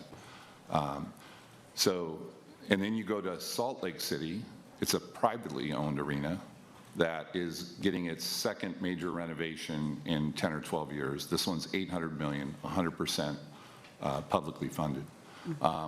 So everything has its nuance, but I look at those as comparable markets in population and somewhat comparable in, if you want to call it, economic vibrancy, vitality, or corporate base that's in them. We're still on the low end of that. We're above a Memphis or a New Orleans. So that's how I look at how these deals are structured. And inside each one of those deals is the nuance you're talking about, is there revenue share. In a market, the reality of being Portland, Oregon, at best a mid-sized market in the realm of major professional sports, and many consider to be a small market, that really doesn't happen. What does that mean, that really doesn't happen? I'm not sure what that means. Well, you can get to your outcomes however you want to get to your outcomes in negotiations. So it's that give and take. So if you want something of that type of definition, you might have to give up something on the other side. This is where I'm getting out of my league, but I follow these articles constantly There's a weekly publication that tracks these deals. I've read my entire career. So just everything is nuanced to the market, the situation. So. Okay. But Commissioner, yeah, go ahead. 2 seconds. I actually appreciate the question. I think it's a worthy conversation to have. I don't think we can at all opine about what the county's role is to the city, other than to say I think it's a worthwhile thing to bring up. I think that is why you need to be at the table with the city, is we want to see all of you have a collaborative conversation with them and urge you to talk and to do it between yourselves. And we cannot encourage collaboration enough to work these issues out. So we can't weigh in good or bad either way, just simply say, get to the table and have that conversation. I think I'll just add, I think the state has brought in a consultant that's worked on similar deals. The city's had one on board for quite some time, I think almost going back a decade, as you know, they've known this moment was coming. So I think, you know, those voices that actually work inside these agreements and can give you that honest feedback, I think those resources are really important as you kind of, you know, go through the decision tree on this process. But I think being at the table in that conversations and hearing those things firsthand and understanding the nuance of why this might be slightly different versus another market or what's unique to us, that's good time well spent. So this is my last, and please correct me if I'm misinterpreting this. You seem to all be united on there needs to be a deal at the end of the day. Like that seems to be what I hear. Each of you have different components that you think are like really key, but like, hey, Multnomah County, we're not in the weeds on your deal with the city back and forth, but like, please don't bomb a deal. is the vibe I'm getting. That's a fair evaluation. Okay. All right. No, I totally hear that. I appreciate that. I just want to get like, what is your North Star, which is like, don't kill a deal, please, Multnomah County. I appreciate that. Okay. Thank you. Commissioner Singleton. Thank you, Chair. I don't have questions for you all. I really appreciate, Winta, you kind of sharing more about how I've been thinking about this as terms of what it means to the district and to the neighborhood. While a Moda Center is clearly a bigger thing than just District 2, it does mean something to the community and what this all looks like and that larger vision of what was taken from us and what we can have back when we think about the larger piece. And part of that is why you see my amendments to give development rights of those parcels back to community and specifically to AVT. And I know that we had some responses from the city about that they have those development rights, but what we have in front of us right now is that they are in the bridge agreement, and that's part of why I continue to harp on it, is you can't give the same rights away twice. And so until we actually understand what that looks like, I'll continue to push for that to be amended into any agreement that we do, in addition to, again, other broader community benefits. I feel like I keep saying labor harmony, all of the renovation components that we want to get this to a more highly used facility. I think, I don't know, I think we've got a couple more pieces we're gonna go through today. I still, I know that you all are saying, let's move today. I think we've got some time. It's still 2 weeks, almost 3 weeks before the city makes a vote. And so I do still intend to, while I appreciate and respect what you all have said, I do still intend to make that motion to delay and give us a couple of weeks to just run a couple more numbers. Honestly, in the time we've been sitting here, I've been chatting with some of our finance folks to ask some questions of what are some other funding opportunities that don't hit the general fund. So I think it's important that we just do our due diligence there and come back to a vote when we've at least seen that. We might land in the same place we're at today, but we haven't actually looked at those other things. And so let's just take that couple of weeks to do that. Thank you. Commissioner Berman. Thanks all of you for your presentations and for being here today. I think a question I have for Yasmin is the language, I was looking at the city's terms, is the language in Exhibit C the language that you want to see? Yes. That was a yes? Yes. Okay. Yes. And then, Jim, to your point about the state and the city having hired expertise, so they're ready to go with this? That's what you said? They've had, they've had a third-party consultant that they've had, because if you look at the short-term lease negotiation that went on for some time, and I don't know when that started, if it was 23 or 24, to get to this short-term lease extension and transfer of ownership. My understanding is the city has counsel that was outside the city, industry expert, that would help them understand, you know, what a good deal for the city would look like. You know, and I'm assuming that this term sheet that the city provided was with using professional expertise. I believe it's the same person. And I really appreciate you raising it, because one of the points that Commissioner Moyer and I sort of advocated for last week is that the county needs to have that same expertise, because of course, whoever the city hires, whoever the state hires, they're advocates for their people. And you know, we need to have, from the county's perspective, because we have different fiduciary responsibilities than everybody else. So this is one of the reasons why I think we need to do that with all due speed, so that we have that expertise on the county. So thank you for pointing that out, that the others had that and the county doesn't yet. Winta, I may get this wrong. I was trying to find the news story. But I think last week when the anonymous source trashed the city to steal, they said something like, we don't, and tell me if I'm wrong, something like, we don't need the city telling us that who we work with in the community. And I'm wondering, are there ongoing conversations right now with the Blazers? Or do you really need this structure for something else? It's not a trick question, I guess. I'm just trying to figure out, they said, we're already doing this, or we're going to do it. And would you rather be within the structure? Well, so we do have a partnership with the Trailblazers, right, the Albina Rose Alliance, which we are comfortable with. Our feedback as it relates to the city's term sheet is that the community benefits currently in the term sheet don't add, they don't, there are specific things that we believe actually get us to a district deal. And what is currently in the city's term sheet does not reflect that. We are working with the city to try to get to a better place on that. And are those things that the county can do, or things that are solely the city? So for example, the other developable land within the Rose District that is more city controlled, so it's... So it is, so, you know, we want the assignment of the development rights, which ultimately will have to be in agreement with the city of Portland. The county's role would be to reinforce that through its IGA. Okay. I think I knew where you stood, Andrew, on the deal.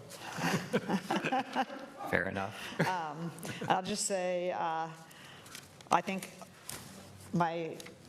the expectations from the community that sent me here is that, I'm going to make sure that I protect the county services and the county's work. And as I've told numerous people, I can come back tomorrow, Monday, Tuesday, Wednesday, Thursday, Friday next week.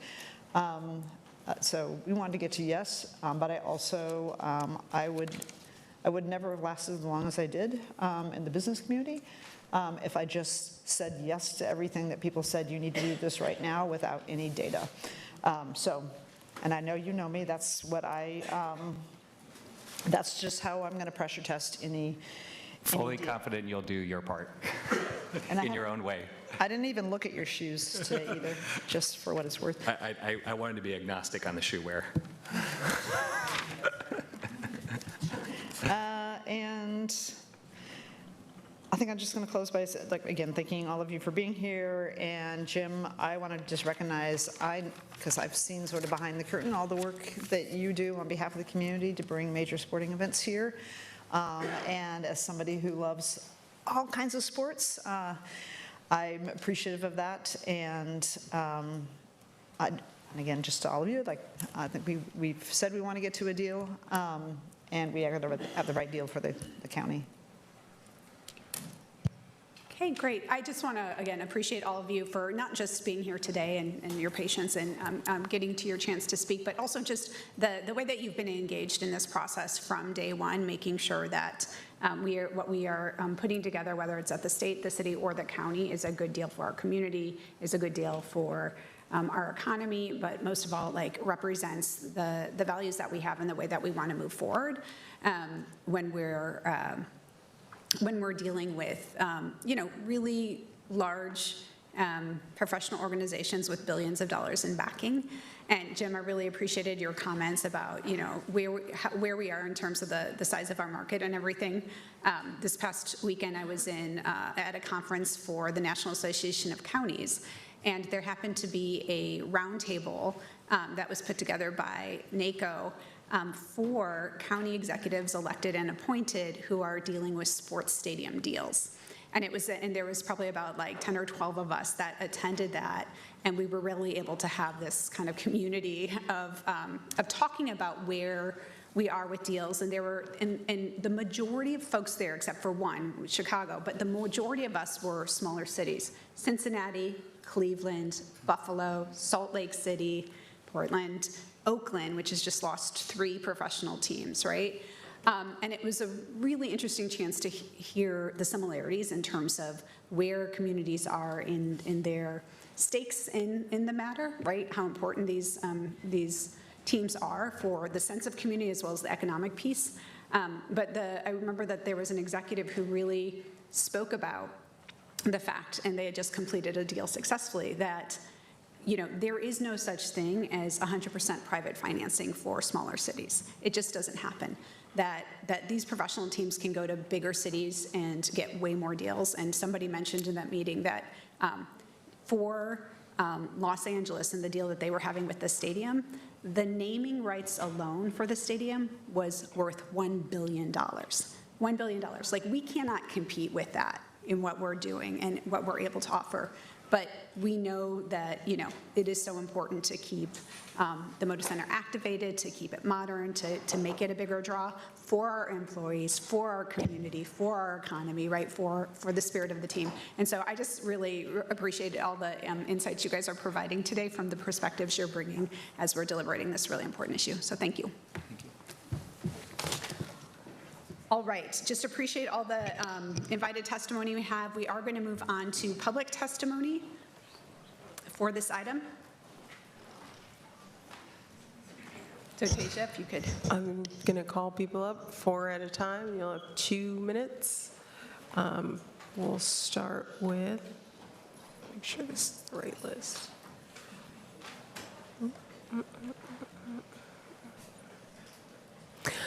Jackie Tate, Cindy Sierra, Rachel O'Rourke, and Hillary Zust.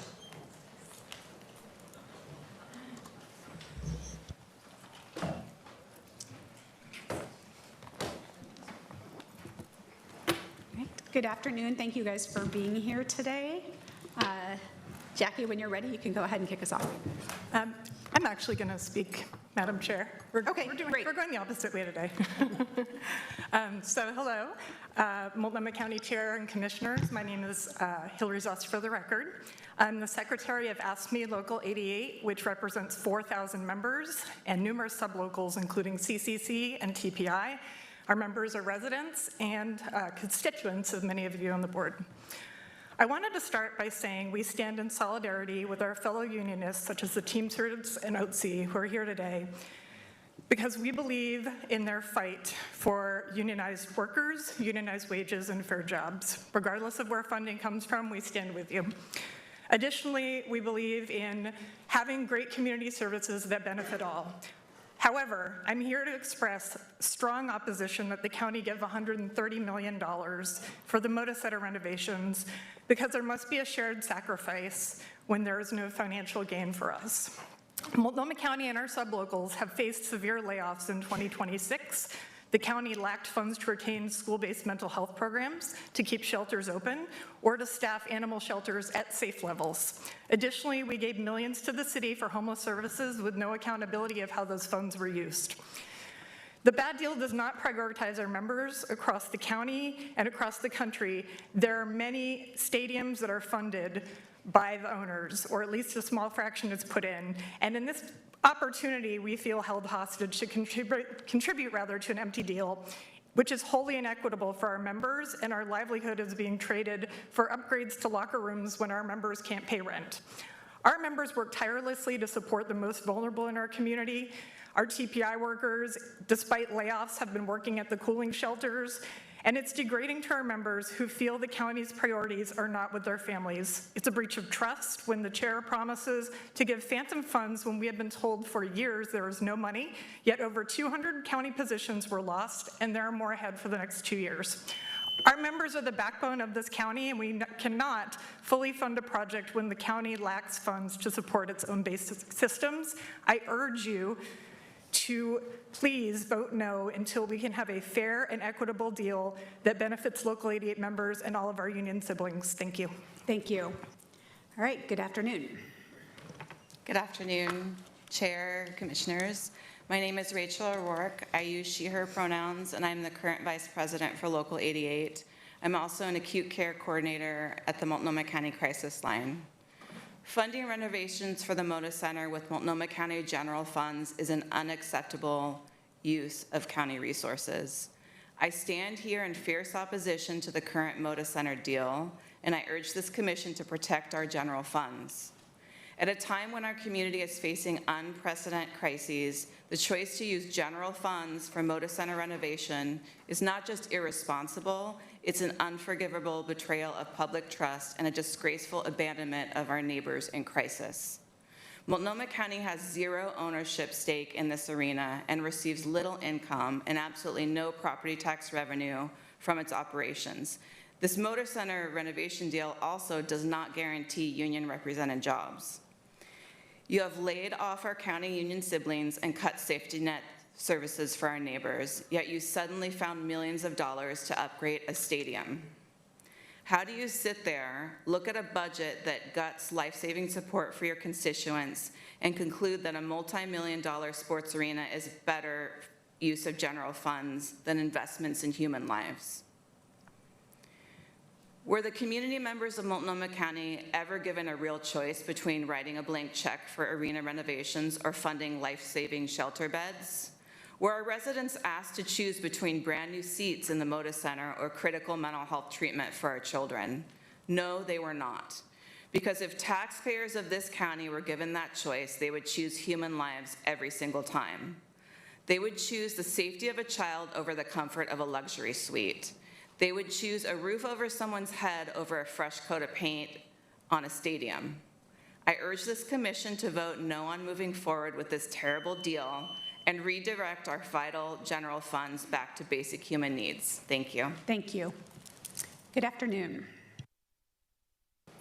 Hello, Chair and Commissioner. My name is Cindy Sierra, the elected treasurer of AFSCME Local 88. Today is not about basketball. It's about priorities. For years, this board has told workers and this community that there wasn't enough money. There wasn't enough money for school-based mental health, drug and alcohol treatments, to keep the Sun schools open, or to fully staff the critical services our community depends on. But now somehow there's over $130 million for an arena. Chair Vega Peterson, on February 27th, you publicly stated that you would find $88 million for the Moda Center. So here's a question for you. You could find $88 million for a building. Why couldn't you find it for the people you were elected to serve? Where was that urgency for children and family, for behavioral health, for workers who put the humanity in human services every single day?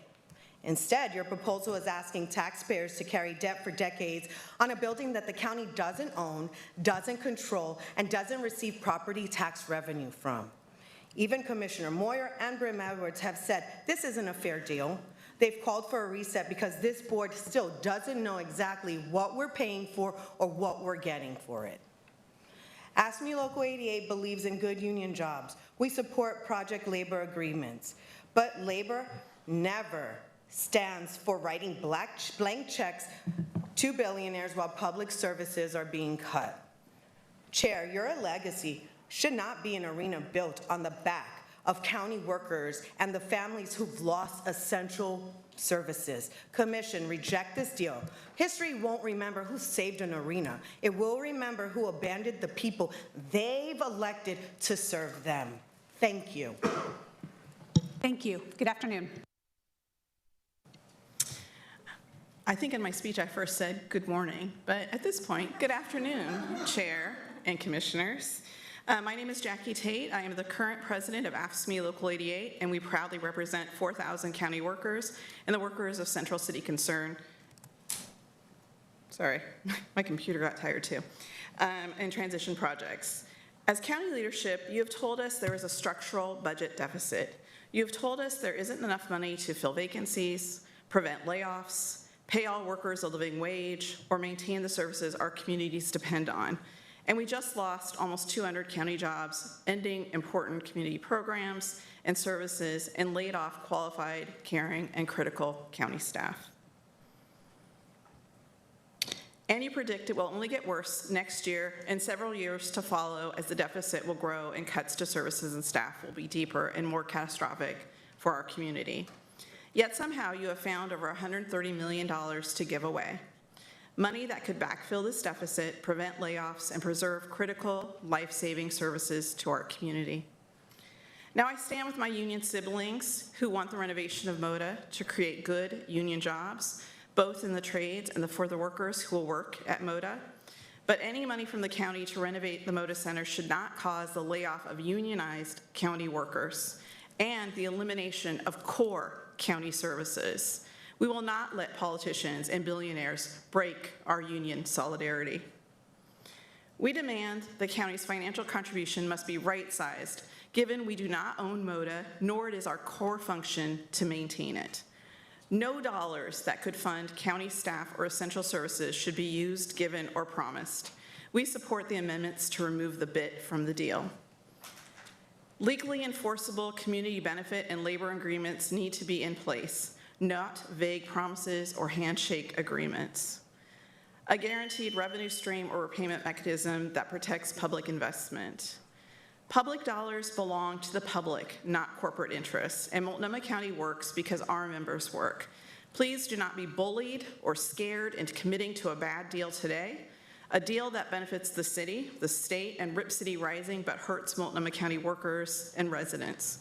We call on you, Board of Commissioners, to reject this blank check, halt the job-destroying layoffs, and invest our county dollars where they are needed most, in our families, our children, and our frontline workers. Thank you. Thank you.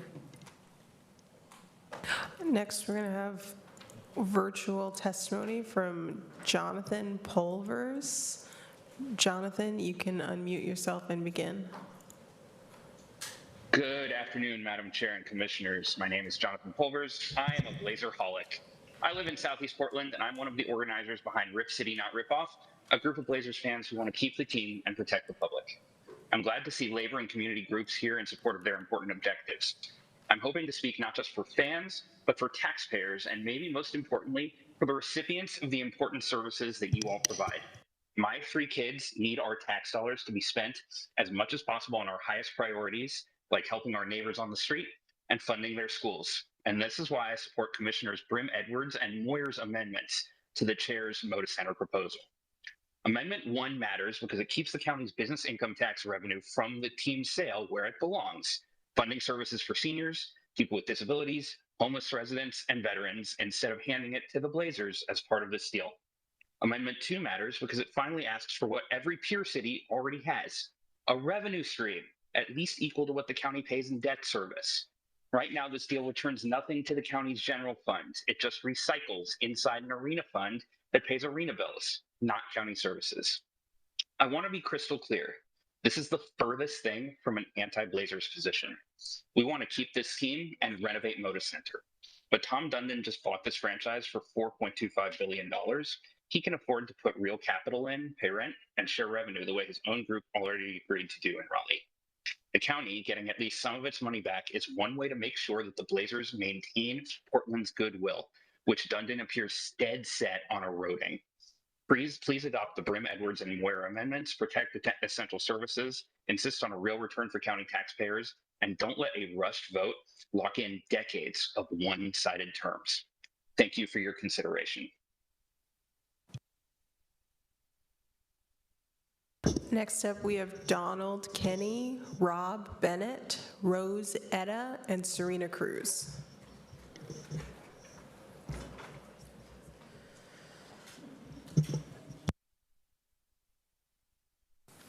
Good afternoon.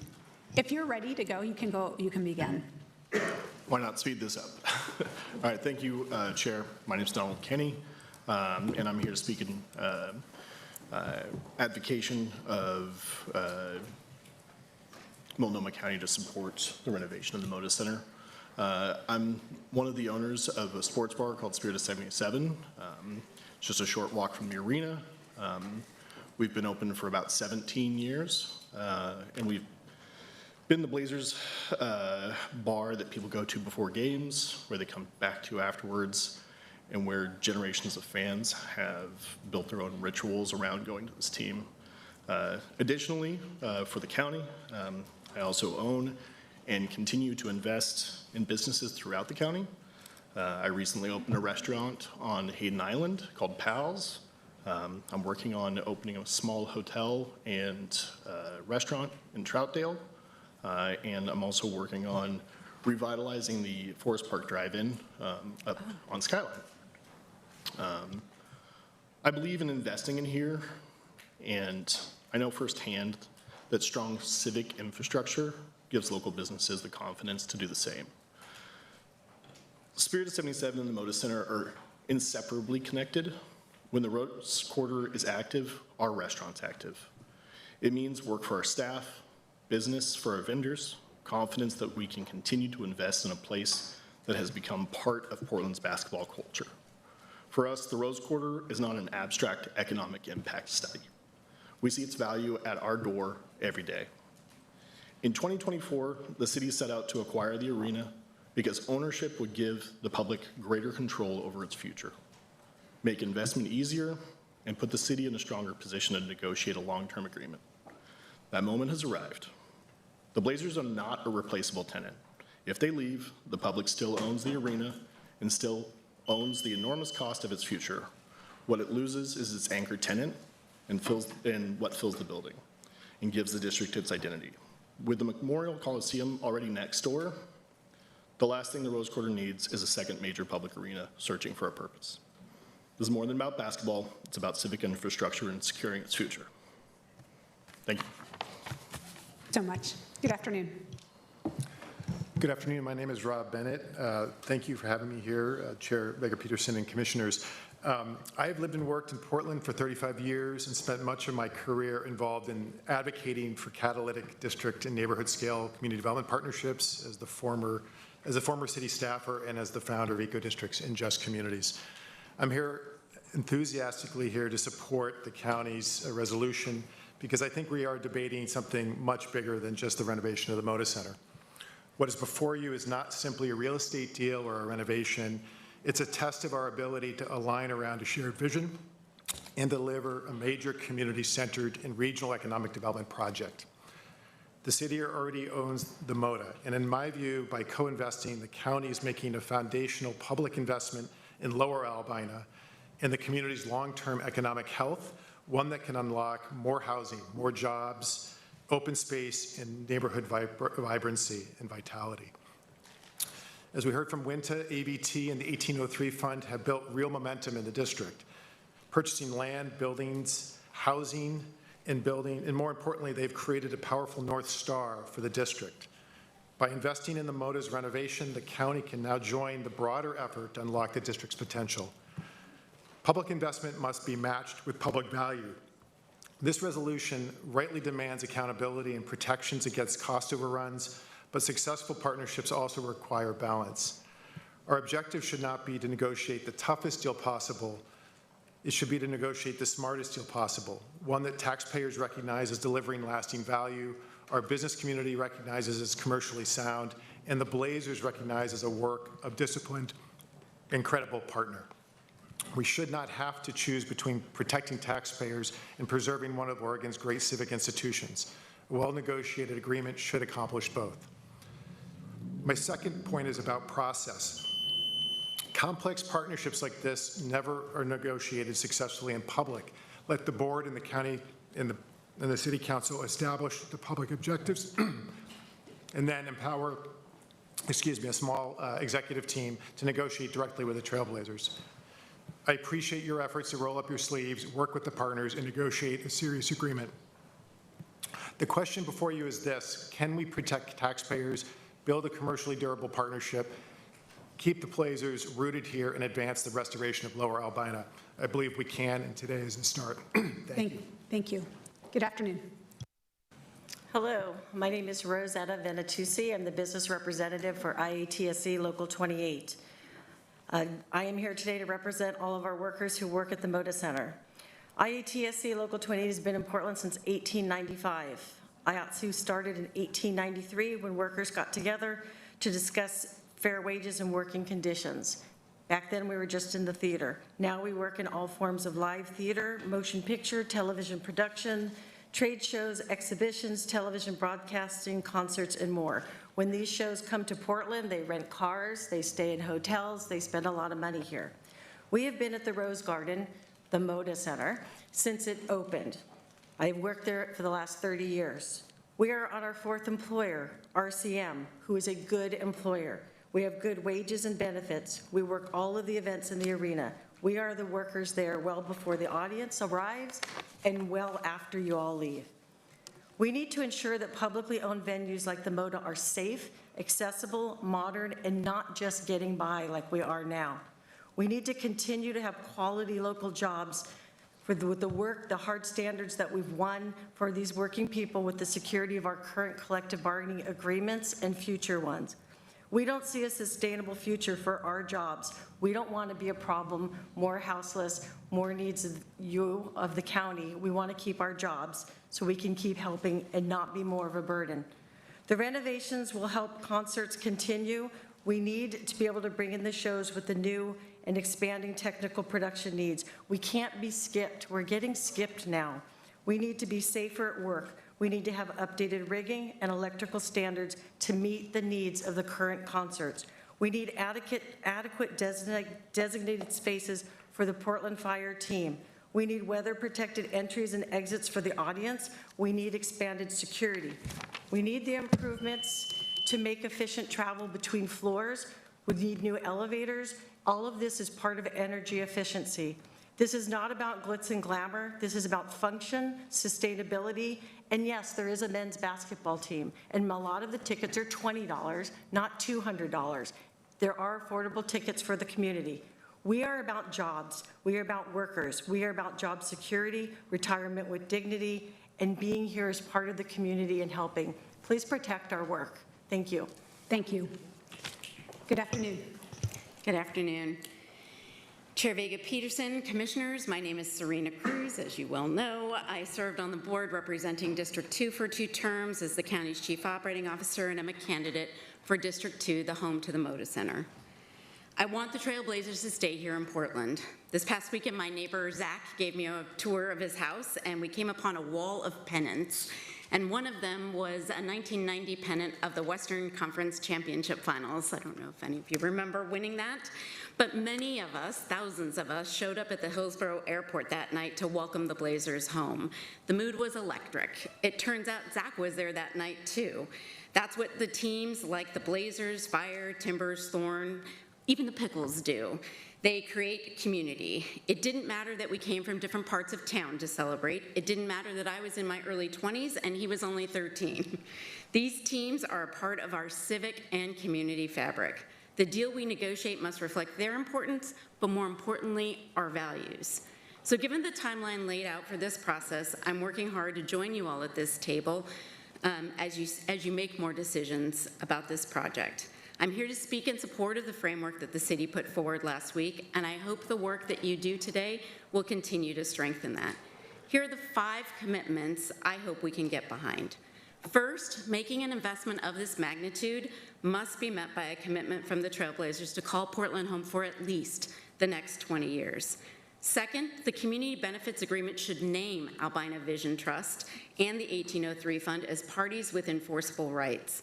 This arena stands on the neighborhoods fractured by the construction of Memorial Coliseum, I-5, and an Emmanuel Hospital expansion that took 171 homes.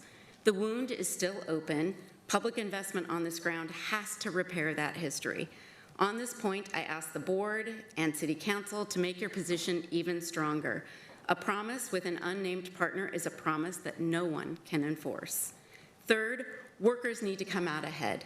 A project labor agreement for construction, a labor harmony agreement for operations, and a commitment to hire Oregonians so that this renovation builds local living wage jobs, not just a building. Fourth, the Blazers should make an annual payment in lieu of taxes. This arena came off the tax rolls and when it became publicly owned, and the county and the city should not have to quietly absorb those losses. And finally, fifth, the Blazers organization can demonstrate good faith in this negotiation by releasing the independent economic analysis and the full renovation plan as soon as possible, and certainly before the IGA and appropriation votes. Thank you. Thank you. Next, we're going to have a virtual testimony from Stefan Moritz. Stefan, you can unmute yourself and begin.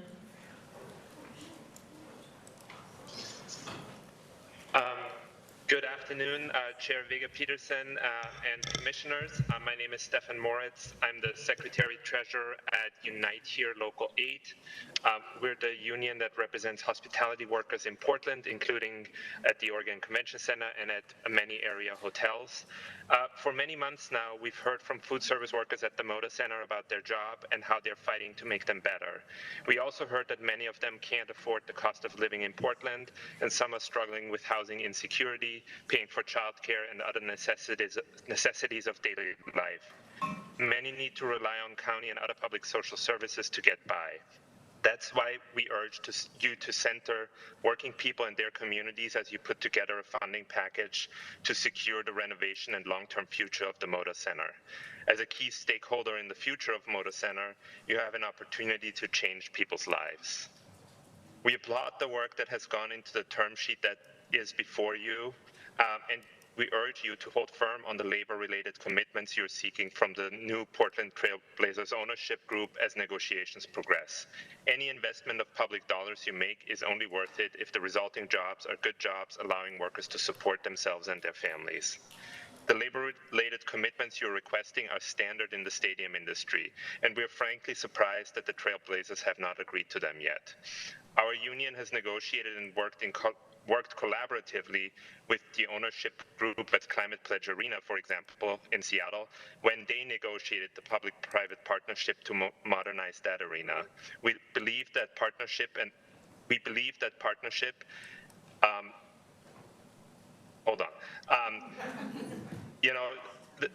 believe in that idea of partnership, and others up and down the West Coast have done the same.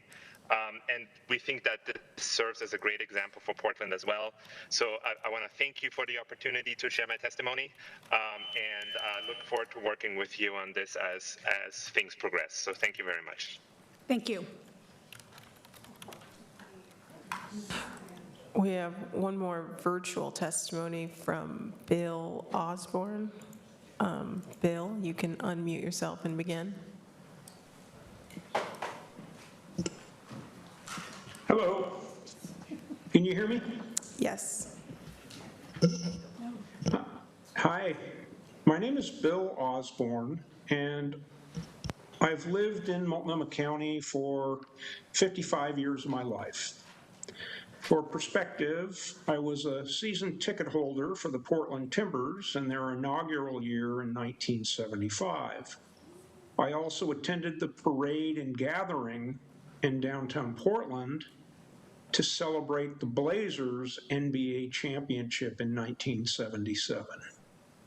So although they can create fun and economic activity, professional sports teams should be funded by the private sector. And until this issue was brought to my attention, I thought there was a budget crisis in Multnomah County. I thought layoffs were imminent. And I've been an employee in DART, the Department of Assessment, Recording, and Taxation, for nearly a decade. And in response to this budget crisis, last month, I became one of those who took voluntary retirement. And now I see an $80+ million spending proposal before the board. What happened? This made me wonder about what the primary functions of Multnomah County government actually are. I thought they included courts, policing, roads, bridges, and social services to the needy, to name a few. So my experience working in DART led me to some observations about county failures along the way that exist today. These are failures of planning, management, and oversight of homeless services. Just recently, the closure of a large transitional facility that resulted in lost jobs and tenants losing their place to live. If you haven't noticed a resurgence of people living on the street, then you aren't paying attention. In weatherization services,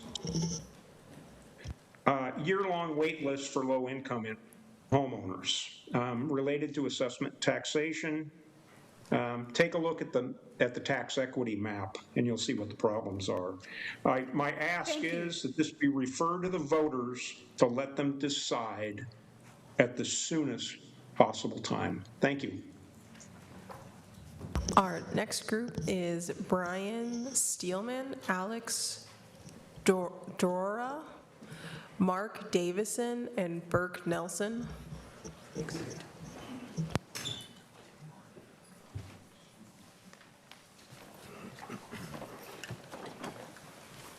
Good afternoon. Please go ahead. Good afternoon, Chair Peterson and Commissioners. My name is Brian Steelman, and I own Porcano Hawthorne, Porcano Taqueria, with locations in Portland on North Mississippi and Southeast Hawthorne. I'm not here to talk about tax mechanisms or term sheets.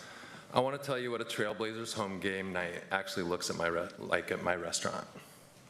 I opened my business on North Mississippi near the Moda Center 21 years ago in the summer of 2005.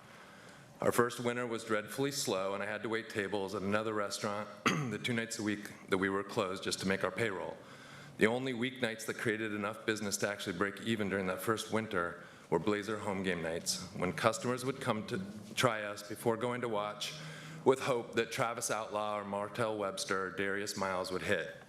If it wasn't for those home games, that winter would have felt very cold and lonely in Porcano. The following winter was brighter because at Porcano we had steadily gained a following, and the Blazer pregame and postgame business was even more robust and fun because we now had LaMarcus, Roy, and Odin. The potential was overflowing for both the Blazers and for my business. That season we started accepting the Taco Bell Chalupa coupons that were handed out after games where 100 points were scored for a free taco at Porcano. I even bought 2 seats in the 300 level for employees that year, and we still have those to this day. We really gained momentum in that second winter, and the Blazers and their Chalupa coupons had something to do with that. To this day, when winters slow down, Portlanders desire to go outside of their homes and businesses become slower and tougher to navigate. It's those Blazer home games that add a little extra joy and energy to the restaurants. We get very busy before and after a game. The whole street and neighborhood has more action and excitement. All staff needs to be on their game as folks show up on their way to the game. Translates to real extra income for 41 days a year that employees count on. We have 50 employees at PQN Mississippi, and they all count on these extra big tip nights of a Blazer game. I'm going to skip a little bit, sorry. When there's uncertainty about the future of the Moda Center and the events hosted there, that's not an abstract question for us. It's fewer shifts, less income, less certainty for my staff. Beyond my own restaurant, I talk to a lot of other owners in this industry, and there's a concern in our community about what happens if this doesn't get done. Also, the possibility, and possibly most importantly, modernizing the Moda Center is essential for the future of the Albina District, supporting the investments that the Albina Vision Trust and 803 is making in the neighborhood that has experienced generations of displacement. A renovated arena will help support housing, more businesses, more jobs, and more investment in the central city. The visions of these two organizations are foundational to what Portland can look like in the future. I urge you to support the investment in our civic infrastructure and find the path to modernizing the Moda Center and keeping the Blazers in Oregon. Thank you. Thank you. Good afternoon. Good afternoon, Chair and Commissioners. My name is Mark Davison. I'm President of Teamsters Joint Council 37 here in Portland. We have 35,000 active and retired Teamsters here in the city, tied to more than 200 employers, primarily in the private sector, but also in the public sector. I like to say that if you bought it, a Teamster brought it. We're here to recommend that, to request of the Commission, respectfully request that you strongly consider the resolution to partner with the state of Oregon and with the City of Portland to protect and preserve the Moda Center and the jobs that are not only at the Moda Center, to Commissioner Moyer's point about, living wage jobs. All of the jobs from the Teamsters that are bringing in all that freight that you heard from the chair, all of that work is done by Teamsters. And I can tell you from the contracts we bargained, those folks are making $70 an hour in wages and fringe benefits. They're bringing thousands of pounds of food from U.S. Foods, Cisco Foods, all of those vendors that go in there are Teamster represented employers. And it's a big deal. They're able to buy a home in our community. They're able to participate in our community. They're able to thrive in their community. And maybe they're able to take, like my grandfather with his 7 children, a vacation every year. So I think it's very important. Teamsters are all about jobs.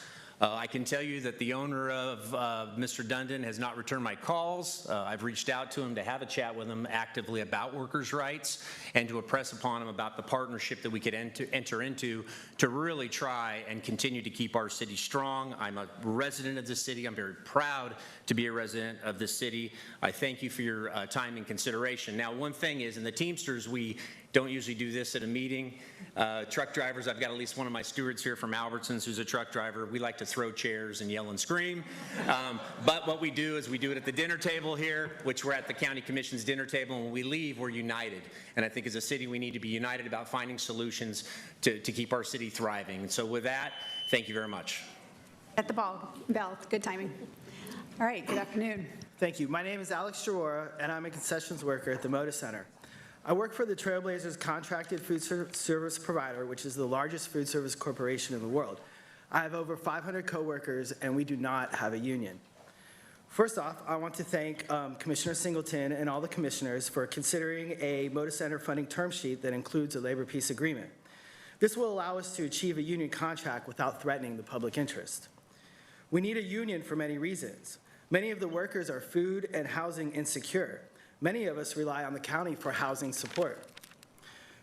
Unfortunately, the jobs do not allow us to work ourselves out of our situation. Rather, we are pitted against each other in a race to the bottom. This is reflected in the hourly pay, which is extremely low. The company I work for has a unionized location across the street at the convention center. My counterpart there makes $9 more an hour and has access to health insurance. I do not. Perhaps the most important union benefit is seniority-based scheduling. This gives workers security and dignity. Just because someone works at Moda Center doesn't mean they will actually work at Moda Center. No work is promised to any individual, and if a manager doesn't like you, they can just not write your name on the schedule. This leaves us all insecure, and we are coerced to accept being taken advantage of in ways that we should not accept. So thank you again for including a labor peace agreement in the term sheet. I look forward to the day we have a union contract and can make hundreds of people's lives better. Thank you very much. Good afternoon. Good afternoon, Chair Peterson and members of the board. On behalf of the National Association of Minority Contractors, Oregon chapter, I write in support of Multnomah County's proposed investment in modernizing the Moda Center. For more than 3 decades, the Moda Center has served as one of the region's most important economic and cultural assets, attracting visitors from throughout Oregon and the Pacific Northwest to concerts, sporting events, community gatherings, and family entertainment. The economic activity generated by these events extends well beyond the arena itself, benefiting restaurants, hotels, retails, service providers, and small businesses throughout Multnomah County. For minority-owned, women-owned, and emerging small businesses, a vibrant regional economy creates opportunities for growth, job creation, long-term stability. The Moda Center's estimated hundreds of annual events help drive customer traffic and spending that supports businesses in surrounding neighborhoods and across the county. The venue's broader economic impact, estimated at approximately $600 million annually, contributes to sustaining thousands of jobs and generating opportunities for businesses of all sizes. Modernizing the facility is also an investment in Portland's future competitiveness. As cities across the county continue to compete for major events, conventions, tourism, business investment, and talent, maintaining world-class public infrastructure is essential. A renovated Moda Center will help ensure that our region remains a destination for visitors and economic activity while preserving the community benefits that accompany those events. Importantly, the proposed renovation represents a significant construction and workforce opportunity. NAMAC Oregon strongly supports investments that create pathways for local contractors, apprentices, and diverse businesses to participate in major public projects.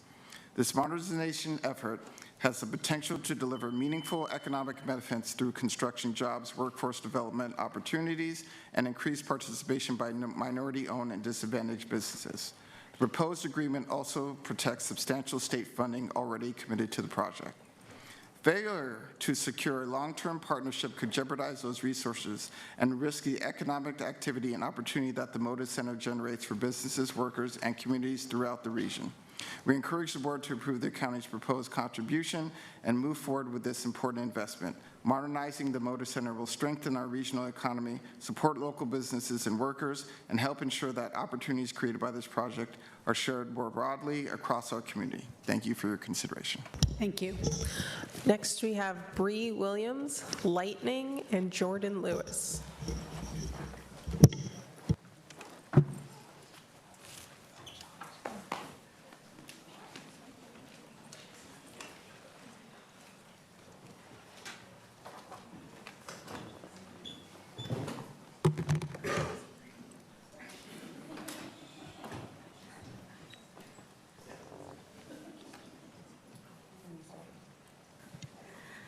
All right, thank you, Chair and Commissioners. Sorry, good afternoon. Thank you for being here. Oh, no problem. Thank you for having me. My name is Bree Williams. I'm a lifelong resident of District 2, and I am also a candidate for Multnomah County Commissioner District 2. I am a Multnomah County employee and a proud member of Ask Me Local 88. I'm here today because I believe our budget is a reflection of our values. Right now, many county workers are being asked to do more with less. My own team has experienced devastating cuts. I barely made it. We see every day what happens when programs are underfunded. Longer wait lists, heavier workloads, burnout, and community members who have to wait longer for the services they need. That's why it's so difficult to understand how we can consider directing hundreds of millions of public dollars towards Moda Center funding while the very services our residents rely on are being scaled back. Every day, county employees show up for families in crisis, for children, for older adults, for people struggling with mental health, housing instability, and substance use. We don't have the luxury of telling them to come back later because our budget priorities were elsewhere. As someone who works as a mental health consultant on the early childhood team, I can tell you these cuts are not abstract. They have real consequences for employees and for the people we serve. Every position lost means less capacity to respond to our community's needs. I urge you to stand with Ask Me Local 88 and with the workers who keep this county running. Invest in the people and services that make Multnomah County stronger, not in projects that come at the expense of our workforce and our most vulnerable neighbors. We are facing some of the most significant budget challenges we've seen in years. And today, you have the opportunity to show that in Multnomah County, we invest first in people, not because it's easy, but because it's our responsibility. This deal needs to make sense before we give up our dollars and cents. Thank you for your time and consideration. Thank you. Good afternoon. Good afternoon. I'm Jordan Lewis, and I'm a Multnomah County resident and taxpayer. I appreciate what Commissioner Moyer asked Senator Lieber earlier. She asked her what services the state was going to cut to make the $360 million payout to the Moda Center. She framed it in terms of how many school days would be cut due to that payout. I'm here today to frame it in a different way. $360 million would have plugged TriMet's operating budget hole completely. TriMet's going to cut over 10% of their service. That's how people get to work. In exchange for snacks and treats, games and toys, we're going to take away people's ability to literally get to work and to medical appointments. I think we need to grow up. Metro Chambers CEO Andrew Hone talked about Portland's identity being at risk. What is Portland's identity to him? It's comparative advantage. To me, it's the alternative lifestyle offered since the 80s with its robust public transit system. And if we're going to defund that and dismantle that, we are taking away what makes us special. We're Columbus, Ohio-ifying our city, and it's going to make us less attractive and less interesting to a lot of people. It takes away what makes us special, and I really can't watch while that happens. A little off track here. What else? That's about it. Thank It's you. ridiculous. Don't do it. Thank you. Good afternoon. Yes, my name is Lightning. I represent Lightning Superhumanity. One of the things I have is that Rip City has not even shown it to the table for 4 months. It's pretty much, in my opinion, giving you the middle finger right to your face.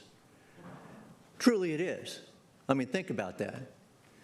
And the reality is that tells me they don't really plan on even doing a deal. They're not going to do a 20-year lease. You're not going to get that non-relocation clause in there. You have that in the 5-year bridge agreement, which I do want to have that removed. And why I'm saying that, they're going to bring in somebody that's going to pay for the naming rights, $600 million, but they're going to ask to have that non-relocation clause removed out of their lease. So you're going to get your full renovation, but they want that clause removed because they're going to go to Las Vegas. Las Vegas is where they're going to go, and if you ask some of the Trailblazers, would you like to go to Las Vegas and be the first NBA franchise in Las Vegas in history? They're going to say yes. We're signing up for it. The reality is the bids are coming in at $10 billion. Tom Dundon bought this franchise for $4 billion. He will make an automatic $6 billion on the relocation. All he has to do is pay a $250,000 application fee, and the relocation fee is negotiable with the Board of Governors of the NBA. Negotiable. So he can come in there and make $6 billion, if not $10 billion on the relocation. What do you think my good friend Tom Dundon is going to do? Why do you think he's not even at these meetings, and why do you think he could care less? He's relocating, and he's going to make $4 to $8 billion on the relocation, and why not? Who wouldn't do that? Who wouldn't do that? He's out of Texas. He just bought a team in Portland. He's relocating. Congratulations. And you need to set up as far as having the fire in position to be the main tenant and to operate from their position as being the main tenant. You're wasting your time on this. Thank you. That's all for public testimony. Okay. I want to thank everyone who stuck with us today, and because you waited so long, I wanted to give people the grace to go over a little bit. We don't normally do that, but everybody's had a lot to say, so I wanted to make sure we heard from that. All right, so we are done with public testimony. So Chair, I'd like to make a motion to table voting on this resolution either until August 13th, or if we get where we need before that, we could do it as a special meeting. All right, thank you. So we have a motion to postpone this item. Jenny, how do we do that if there's not a date certain? I believe it was a motion to table. To table, yes. Okay. And so a motion to table, if adopted, would require that the item be picked up at the next meeting. If it is not picked up at the next meeting, then it is effectively no longer on the table. Okay, so we can, and that could be a special meeting. That's correct. It would be the next meeting. Yes, Okay. Which if is you do the a motion to, 13th. I think the motion was to table, but if we had a motion to postpone, it could be postponed indefinitely, which is without a date, or for a date as named in the motion. Okay, so Commissioner Singleton, knowing that. So the next meeting is the 13th. That's why I picked that one. There wasn't an earlier meeting. So I think that works for me. It's more unless we might decide that we get what we need and do a special meeting would be the only other way I see it going any sooner. I'll second that. Okay, so we have a motion to table until the next meeting, which at this point is August 13th. Okay, and we have a second on that. Any discussion? Yeah, I have a question. Just, this is sort of the medium term. So I understand the county is hiring a negotiator or somebody to support us. Will we have that capacity brought on to support us between now and the 13th or whenever the next date? Yeah, we should be able to. Who would that negotiator work for? It would work for the county. When you say the county, the commission, the chair, the COO? Multnomah County as a whole, and the contract that we're looking at would be out of the COO's office.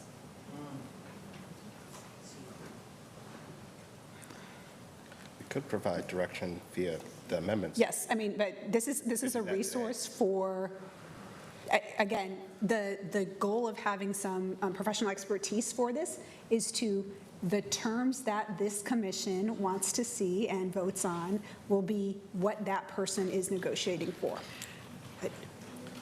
And I hope, though, that, again, I just look at the city's term sheet and what we have, which is very high level. I mean, I think we need to be more specific.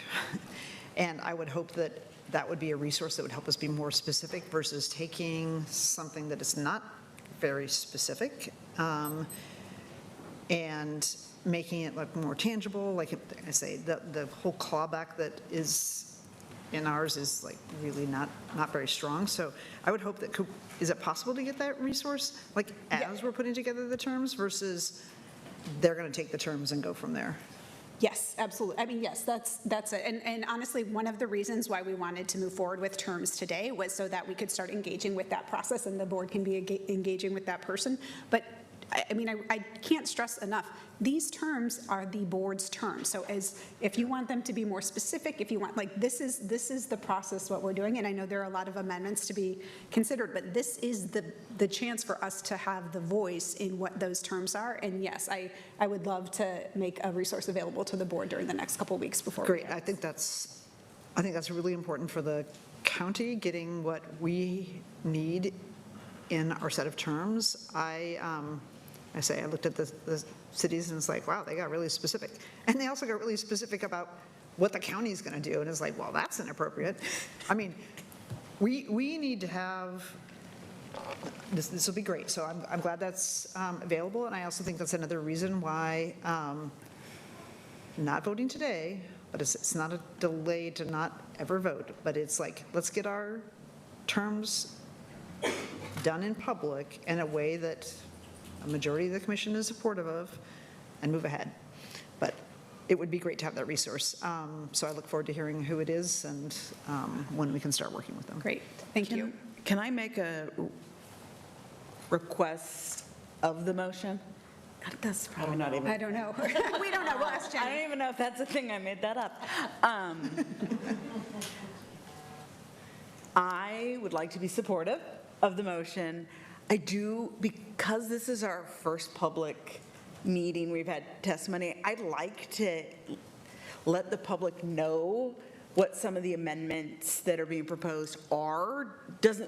I'm not asking that we vote on them now, but I want it to be part of the public record that people are considering as we do this hard work. Is it possible to ask before we vote on the motion to let people read their amendments? We could vote on the motion, and even though it's tabled, like, you can still have a discussion about, I mean, So I just want to get on the record, I don't care what. right, I mean, it could be like board comments or whatever. Okay, so we're either, I think we either need to table the motion, and then that it removes it from discussion, except if you want to talk about it during non-agenda comments at the end, you could, okay. I'll do that. Okay. I'll do that. Great. Okay. And for the record, I would note that amendments have been posted publicly online. Yes, yeah, all the amendments have been posted publicly, yes. Okay, thank you. So we have a motion and a second. We've had discussion. Any further discussion? Yeah. Yes. Yes, two things. One, would love to know are there any implications by waiting until the 13th? I think Donnie's still here from the city of Portland. It's my understanding that are there any, can we invite him up to share if there are any implications? So while he's coming up here, one of the things, Commissioner Jones-Dixon, that did concern me is the representation that the resolution, which isn't actually, it sounds like there's going to be a substitute when we eventually get there, that's what the city should consider. And I absolutely believe, or firmly believe, that the city should also look at the amendments, because we may be passing those amendments, and there may be more amendments. Yeah. Yep. Thank you, Commissioners, Chair. Donnie Oliveira for the record. Vice Chair, would you mind restating the question just so I... Just what impact what if we wait until the 13th, how does that affect your process on your end? Are there any implications? Thank you for the question, Vice Chair. Or what information? Yeah, whatever. Yeah, so Commissioners, if I could just take a step back about the term sheet and where we're at. As you saw last week, the city published our first draft of a term sheet that actually encapsulated a lot of the things that were discussed here today around labor harmony, some of the community benefits. So there were some revenue components, Commissioner Moyer. But the ideal is that on August 12th, when City Council, in theory, adopts a term sheet, that would be supported by the state and the county, so that we would then turn around and present that to the Blazers for their support, because in the end, it's the joint authority made up of the state and the city and the Blazers who sign the term sheet, which then become the foundation, the sideboards, if you will, for the negotiations for the definitive documents. So essentially what we're doing on August 12th as a region are putting out there our sideboards for what we expect to see in the final documents, the final lease agreement, the development agreement that you spoke with Winta about, the non-relocation package, all those things get negotiated based on the term sheet.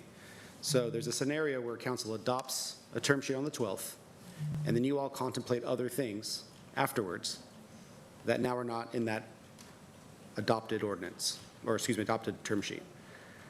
Is there a way for us to think about how to include new things that you contemplate afterwards? Perhaps. We're working with our city attorney team to figure out what that would look like. Our preference would be to have lock stock what we want to present to the Blazers on the 12th, though. That would be our strongest position, if I may.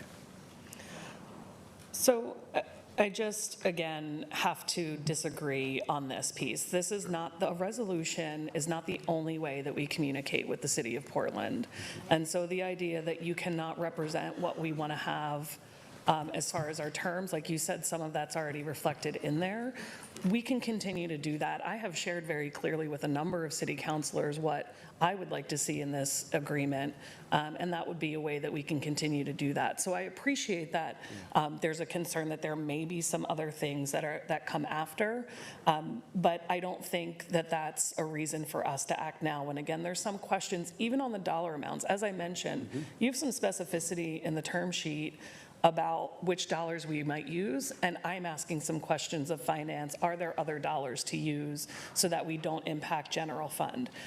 Those are some of the things that we need to work out, and it's just not real for us to do that today. So that's where I want us to find a way to, how do we make sure that we're partnering and can stay close on this, but that it's also not just going through the executive branch, that we also want to be communicating directly with city council, because they're having maybe different conversations too. Right. And Commissioner, to be clear, I think the conversation we've been having already today, to date with the IGA between our chief financial officers and our legal team has been great. That's not the tension that I'm contemplating in friction. In fact, I think there's a lot of alignment between what the county and city council have been contemplating. I'm talking about the term sheet when negotiating with the Blazers. So once the that's where we'd want to be as I solid position as understand. possible. Okay. Yeah. So I just want to express my concern is I don't think individual county commissioners can call the city and say, put this in for the county and that be the county's position. I mean, we need like something as the county's position because 3 members of at the dais have said that's okay. So I hope you're not listening like one person said X. I mean, I have an opinion, but that doesn't make it the county commission opinion, and it shouldn't appear in the term sheet.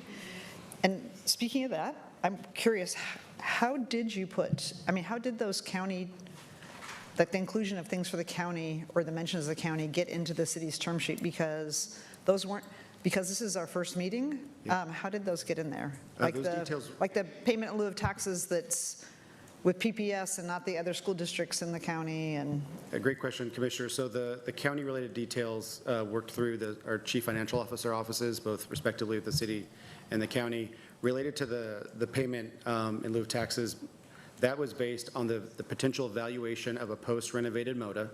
We worked with the county on coming up with an approximate value because, of course, we don't have the details of the renovation yet.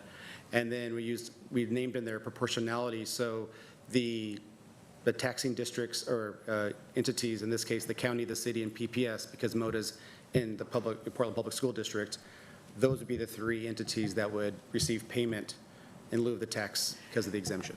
I know, but I guess I'm like, the chief financial officers don't have the authority to say what the county commission wants. And there's 8 school districts in the county. And when the arena got transferred to, and I know this because I was on the school board, and I got a call from the Blazers, like, hey, we're transferring it to the city, and like, we're not going to be paying property taxes anymore. But those same calls maybe didn't happen to the districts, but they all lost something. So I am concerned that like somehow that there's something's appearing in and like the counties being like, hey, you're getting something that hasn't been discussed up here and isn't like 3 of us in agreement. Commissioner, given where we were at and the negotiating with the Blazers, we were putting out a first position, not a final position, and certainly not a position that was completely formed with all the inputs, but we had to start somewhere. We were running out of time and lacking any information from the Blazers to this point. It was the chance for the city of Portland to reestablish credibility, frankly, for the whole region, that we were serious negotiators, and it wasn't this like we were the ones holding back. We wanted to put details out there so the Blazers could at least understand that we were taking this very seriously. But it's not serious putting somebody else's money on the table and like, here's what their conditions are. I mean, like, well, and to be clear, we didn't see the terms, like we didn't see the terms before the city put those out there. Like that was not something that we saw. Right, well, that's what I'm saying. That's very concerning because I would say it jeopardizes the county's engagement because like we didn't give that instruction to have something put on the table. And to me, that's, totally inadequate, like, first of all, like, why are we splitting it with one school district and the city? The location of the MOTA Center, Commissioner, is the reason why PPS is specifically called out. So I will also say, though, that in the absence of the county having an actual, like, resolution statement of what this board's action is, the city of Portland has to go with what they have the best knowledge of because they are obligated to move forward with their conversations with the Blazers to get this deal done in their timeline. So in the absence of this board taking action, which we are, they're going to have to do the best that they can. And I think that that's something in terms of this thing we're contemplating right now is postponing, is that we run the risk of city council taking action and not fully being able to hear what the decision of this board is that we want to make sure is included in the terms. So I understand there is a desire to step back and do more work, and that's fine, but I also think that we are running the risk of losing our voice in the ongoing conversations. Well, should we call a special meeting so that we can get going and also get the negotiator to help us put together our terms? Yeah, I'm fine for it to be a special meeting. I've said that in the motion, so I'm not sure why we're belaboring taking a vote on something I've already clearly articulated. It was the 13th, or we will call a special meeting. Okay, but I want to just be clear that the city doesn't leave here with we're going to put stuff in that because we haven't heard from you, or we looked at the initial term sheet, or that the CFO said something. If we don't have information to them by the 12th, that's what's going to happen. That's Well, what okay, it sounds like. then we So should- we need to have schedule a special meeting between now and before the 12th. So let's add it. Is everybody in town? Yeah. Okay, Next week? so any further discussion on this item? Thank Can we you. not for Donnie, but can we put a date certain for like next Thursday? Jenny Madcourt? As a matter of procedure, a special meeting under our charter can be called let's see, the chair or 3 board members can call a special meeting. Okay.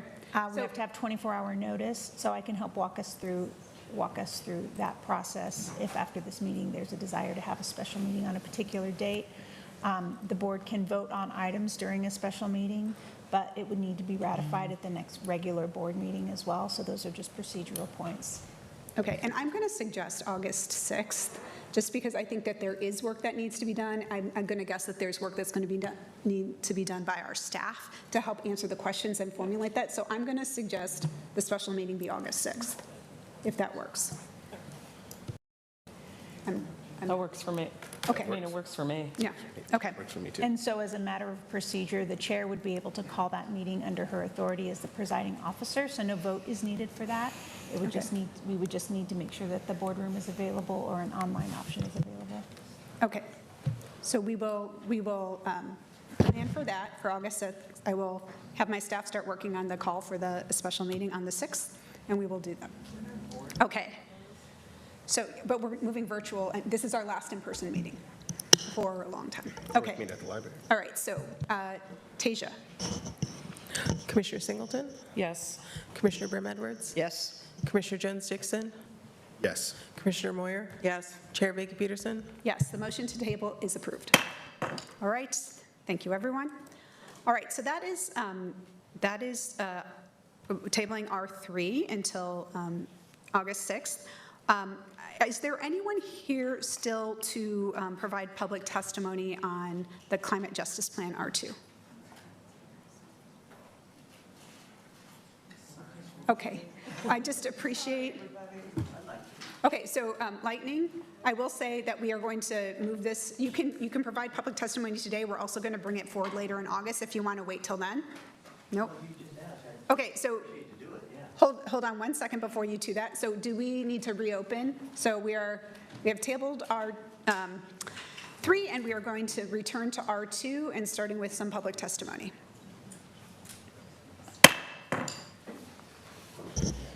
Okay. Yeah, you did ask, so that's why I'm sitting here, other than that. But yes, my name is Lightning Humanity. One of the things I have, I guess, is on this climate change, the whole issue, is that I'm watching these data centers being built everywhere, pretty much. And we're going to have a data center, believe it or not, right by the, right downtown. They're going to start building those downtown. So right by the Ritz-Carlton, actually, I went down, I walked by it, looked at the company. They're out of California, called Menlo Park. So they're going to be building data centers in some of these office buildings right downtown. So you really need to start watching this real close and not thinking, well, it doesn't affect us. No, it affects you, trust me. And why I'm talking about this is that when we're talking the climate change, everybody's talking about, well, we're taking up so much land and the diesel and everything they're using to operate these, the electricity and everything else, the water. We're really not even monitoring that even close. And my position is, like they do in Israel, they actually are doing these underground. And I think we need to start looking at this in a close way to preserve a lot of this industrial land and understand we need to look at that and maybe doing data centers underground. And I don't think any of you, well, I'm not going to speak on your behalf, but You cannot allow them to build these many data centers the way they've been doing, especially in Hillsborough, without any oversight, especially from Multnomah County and the city and anywhere else. And this is a major climate change issue. You're talking the water, you're talking the electricity, you're talking they're using generators and backup generators. And now we're talking about the fire season and all the smoke, and you've got to get in front of this before it gets out of control. And that's all I'm saying on the climate change issue from my position. We need to start looking at going underground with the data centers. Thank you so much. And I believe we have some people online. Yeah. All right. We have Amy Rathfelder. Amy, you can unmute yourself and begin. You're there, Amy. Okay. We can. Hello, can you hear me? Yes. I'm having some audio video difficulties. Can I call back in just a second? You guys move to the next one. I'll be right back. Is there any other? There's one more person. Okay, great. Right, then we will move on to Nikisha Nathan. Nikisha, you can unmute yourself and begin. Thank you.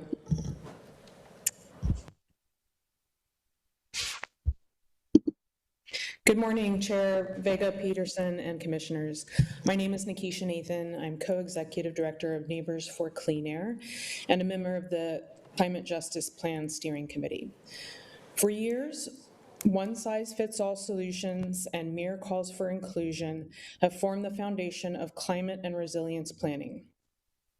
If that approach had worked, hundreds of lives would not have been lost during the 2021 heat dome, including 69 people in Multnomah County. The trauma of that loss will be felt for generations, and the anxiety provoked by that event is felt at the start of every summer. Neighbors for Clean Air believes this climate justice plan is a necessary course correction that provides a clear path for all of us to act. We're thrilled to see strategies to achieve goals of making sure everyone has clean and healthy air to breathe, access to affordable clean energy, and 10 additional goals that are vital to climate resilience. We're excited to see the county's Council on Sustainability and Innovation included in the plan, and the ability that this council can have to ensure the plan is accountable and transparent to the community. We're excited that this plan supports the continued development of the Coalition of Communities of Color's community-led data ecosystem, which has been supported by the county and can ensure meaningful programs are created because they are based on community data. Our work at NCA is already benefiting from this partnership. So with this plan, implementation is clearly not an afterthought. It's woven into the design. It recognizes that government alone cannot solve this crisis, and it recognizes the county's strength as a conduit and a partner. On behalf of Neighbors for Clean Air and the communities we work with, I strongly urge you to vote yes on this plan, and importantly, to follow that vote with funding and accountability that is needed to bring it to life. Thank you for your time today. Okay, now we'll go back to Amy. Hi. All right. Yep, I'm here. I'm so sorry about that. You can all hear me? Yes. Okay, great. Thank you. Chair Vega Peterson, Commissioners, my name is Amy Rathfelder. I cover government and community affairs for Northwest Natural in Multnomah County. I'm also a longtime county resident. Northwest Natural has served customers in this region for more than 165 years. We support efforts to reduce emissions and believe climate policy must be both effective and durable. That requires decisions grounded in sound analysis, informed by technical expertise, and transparent about costs, feasibility, and impacts on the people expected to live under them. Our concern today is that the plan before you is not yet supported by the analysis and stakeholder engagement necessary to determine whether many of its recommendations are achievable, affordable, or compatible with maintaining a reliable energy system. Throughout the development of this plan, Northwest Natural has repeatedly encouraged the county to engage utilities, infrastructure providers, building trades representatives, and other technical experts whose expertise is directly relevant to these policies. While opportunities for participation existed, the final plan does not meaningfully reflect the information and expertise those stakeholders provided. As a result, important questions remain about affordability, energy resource adequacy, implementation feasibility, and impacts on customers and communities. These are not new concerns. My team and I participated in all the Climate Justice Plan policy forums and submitted comments throughout this process. Today, Northwest Natural has provided detailed written comments. All 3 regional utility providers serving Multnomah County have jointly raised concerns about process and implementation, and 118 county residents have asked the board to slow down and ensure these proposals receive the analysis they deserve. Taken together, these materials point to the same conclusion. More work is needed before this plan is adopted. We urge the board not to adopt the plan in its current form and instead direct staff to complete the analysis, stakeholder engagement, affordability review, and energy system assessment necessary to make informed policy decisions. Time. Thank you. That's all the public testimony. All right, thank you so much. Can I have a motion to postpone indefinitely R2? I'll motion. All right. Second. We have a second. So we have a motion and a second to postpone R2 indefinitely. We're actually looking at August 27th, but we want to make sure that that will work. Sorry, I missed who moved and who seconded. Moyer moved and Singleton second. And sorry, I'm supposed to tell you that, but I did not. Okay. All right, so any discussion on the motion? All right, all those in favor, say aye. Aye. The motion passes. All right, that brings us to the end of the agenda today, and then some. And so we will have time for any board comments on non-agenda items. Commissioner Moyer, I know you had some. Before you start, because I feel like that might take a little bit, I do want to just remind the board that this is our last in-person meeting. We are going to have moving to virtual meetings while there is work done on our boardroom, on the bathrooms, et cetera. So please clear out your little drawers. If there's anything that you need from the boardroom, we will not have access to this boardroom starting today. So tomorrow we will not have access. So please clear out your desks before the end of the day. So I'm just curious, if we're going to have a significant agenda item during the time, can we use somebody else's public room? I mean, it seems strange to have a huge vote and discussion in a virtually. What if we went to East County Library? So we can look into that. At this point, I know, at this point, we are going to plan on doing virtually. We can talk with the board clerks and facilities about potential other items. I will say I was on the board during the entire pandemic where we did many, many things entirely virtually, including passing the preschool for all measure, including, many, many other big things like our budgets. So it is possible. We have done it. I understand, it's always better to have these things in. So at this point, we'll do it virtually, but we'll look into that as a possibility. I mean, I'll just say I was on the school board during that same time, and I feel like a lot gets lost, especially if people are expecting us to vote at the next meeting. I just think when we're in person, we can call up people that we need to call on this, up to the dais. So if we want to get to a final decision, I would suggest we try and find, there's plenty of other, PPS, the City of Portland, another venue. Great, thank you, Commissioner. Okay, anyone else have board comments? No? Okay. Commissioner Moyer. You sure? Come on, say it. Okay, all right, go ahead.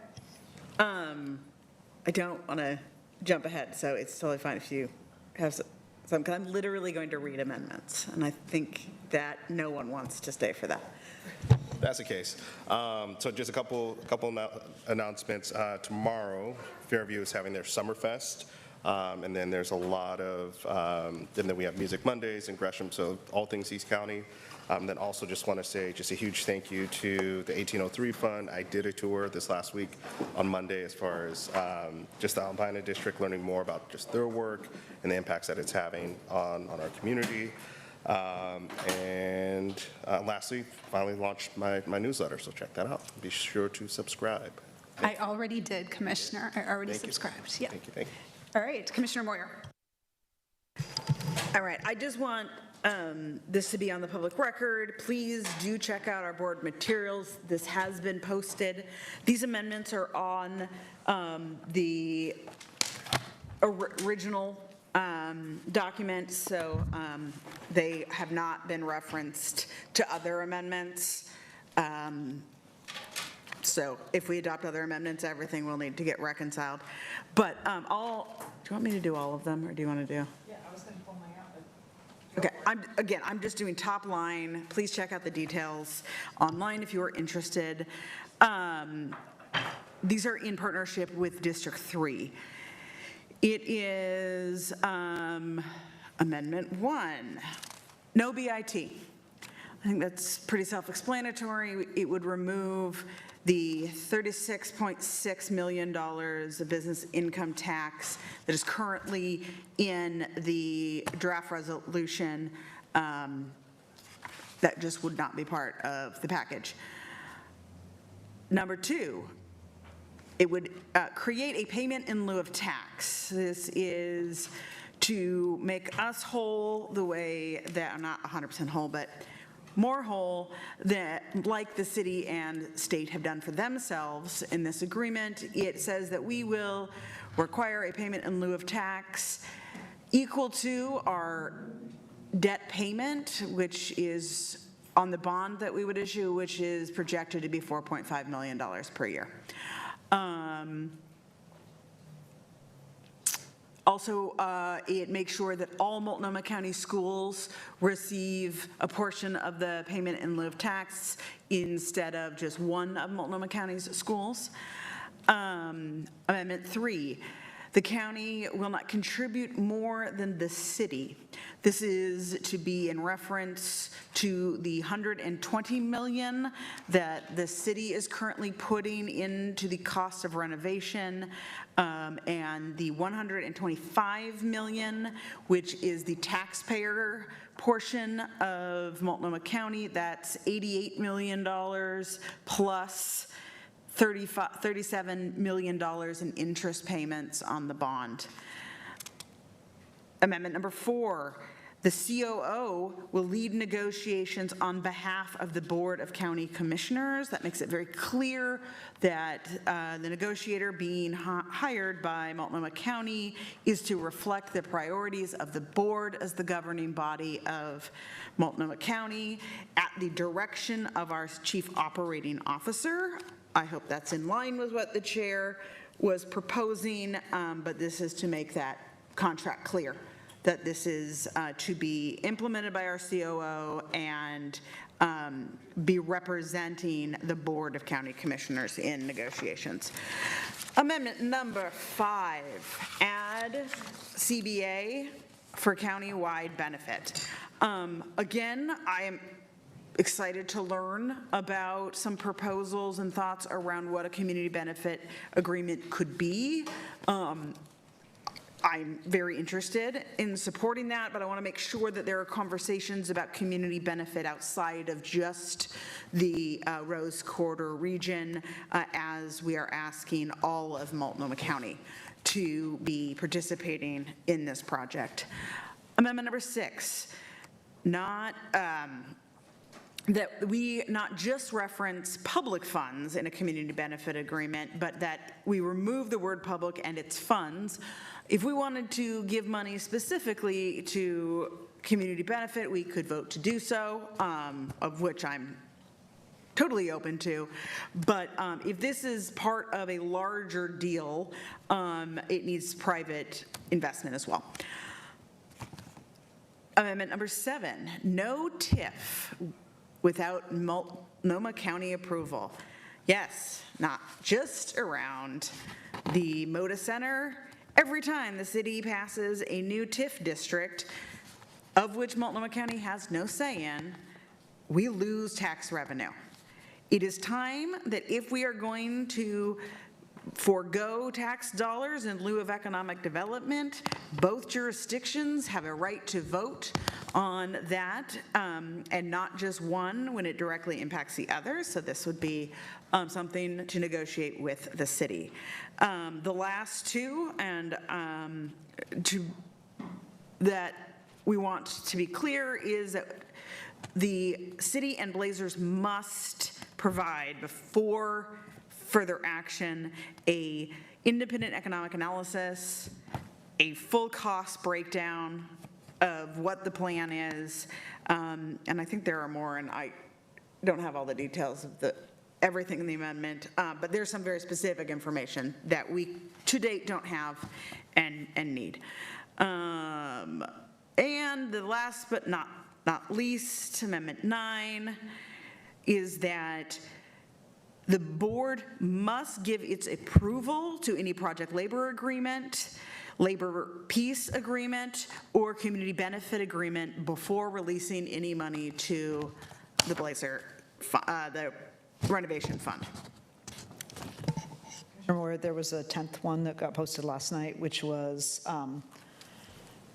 a much stronger clawback that covered both sort of tranches of money if both of those are in there. So there's some pretty specific language versus just we should have a stronger clawback.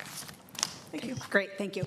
I should also note before we adjourn the meeting that there also is an amendment posted on the climate plan. It's a relatively small one that has been posted, and I think Commissioner has one, Moyer has one as well. Okay, great.